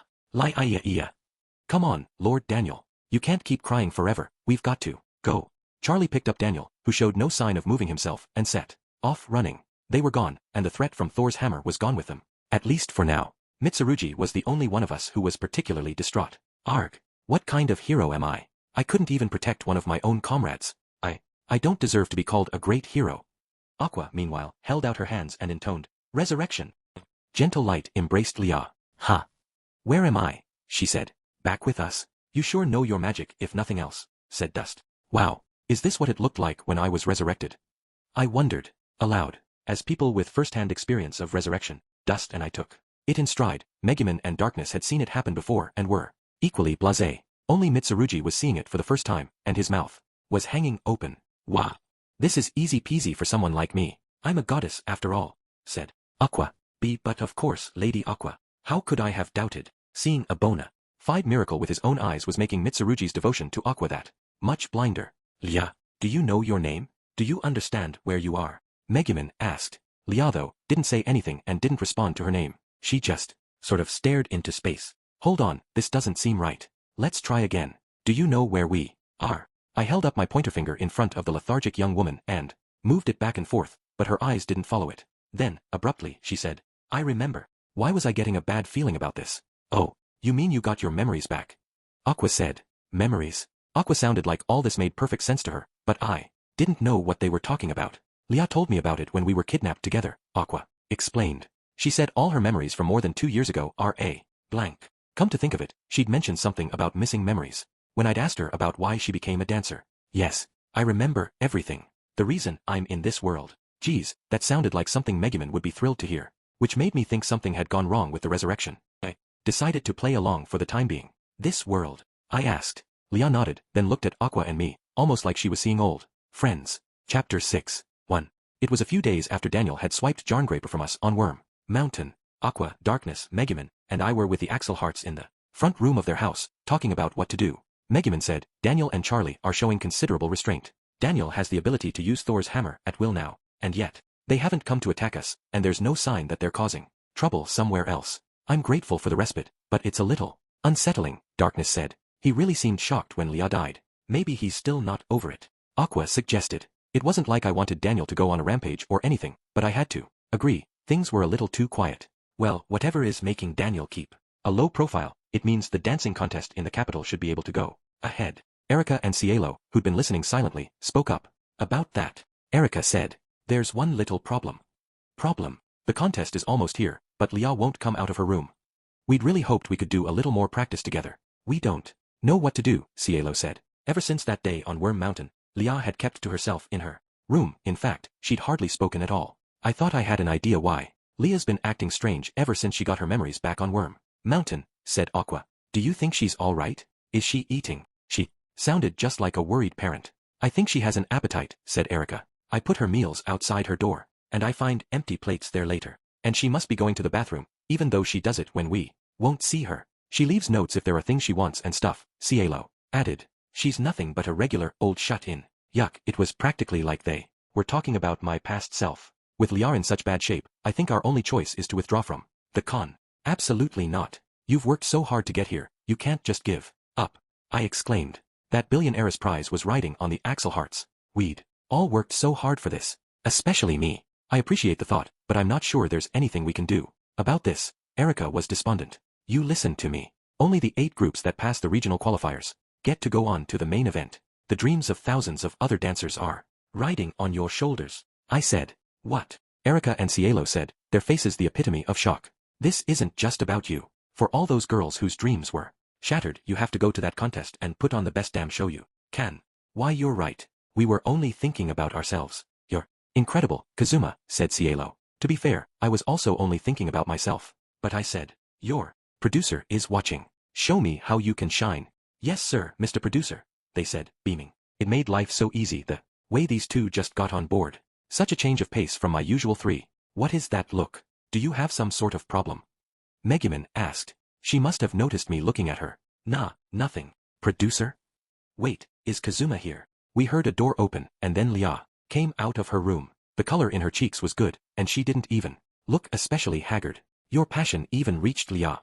Erica said, tears of joy beating up in her eyes. I guess that little pep talk really worked. Lia, the contest is almost here. Let's practice together, said Cielo. Practice? Right. But first, I've got something important to talk about. With Aqua and Kazuma. Would you two come into my room? You want to talk to Kazuma and me?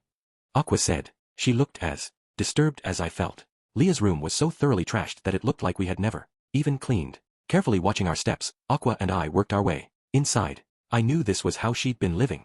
This was why I'd been so annoyed. Do we really have to talk in here? I said. Well, it's really important, and I don't want anyone else to overhear us.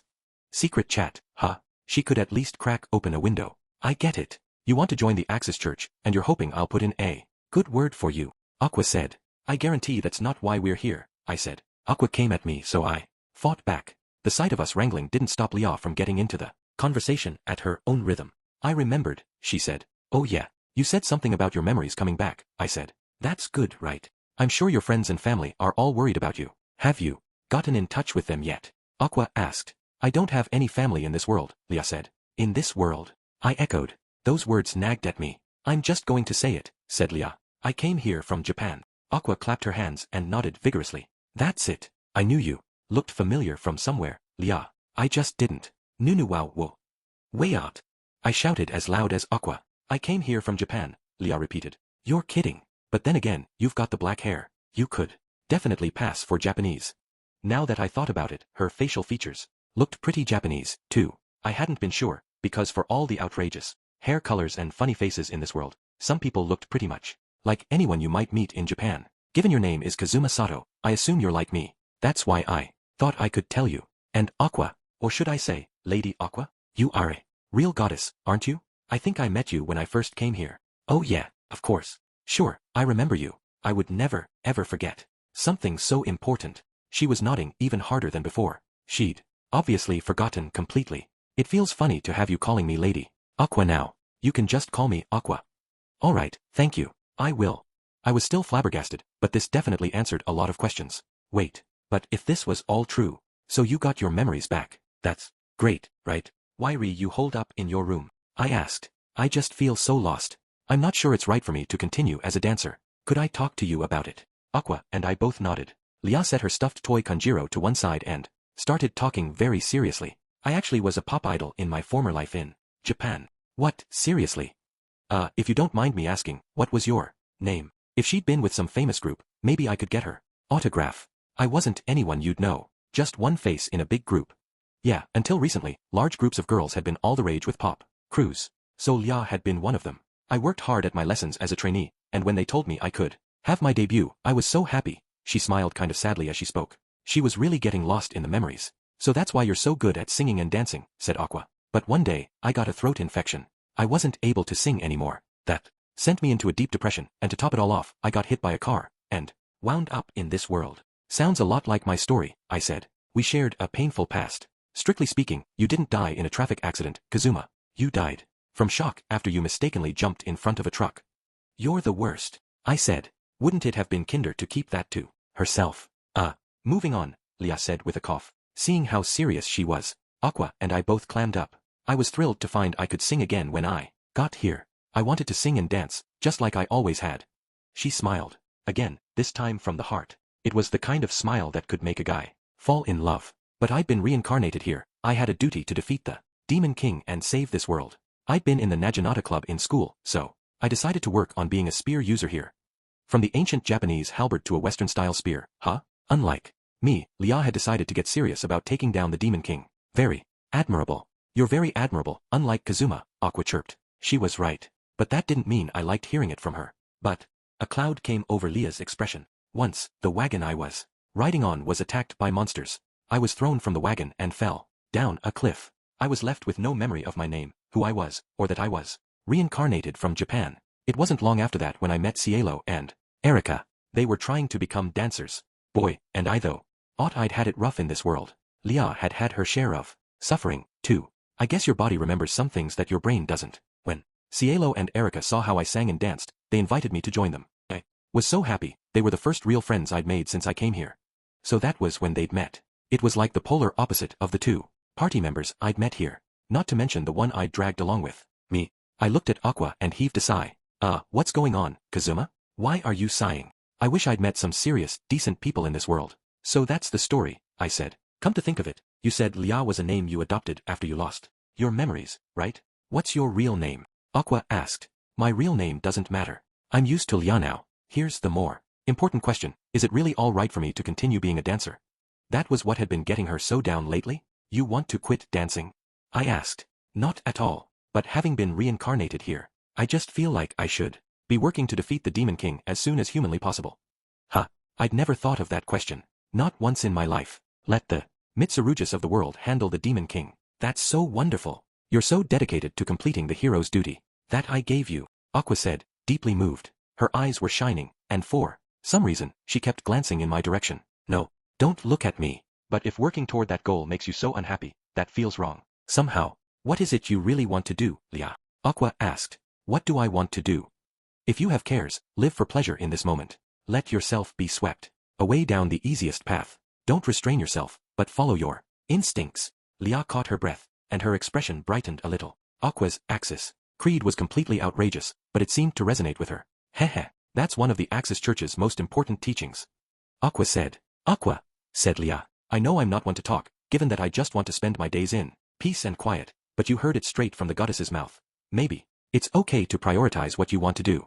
Being a dancer was what helped you meet your friends, right? And us, too. Cielo and Erica both want you to keep dancing, you know. I had to get Lia back on her feet and back on team. Win the contest, or I wasn't going to get anywhere. I went on. There's one thing you can do. March out of this room and let Cielo and Erica know you're still with them. And then go win that contest.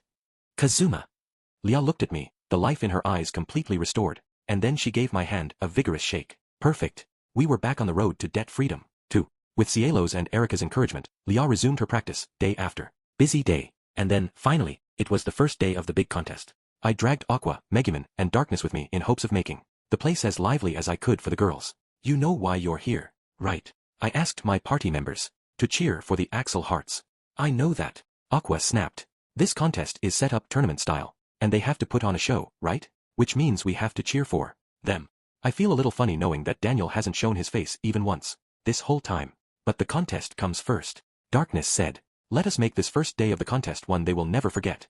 Megumin said. I will show the people of the capital the power of my explosion. Please, please do that outside of town. I left the three of them in the spectator seating and went to the green room. It was a big space, shared by all the competitors, and at the moment it crackled with tension. Every one of the performers somehow looked to me like the biggest of big bads. As for the Axel Hearts, they were holding their own. Maybe it was all the experience they'd had so far. They looked nervous but not overwhelmed. It's finally time for the big day, you three. Let's prove all that brutal training wasn't for nothing. Let's show them what you can really do, I said, dropping some passion on them. That's the plan. Everyone's gonna see that I'm the cutest one around, said Erica. Oh, what am I gonna do? There's so many men here. I hope I don't accidentally punch one of them. That was Cielo. Yeah, please don't. The last thing we want is to get kicked out for assaulting an audience member, I said. Our saving grace was that it was all women performing. If there had been any male groups, I don't think I could have watched for fear of what might happen. And I'll sing my very best, too, to help Cielo and Erica's dreams come true, Lia said.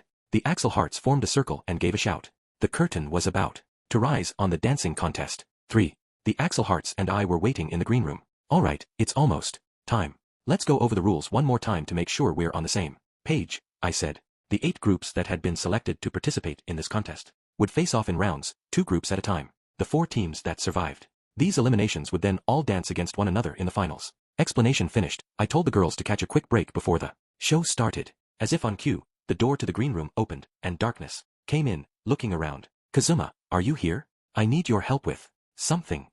Darkness, what's going on? Why are you so upset? A message just came from the castle. Something about Daniel, so I wanted you to come with me. Yeah, all right. I'll be right there, I said. This didn't sound like something I could ignore. I turned to the Axel Hearts. I've got to duck out and deal with some stuff. I'll be back about the time the show is starting. You just get ready. For Darkness and I were in a room at the castle, getting the lowdown from someone who looked like a servant of the king.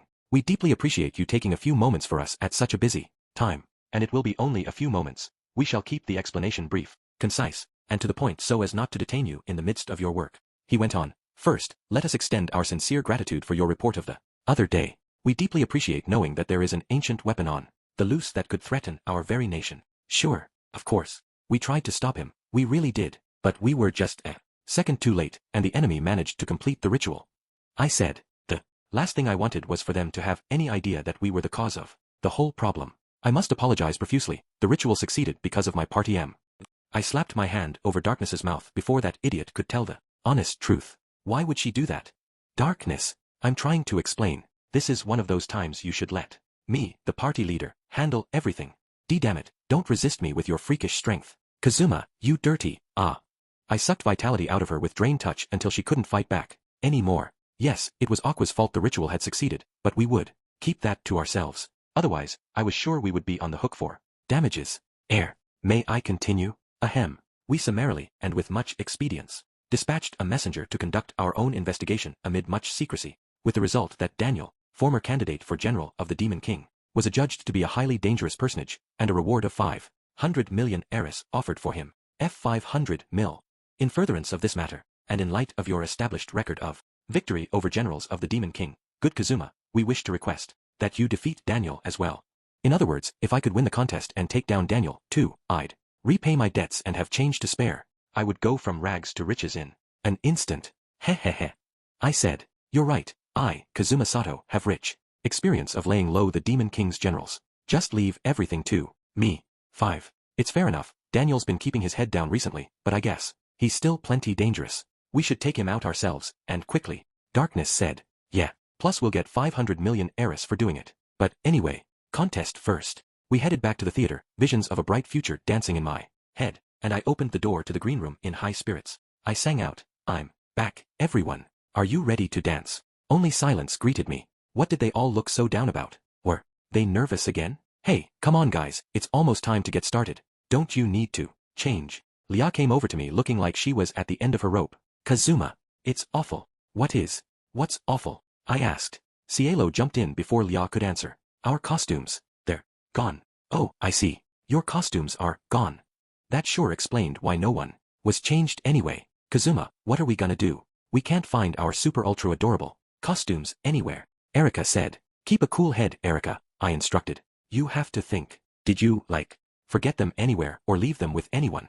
We would never. The bag with our outfits in it was sitting against that wall a moment ago. So the costumes had disappeared in just the last few minutes. Maybe it's some kind of prank. Or maybe a fan made off with them. Arg, you know. What? Forget it. Go out there dressed just like you are. It might cost them points with the judges or the audience, but it would be better than not going out at all. I'm afraid we can't. You're only allowed to perform in the costumes you registered before the event. If we don't find them, we'll be forced to withdraw, Lia said. Suddenly, I heard Megumin say, withdraw? You mean we won't get to see you and your friends perform, Lia? She and Chris were standing there with us. I thought they were supposed to be in the audience. Megumin, Chris, what are you doing here? I asked. We came to give a few words of encouragement before the big show. Megumin said, is there nothing we can do? Search me. Hey, I get why you're here, Megumin, but where'd you come from, Chris? Oh, I just bumped into Megumin and followed her here. She seems very interested in what you're doing, Megumin added. That was unexpected. Here I thought she didn't like being in front of crowds. You could be forgiven for thinking Chris was a young man from her build, although her face was that of a beautiful woman. She had a certain something that the Axel Hearts lacked at the moment. Her looks might help draw in female fans. But were girls even interested in pop groups in this world? Alright, sounds good, I said. I'm busy at the moment, so we'll have the interview tonight. I don't think this conversation is going where I thought it would. What I'm interested in is your producer work. It sounds like you're making money hand over fi. St. Oh that. Chris was a thief, she would be perfect. I hate to bother you, Chris, but I need your help.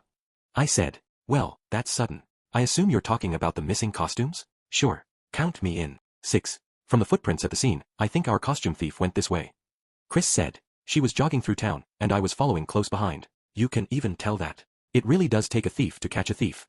They're not a thief, they're a common burglar. But it is odd. What? Megumin asked. I had the same question. What was wrong? These footprints, all their tracks, they don't look human. Not human. Well, I could think of someone not human that I dealt with recently. Oh, look over there. Is that not the Axel Hearts costumes? Megumin pointed to some very large, hooded men. They were clutching the girls' outfits. Hey you, the suspicious guys. Give back Lia and her friends' costumes. I reached out and held her back. Hold up, Megumin. Something isn't right about. That was when the men pulled back their hoods. Trolls. That doesn't look like Charlie and Daniel, but they're definitely the ones who made off with the props.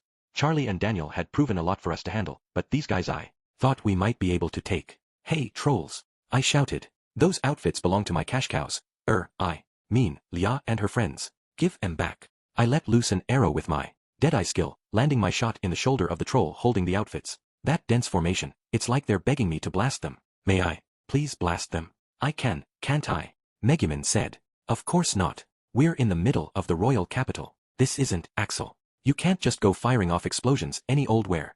I'm pretty sure you can't do that in Axel, either, Chris said. Looking distraught. She put a defeated hand to her forehead. Grr, we will not be captured. We must get these, at least, to Lord Daniel. You're not getting away, I shouted. Chris grabbed the costumes the troll had dropped on the ground. Guess. That arrow really did the trick. I've got them. This is what we're after, right? Kazuma. Ha. No troll bashing today, I guess. The costumes are more important. That one troll, though, he'd mentioned Daniel, hadn't he? Or had I? Imagined that. 7. Thank you all for your patience. The next group to grace the stage of our dance contest is a 3-person act from the town of Axel. Please welcome the Axel Hearts. The MC, whose getup was even more glittery than the performers, gave a great sweep of his hand as Lia, Erika, and Cielo charged onto the stage from the wings. Hey, everyone, we're the Axel Hearts, and once you see how cute we are, you'll never be able to look away. Erika enthused. I'll do the very best I can, so please cheer for me, said Cielo. We'd made it back in time somehow. Now it was up to Lia and the others to give the performance of their lives. Just listen to our song. This is the Axel Hearts Bright Show. Lia said, and then they went into a perfectly synchronized and rehearsed song and dance routine. The audience was enraptured, and the judges definitely looked like this was making a favorable impression. 8. It was the first night of the dance contest, and we were at the Axel Hearts hotel ready to celebrate their success. We bumped into Erika and Cielo in the main hall, and we all headed for Lia's room together. What a great show Lia put on, Cielo said. She was about to knock on the door to Lia's room when she stopped short. The door was ajar, and we could hear Lia talking inside. Thank you, Kanjiro. I really do love singing, she said. Maybe it's because this was my first show since getting my memories back, and, well, it doesn't hurt that we won, but it felt even better than usual just to sing. Her voice was an octave higher than usual. She must have really been in a good mood. I could really feel how much you love singing, Lia. You did a great job. I knew you could do it if you put your mind to it, said Lia in a slightly different voice. Oh, please, there's no need to flatter me. You'll embarrass me. So she was one of those types. I thought the most polite thing might be to not disturb her, but just as I turned on my heel to leave, a gust of wind blew the door open. Lia was there, hugging her stuffed fox. Our eyes met. She froze. Hey, I said. Kazuma. Cielo. Erika. How long have you been there? Sorry, I said, somehow feeling compelled to apologize in the awkward moment. What are you so embarrassed about, Lia? Erika said. We've seen you talking to your stuffed animal a million times. He's not a stuffed animal. He's Kanjiro. We know how important Kanjiro is to you, Lia, Cielo said. He is. When I was adventuring by myself, he was my only comfort. And after I lost my memories, Kanjiro was there for me. You could almost call him the 4th member of the Axel Hearts. I'm, not sure I'd go that far, I said. We didn't need any members who couldn't sing or dance. But hey, he's a great mascot. Hold on. The whole fact that Lia cherished Kanjiro so much, could it be she'd received him when she came to this world? Don't tell me, I said. Is Kanjiro a cheat item? Cheat? I don't even know what you're asking, Kazuma, Erika said. As a born and raised inhabitant of this world, it was understandable if she didn't follow. Lia, though, understood right away and shook her head. No, not him. My item was this magical keyboard. She reached into a big bag and put a musical instrument with black and white keys on the table, an electric keyboard. This was what she'd come over here with? That must mean it had some amazing power, like Gram the enchanted sword. So, Lia, what does this thing do, exact? Terrible news. My question was interrupted by Aqua, my item and my terrible mistake. Darkness and Megumin were with her, and all 3 of them were out of breath. It looked like they'd run all the way here. Hey, guys, what's the rush? I asked. It's him. Daniel is attacking the capital. Aqua cried. What? I'd been lulled into a false sense of security because we hadn't heard a peep from him. If he goes on a rampage, the contest might be cancelled, just like our tour. Cielo said. Not on my watch. It's up to us dancers to defend our contest. Lia, Cielo, let's go, said Erika. Right. I'm going to bring this, just in case. Lia attached a rope to her keyboard and slung it across her torso like a shoulder keyboard. We're going too, right, Kazuma? Aqua said. Sure thing. Hey, tell me about this keyboard you gave Lia. What kind of item is it? What powers does it have? Ha, you think I'd remember details like that? Grr. I couldn't believe she could say that without a hint of embarrassment. First the ancient weapon, now this, it was dereliction of divine duty. Anyway, let's just hurry, otherwise, who knows what will become of the contest. Aqua said. 9. Mwahahaha. In order to convince the Demon King's army to take me back in. And in order to ensure a pleasant married life in the future, I'm going to need those humans to suffer a little. That's fantastic, Lord Daniel. I'm so glad to see you hard at work again. As your closest confidant, it makes me very happy. I was watching Daniel and Charlie from the shadows, and I couldn't help thinking they needed to dream bigger. And anyway, when had Daniel started to think about getting married? So the only reason he didn't do anything recently is because he didn't feel like it. I said. I'm impressed he was able to get himself back into gear though, said Aqua. Unlike you, Kazuma. You only do any work if your back's to the wall. That is true, concurred Megumin. Yeah, she's right, said Darkness. Ugh, stop it. Don't give me those judgmental looks. Bigger problem. Daniel and Charlie were holding their rampage right by the stage. The nerve. Tremble before the might of this ancient weapon. Now howl forth. Thunder. Thors. No more time to stand and watch. We burst from the wings. It's the moment you've all been waiting for. The stars are here. I announced. HRM. You again, Daniel said, less than enthused. It wasn't like I was so thrilled to see him, either. I will protect this city and its dancers. If you must unleash your lightning bolts, you unleash them on me, said Darkness. I am here. Let us now see once and for all which is more powerful. Thor's hammer or explosion, added Megumin. Neither of them seemed intimidated, let alone terrified, by Daniel's weapon. What a lot of noise for such tiny insects. Stop screeching at me and make with the girls. So he was after the Axel hearts again. I should have known. Looking for us? We're right here, shouted Lia as she and her friends bounded onto the scene. Daniel and Charlie were immediately head over heels. Oh ho, Lia, you are alive. For us to be reunited here and now, what can it be if not destiny? You've seen my overwhelming strength, surely. You've fallen in love with me afresh. Afresh? Lia was never in love with you to begin with. You need to give up on these gross fantasies. Erika said. This stage is where the dreams of lots of dancers are going to come true. People like you don't deserve to be on it. Cielo said. The two of them stepped forward to cover Lia. Let me be honest, I don't enjoy smashing up dancer stages, but such are the travails of love. Today, I take another step toward my long dreamed of marriage to Lia. He really was the hideous final form of the idol-obsessed geek. Marriage? What is he talking about? Don't listen to him, Lia, I said. Here he comes. I tried to be ready, but we were facing two extremely potent enemies in Daniel and Charlie, teamed up with a cheat weapon in Thor's hammer, which was no longer threatening to backfire and fry them. It was shaping up to be a pretty brutal fight, or so I thought. HRRGH. I never expected this. Did I subconsciously hold back in order not to destroy my girl's sacred stage? I wanted to call him out for being a sore loser, but I thought it was probably true. He'd been moving slowly, and he hadn't used the power of Thor's hammer. Hee. Excuses? That's pathetic. Aqua, don't antagonize him. That was all it took, though. Furious, Daniel raised the hammer above his head.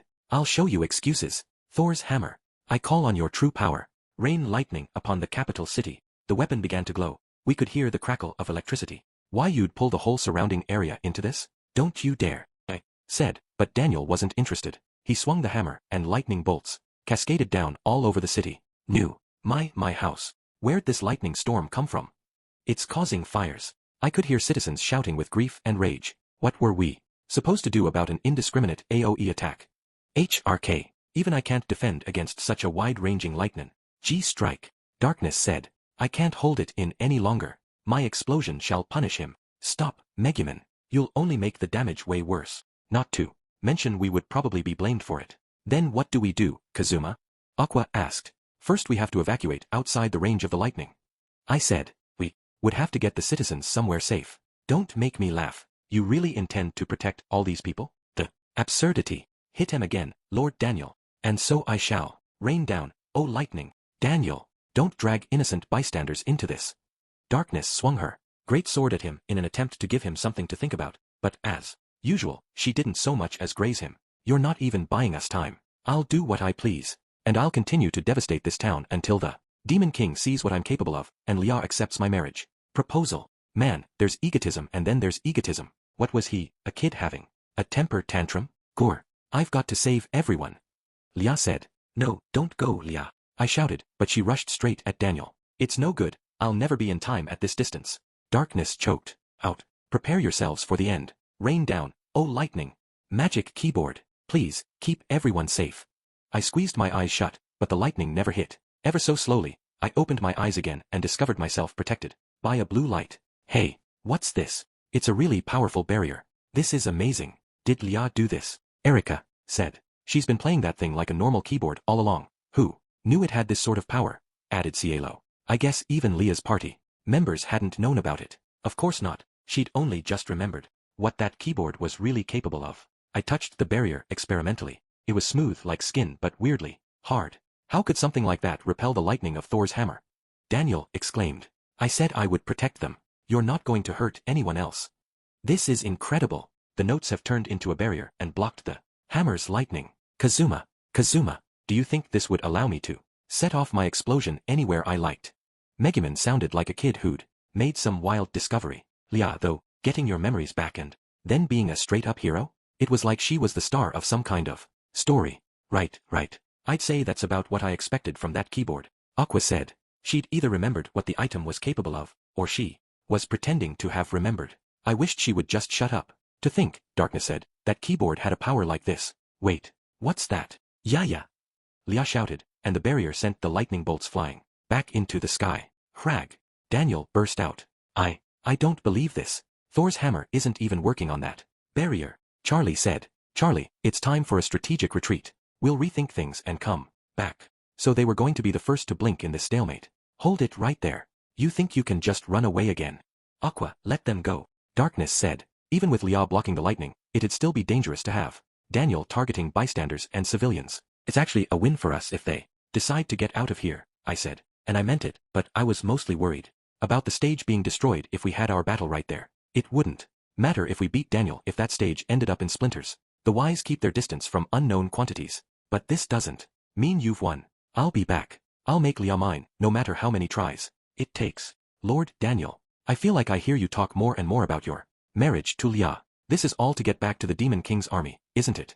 Why yes, of course. It's all to show His Majesty just how powerful I am. Come to me, Wyvern. He had obviously forgotten all about the Demon King and his army.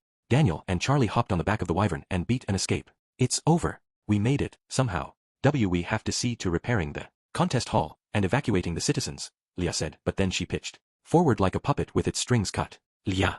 I rushed over to her, but she didn't have any visible injuries. She was just unconscious. She probably used up her magic. My list had a few items like that on it, said Aqua. She ought to know. She was the one who'd given it to her. We took Leah to a tent that had served as a waiting room. While Erica and Cielo kept an eye on her, the rest of us cleaned up the mess. If we didn't get this place back in shape, that would be the end of the contest, and my chances of debt freedom. Chapter 7. 1. Okay, if you're injured, please line up over here. I'll cast heal on each of you.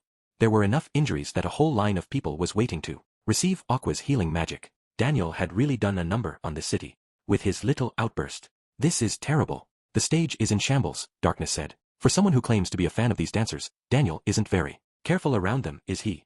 Added Megumin. Yeah, we're just lucky there weren't any victims among the civilians, I said. The vast majority of the casualties were soldiers, a silver lining of sorts. Come on, Kazuma. Do you plan to make me fix this entire town and help all the injured people all by myself? Aqua said. You never do anything to help out. Now of all times you could at least do a little work. Kazuma, that's a terrible thing to say. You said what should never be said. Aqua shouted, tears in her eyes. It didn't bother me much. Yeah, sure, I hear you. Look, I know it's tough. So I called in some help. That's very nice of you, but I don't seem to see them anywhere. Megumin said, looking around. I admit, there didn't seem to be anyone, like, right there. I grumbled. Where is she? Oh, there she was. Over in a corner of a plaza a short distance away. I trotted over to where she was busy treating an injured soldier. Thanks, Mississippi. It's a big help to have someone around who can use heal, the soldier said. Oh please, think nothing of it. All part of a priest's duty. She gave him the kindest of smiles. It was such a beautiful sight. The soldier seemed ready to fall in love. And you know what? If this had been all there was to her, Cecily would have been a model cleric. Hey, I need a heal over here, someone shouted. Just a second, please. I'll be right there. Ha, that outfit. You're not one of the sisters of the Axis Church, are you? Like, the completely crazy ones. I guess the soldier recognized Cecily's blue habit as a sign of her Axis faith. He scowled openly. Why, yes I am. The crazy ones, though? That makes me a little sad. Why yeah, sorry. I didn't mean anything by it. I understand. A few overenthusiastic believers give us all a bad name. I wish you wouldn't think that all Axis faithful are like that, though. She gave him a beseeching look. The soldier scratched his head, embarrassed by his own behavior. Sure, I get it. Like you're proof that some Axis sisters are the real thing. I guess I had you people all wrong. Please don't let it bother you. Listen, you must be hungry, yes? Let me offer you this arkan bun. Cecily wiped her eyes and, smiling with a graciousness worthy of the Virgin Mary, held out a stuffed bun. Thanks. Don't mind if I do. There. You ate it. I saw you. You can't take it back now. The moment the guy swallowed, Cecily completely changed her tune. Now that you've eaten that food, not to mention gotten all those healing spells I cast on you, you have to sign this confession of faith. Wait. Didn't you do all that out of the goodness of your heart? What self-respecting cleric would drag her ass all the way to the capital and start helping people just out of the goodness of her heart? I'm not here for mercy, I'm here for evangelism. I want everyone to know Lady Aqua's will. Confronted with Cecily's true nature, the soldier made a desperate bid to get away, but she zipped around him and cut off his escape. After all I've done for you, you can't possibly say no, can you? Come on, here's the paper. Sign it. Heek. I knew you Axis disciples were bad news. Act now and receive free bar soap and liquid detergent. Come on, let's go. She was merciless. The soldier was genuinely terrified. Stop that, you're scaring him, I said, delivering a karate chop to her skull. Ow. Kazuma, please don't just walk up and hit me like that. What if my brain goes funny? Oh, believe me, you're past having to worry about that. Anyway, it's hardball conversion strategies like this that give your faith such a bad rap. Come on, get back to healing hurt folks. Your beloved Lady Aqua will be real happy. Lady Aqua. If that's what she wants, well, I guess there's no fighting. But I'll expect plenty of gelatinous slime for my trouble, okay? I knew Aqua's name would grease the wheels. Cecily got right to work. Looked like things were all set here. Then, next I would go check out the team of strong as hell types who were helping to remove the rubble. Darkness and Cielo were putting the guys to shame and working up a healthy sweat. There's my macho girls. I said, don't call me macho, they snapped in unison. Hey, you're doing great work. It's actually impressive the way you get along. I guess it helps that we're both nobles, Darkness said. Yeah, Cielo agreed. Oh yeah, according to Cielo, her family was a pretty powerful noble household. The question of what to do from here hung over me. Ideally, I wanted to take care of Daniel so I could be completely focused on the contest, but it was complicated. The capital city had put a bounty on Daniel's head of 500 million heiress, but with all the explosions, rampages and general mayhem, my debts amounted to 800 million. Even if I did somehow manage to take down Daniel, I would still come up 300 million short. I could risk my life in battle against an enemy as powerful as any general of the Demon King and still be in debt, which left just one option. My mind's made up. We just try to keep Daniel out of this. Okay, everyone, focus, we have a contest to win. Tich, that's very gratifying to hear, but, yeah, what is it, Cielo? You seem really down. She kept glancing at me like she wanted to say something, then looked away again. It couldn't be. Was she in love with me? A producer? His pop idol? A forbidden love? Yeah, I could go for that. Kazuma, I think you're misunderstanding something. While you were away, Leah told us that she's leaving the Axel Hearts. Oh, huh. Well, this industry does reward talent. Can't blame her for taking her act solo, I said. Idols retired from their groups all the time. Wait, what? Details, now. Where's Leah? At our house, I think. Cielo was so upset that her shoulders were shaking, but I remembered her fear of men just in time to stop myself from giving her a comforting pat. Without Leah, what would happen to the Axel Hearts? What about the contest? What about my debts? I would have to get the story from Leah before I could figure out what to do, so I rushed to where the Axel Hearts were staying. I got to the house, which was great, but how was I supposed to convince Leah to come back? I'd rushed to the door of her room, where I now stood, but this was where the real problems started. Come on, Kazuma, say something to her. Erika gave me a push, and the distance between me and the door decreased. How to start? Hey, Leah, I heard you said you were quitting the Axel Hearts. Is that true? I asked, but there was no answer. Don't worry. Kazuma's not mad at you, Leah. He's just very worried, Cielo said sweetly. At that, the door opened, and we could see Leah. We could also see, and smell, the room behind her. But let's not talk about that, shall we? I'm sorry for not talking to you about it, Leah said. But there's no way I can defeat Daniel while also being a dancer. And I have to defeat anyone who threatens this world. Wow, she was really serious about this. I guess getting her memories back had given a jolt to her sense of duty as a transplant. Hey, maybe she'd even take out the Demon King for us. Then my job would be done, and Aqua would be thrilled. I couldn't stand the thought of Leah abandoning the Axel Hearts at this stage though, not with the prize pot so nearly within my grasp. I hear you. Daniel's definitely a threat, but doesn't that mean people need the Axel Hearts now more than ever to put a smile on their faces? Kazuma.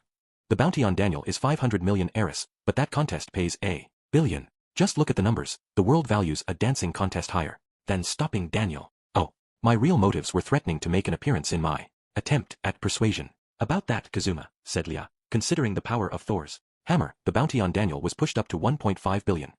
Oh, 1.5 billion.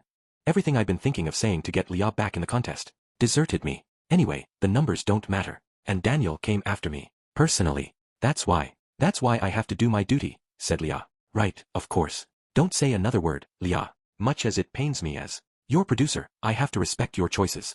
I gave her a hearty slap on the shoulder and my most blinding smile. Nobody seemed to expect that. Lia, Cielo, and Erica all took a step back. Shocked body language all around. W.H. Wyatt.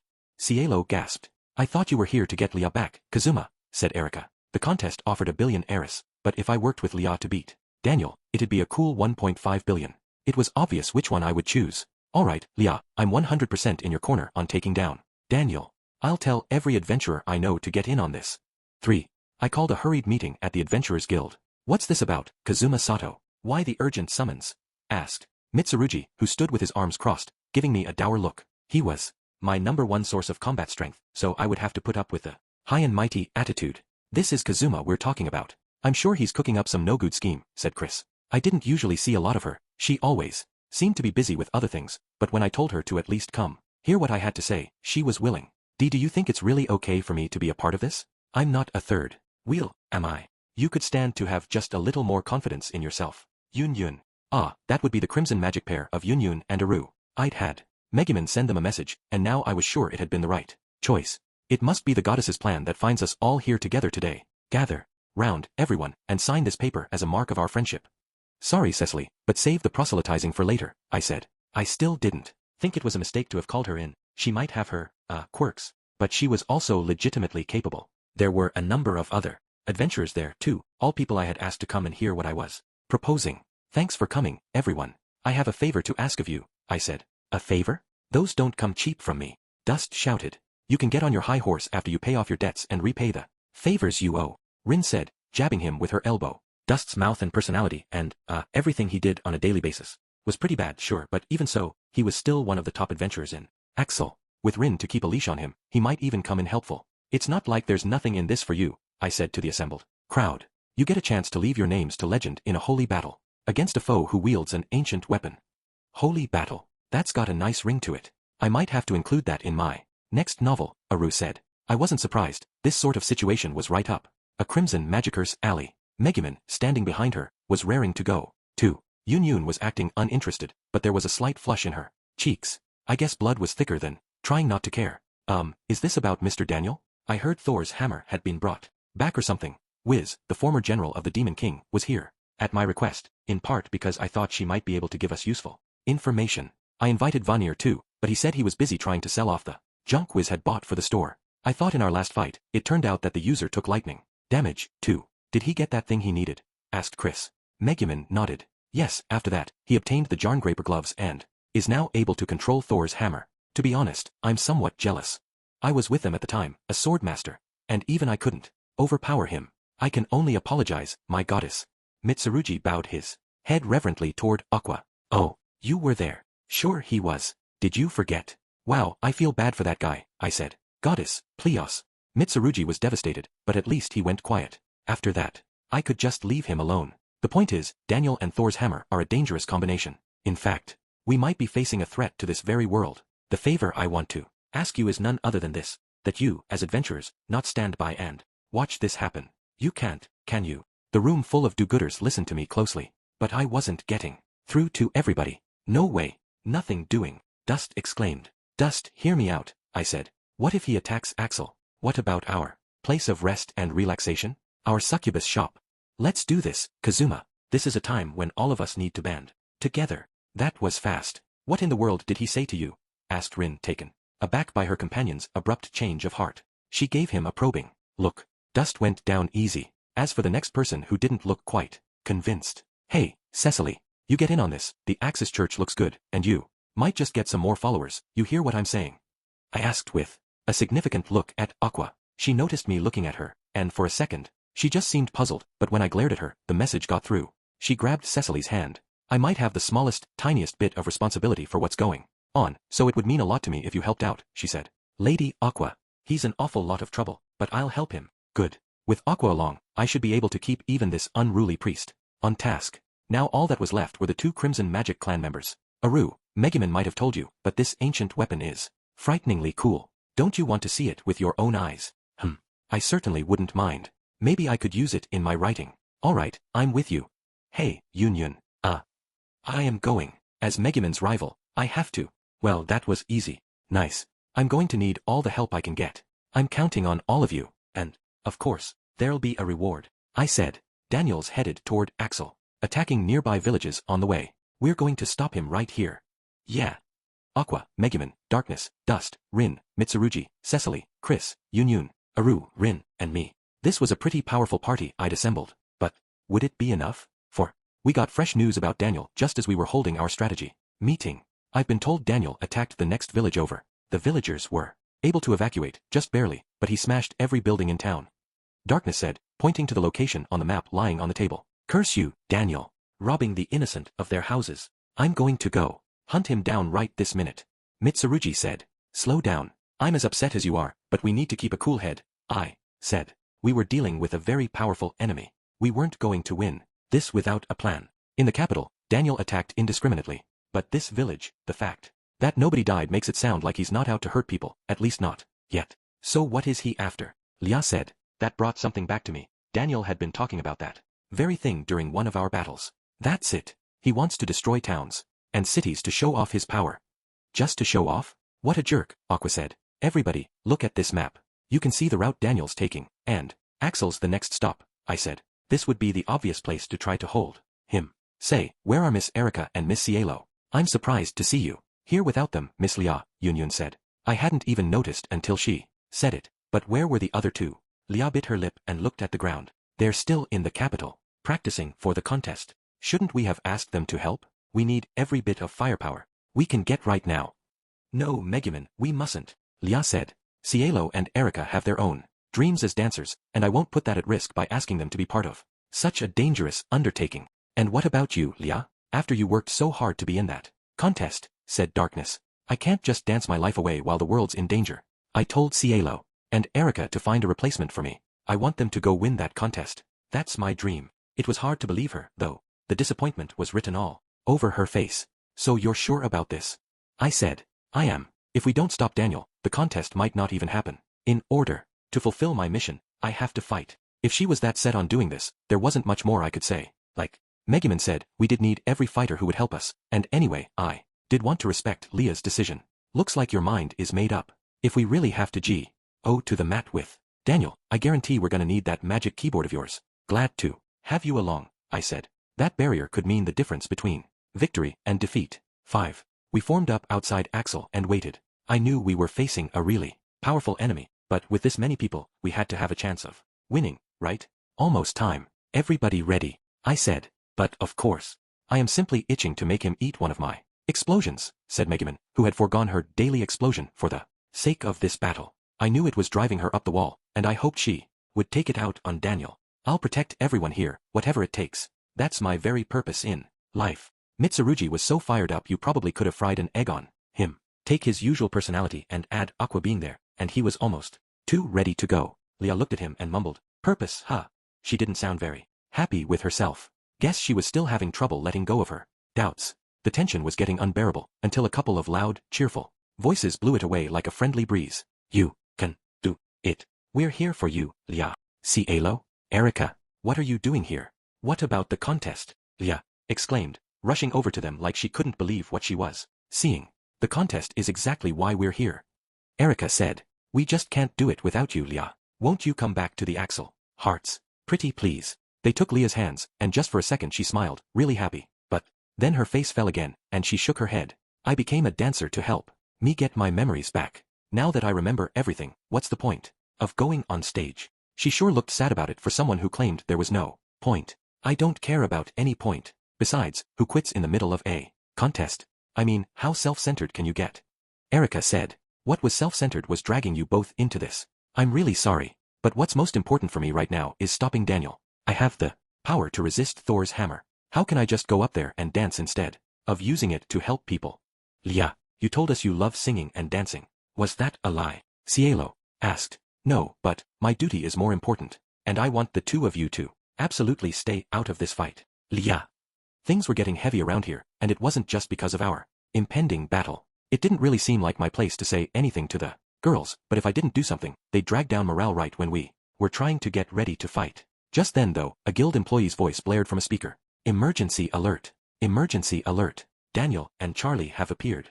Northeast of town. Daniel is armed with the ancient weapon Thor's hammer and should be considered extremely dangerous. All adventurers, please assemble at the town gate. All of us drew our weapons. Kazuma. Daniel's coming, just like you thought. Chris was staring fixedly into the sky, where we could see two wyverns on which rode Daniel and Charlie. Grara. The wyverns roared as they touched down. Daniel and Charlie dismounted. Well, looks like the gang's all here. How nice of you to show up so Lord. Daniel can crisp you all together. Oh, Lia. I so wanted to see you, and I can only apologize for making you wait. Your future husband has arrived. Daniel got grosser by the minute. Yeah, I've been waiting too, for the day I destroy you. I thought Lia sounded just a little overenthusiastic, but maybe that was what happened. When you had just turned your back on two of your party members and put yourself in kind of a corner. Daniel, I wish you wouldn't resort to such desperate measures. Surely, we can talk things. Oh, pipe down, Wiz, you traitor to the Demon King's army. Now I shall show you that it matters not how many party members you have. You are powerless before Thor's hammer. The weapon crackled with lightning as he swung it proudly above his head. Ho, so that's Thor's hammer. You were quite right, it's as cool as one could ask for, said Aru. Right. It pulls on, indeed tears at, the heartstrings of crimson magicers such as ourselves. Quickly, now, let us steal it from him and shower it with the affection it deserves. Megumin said. The two of them were obviously overjoyed at the sight of the hammer. Surely this isn't the time. We need to stay focused, chided Yunyun, the only member of the entire Crimson Magic Clan in her right mind. Do you think you mice have the slightest chance against my lord now that he has the ancient weapon? I laugh. Bwahaha. Charlie sounded even higher and mightier than his so-called lord. Don't waste your breath, Charlie, Daniel said. The only way they'll understand is when they feel it for themselves. Then they both began the transformation from their human forms into trolls. Going all out first thing, are they? I couldn't ask for a better fight. Now, make me taste the full wrath of your lightning, cried Darkness, who seemed less intimidated than ecstatic. Kazuma, are you sure you don't want me to block this with my keyboard? Lia said. Yeah, you can just ignore him. Wait for my signal. Are you ready? Then try yourself against the power of my lightning. Daniel exclaimed. He was targeting Darkness, but even a stray bolt from that hammer would be enough to destroy any of the rest of us. Now, I shouted. Go for it, Lia. Magic keyboard. Lend me strength. 6. The battle ebbed and flowed, with our party giving as good as we got. Well, okay. The truth is, we were kind of up against a wall. We could try to mount an offense, but we didn't dare go outside the barrier that was protecting us from Daniel's attacks. And we were so busy keeping ourselves safe that there was hardly a moment to think about striking back anyway. Huff, huff. You do know how to put up a fight. But this is the end. I summon my lightning. Gore. Blast it. Lia growled. The barrier absorbed Daniel's biggest lightning blast the same way it had all the others, but things were looking grim. It's no good. She managed to hold it, but he's going to overwhelm us. Megumin cried. How much lightning can that thing put out? Even for a cheat item, it's up. I said. Worse, Lia was fading fast. She was on her knees, breathing hard. She'd almost reached her limit. At this rate, then two figures rushed over to her. Lia. Cielo. Erica. Why are you here? I told you to stay out of this. Well, we didn't tell you to leave the group, but you went and did it. Didn't you? We decided that meant we could make our own choices, too. Cielo said. I know maybe we can only slow you down, but we can't stand by, twiddling our thumbs while you fight. Erica added. Cielo. Erica. Touching moments of friendship were great and all, but we were in the middle of a battle here. It wasn't social hour. If Daniel got a shot in at them, he'd wipe them all out in one go. Speaking of Daniel, he said, what a beautiful sight. What an honor to witness my Ashi like this. Yes, it's the most wonderful thing. So moving. Daniel and Charlie were both wiping their eyes with their handkerchiefs. Fan psychology at work, huh? No matter how hard things get, we'll always be together. We'll never leave your side again, Lia. Cielo said. When we work together, there's nothing we can't do. Erica added. The two of them started to sing, and almost as if in response, Lia's magic keyboard began to glow. The keyboard. It's getting more powerful, Lia said. Sing with us, Lia. Yeah, it takes all three of us to be the Axel Hearts. There was only a short pause before Lia exclaimed. Right. She joined in the chorus, and the barrier glowed brighter than ever. I didn't really see the point of breaking into song in the middle of a battle, and I didn't understand why the flagging barrier had suddenly gotten so much brighter. But whatever, right? It all looked good to me. Wow, the girls' friendship caused a reaction in the barrier that made it even stronger, I guess. Something like that. Brilliant phlebotinum, Aqua. What? It's back to its original strength. No, it's even stronger. Daniel said. Thanks for the update. It's just the opening we needed. Light him up, everyone. I shouted. Rin, Aru, and Yun Yun all opened up with their magic. Daniel, caught completely off guard, stumbled backward. Grah! Mere grunts. How dare you? We were doing damage, that much was clear. Actually, this was about ideal, but trolls prided themselves on their durability, so we had to lay it on thick if we wanted to take them down. Lia, Erica, Cielo, listen to this. I zipped over to them and told them the plan I just thought of. Think you can do it? Yes, probably, but are you sure? If we get the timing even a little bit wrong. Leah's head drooped. She wasn't looking very confident. I put a hand on her shoulder. Don't worry, I'll take responsibility for whatever happens. If a producer's idol hands him lemons, he makes lemonade. That's his job. You'll never get a bigger or better stage. Show me the best performance you can put on. Yes sir, Mr. Producer. So they were on board. Great. It was an accident of circumstances that I'd become their producer, but for the first time I felt like we were really all in this together. Let me help too, Mitsurugi said. I'll give them a taste of the enchanted sword. Graham. Well, I'm not gonna be left out. If I don't do some work, I won't get any reward. Dust and Mitsurugi added themselves to our front row and piled on the damage. Grara. Alright, it's working. With Daniel this weekend, the level difference won't matter. It's time for Chris, let's do what we do best. Aqua, Cecily, buff our luck. I said. I'm sure I don't know what you're planning, but alright. Blessing. Aqua called. I'll handle the adorable girl, Lady Aqua. Blessing. Chris and I weren't exactly cut out for the battlefield class-wise, but this was where we could make a difference. Never expected my skills to come in so handy at a moment like this. All I ever got from showing you this ability was a reputation as the monster who taught Kazuma to steal panties. Glad I can finally set that right. Together we cried, steal. Ha ha ha, that's what you use at this moment? I hate to break it to you, but you failed to steal Thor's hammer. Daniel gave the hammer a quick, not to say panicked, pat to make sure it was still there, then let out a breath and grinned as if he was in complete control of the situation. Ha, look what I got, Chris said. Ah, that's my glossy Lia publicity shot.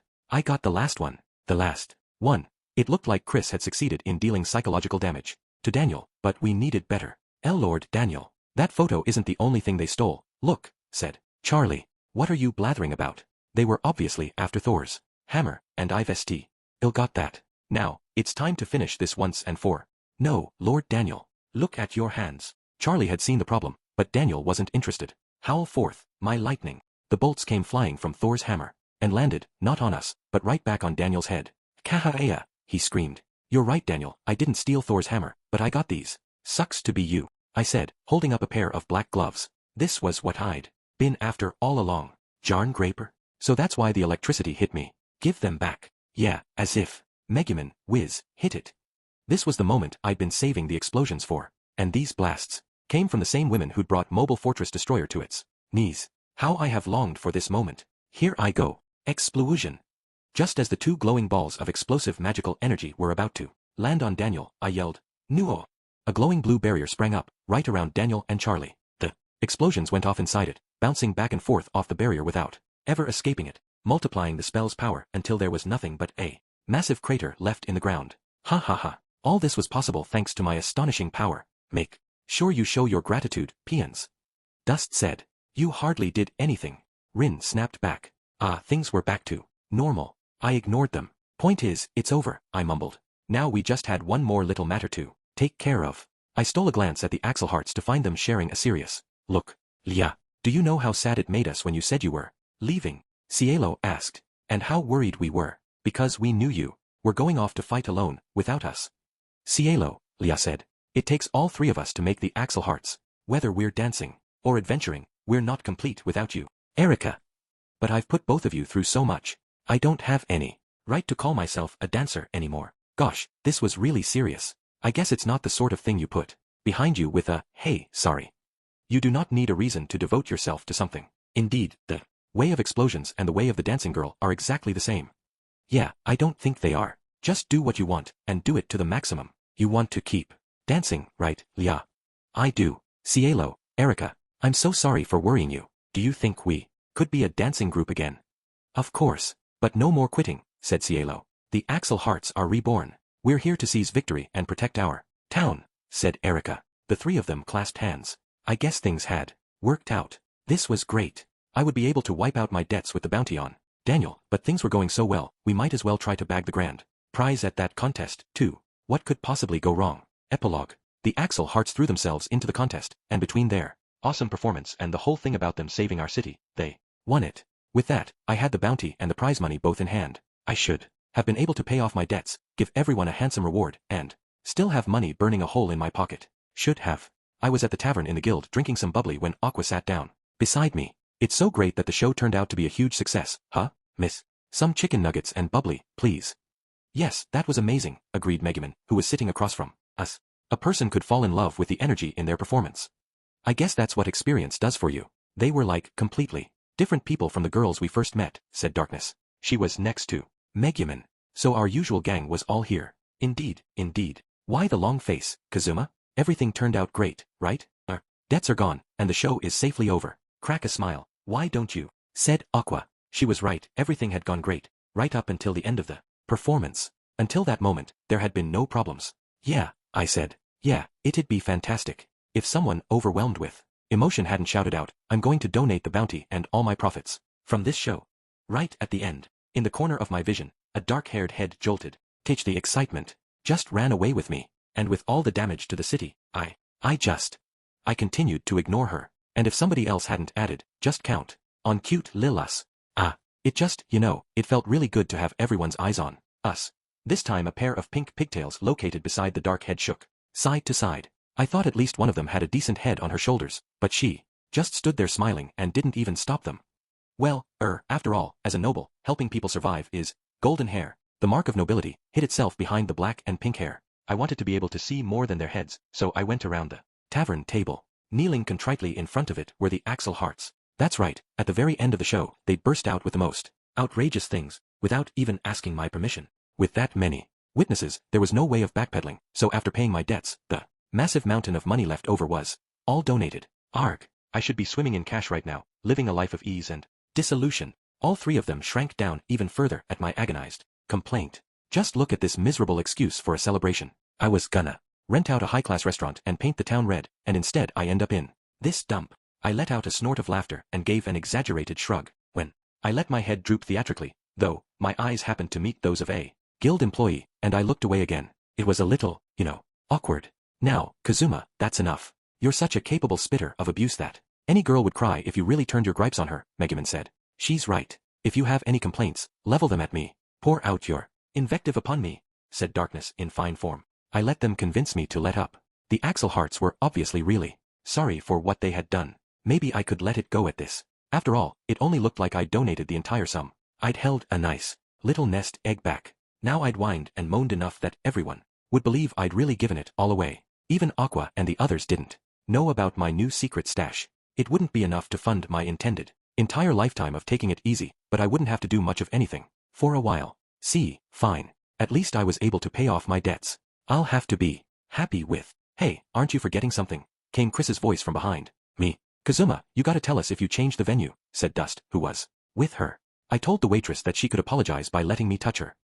And I got the police called on me. The two of them were joined by Wiz, Rin, Cecily, Aru, and Yun Yun. Everyone who'd been part of the fight against Daniel was here for a little celebration. Cool, you're all here. It's not lavish I guess, but I've at least got enough cash left for a bit of a party. Grab a drink, have some food. Hoo-hoo. Free food and booze. I'm gonna stuff myself enough for a week. Dust said, lunging at the edibles. Please stop. You're embarrassing me, said Rin. For once, maybe I'll eat something other than gelatinous slime. Say, we can get doggy bags for this, right? Whatever you're having, hand it over. Not happenin', sister. Debt collectors have been on my tail for 2 days, and I haven't had a bite to eat, said Dust. I'm just as hungry as you are. I haven't eaten since I bilked that heiress food handout yesterday. The two of them started struggling over a hunk of bone-in meat. It was turning ugly, and I decided the best thing I could do was ignore them. Wow. So this is a party. I've wanted to go to one for so long. Yun, it's not something to cry tears of joy over, Aru said, sighing. Her friend was completely overcome by the occasion. I like this. It's a nice chance to relax, Chris said. She was The only one who looked like she was keeping an even keel and just enjoying herself. Yeah, well, it's my treat, so don't hold back, I said. Now, that's generosity. Hey, speaking of which, let's talk money. I still haven't gotten my reward yet. Dust boomed out. Everyone gathered around him. Oh yeah, I had to pay everyone their rewards. Wait a second. Hey, you didn't forget, did you? Dust said. You're not going to try to pass this off as like, you're so bottom of the heap that you forget you have to pay people for their work, are you?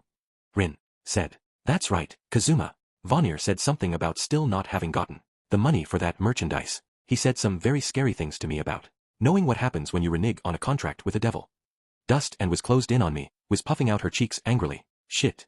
I completely forgot I'd told Vonnier I would pay the production costs on the merch later on. Ah, crap. Yes. Of course I'm going to pay you. Waitress, bring plenty of bubbly.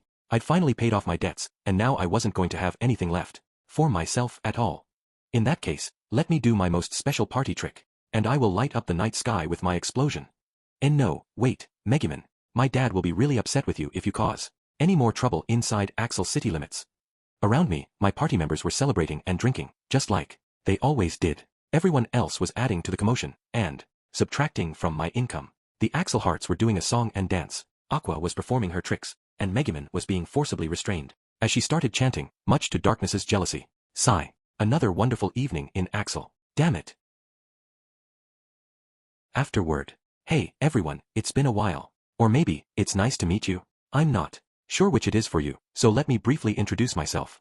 I'm the author of a previous Konosuba spin-off. This idiot wants his moment in the limelight, too. That's one reason I was asked to come back and do the Fantastic Days novel. But enough about me. This book is based on the story of the first part of the Fantastic Days game. My challenge was to remain faithful to the spirit of the game while infusing the book with the appropriate Konosuba-ness. I thought that since the story was already finished, it's in the game, after all, this would be easy. I wish I could go back and slap my naive self in the face. It was absolutely arduous. Part 1 has a ton of dialogue, for one thing. More than you could normally fit into a regular novel. I agonized over which conversations to cut and which to build on and expand. But I was consoled by the joy of being able to once again write all the wonderful characters who populate Konosuba. The 3 members of the Axel Hearts are new characters original to the game. Lia, Erika, and Cielo. Their personalities and achievements are something to behold. I have to admit, though, that I never expected to be involved with Konosuba in quite this way, writing a novel version of a game. I must give thanks for this wonderful good fortune. Natsume Akatsuki, I owe it all to you, as usual. Thank you for continuing to trust me with your world post-limelight.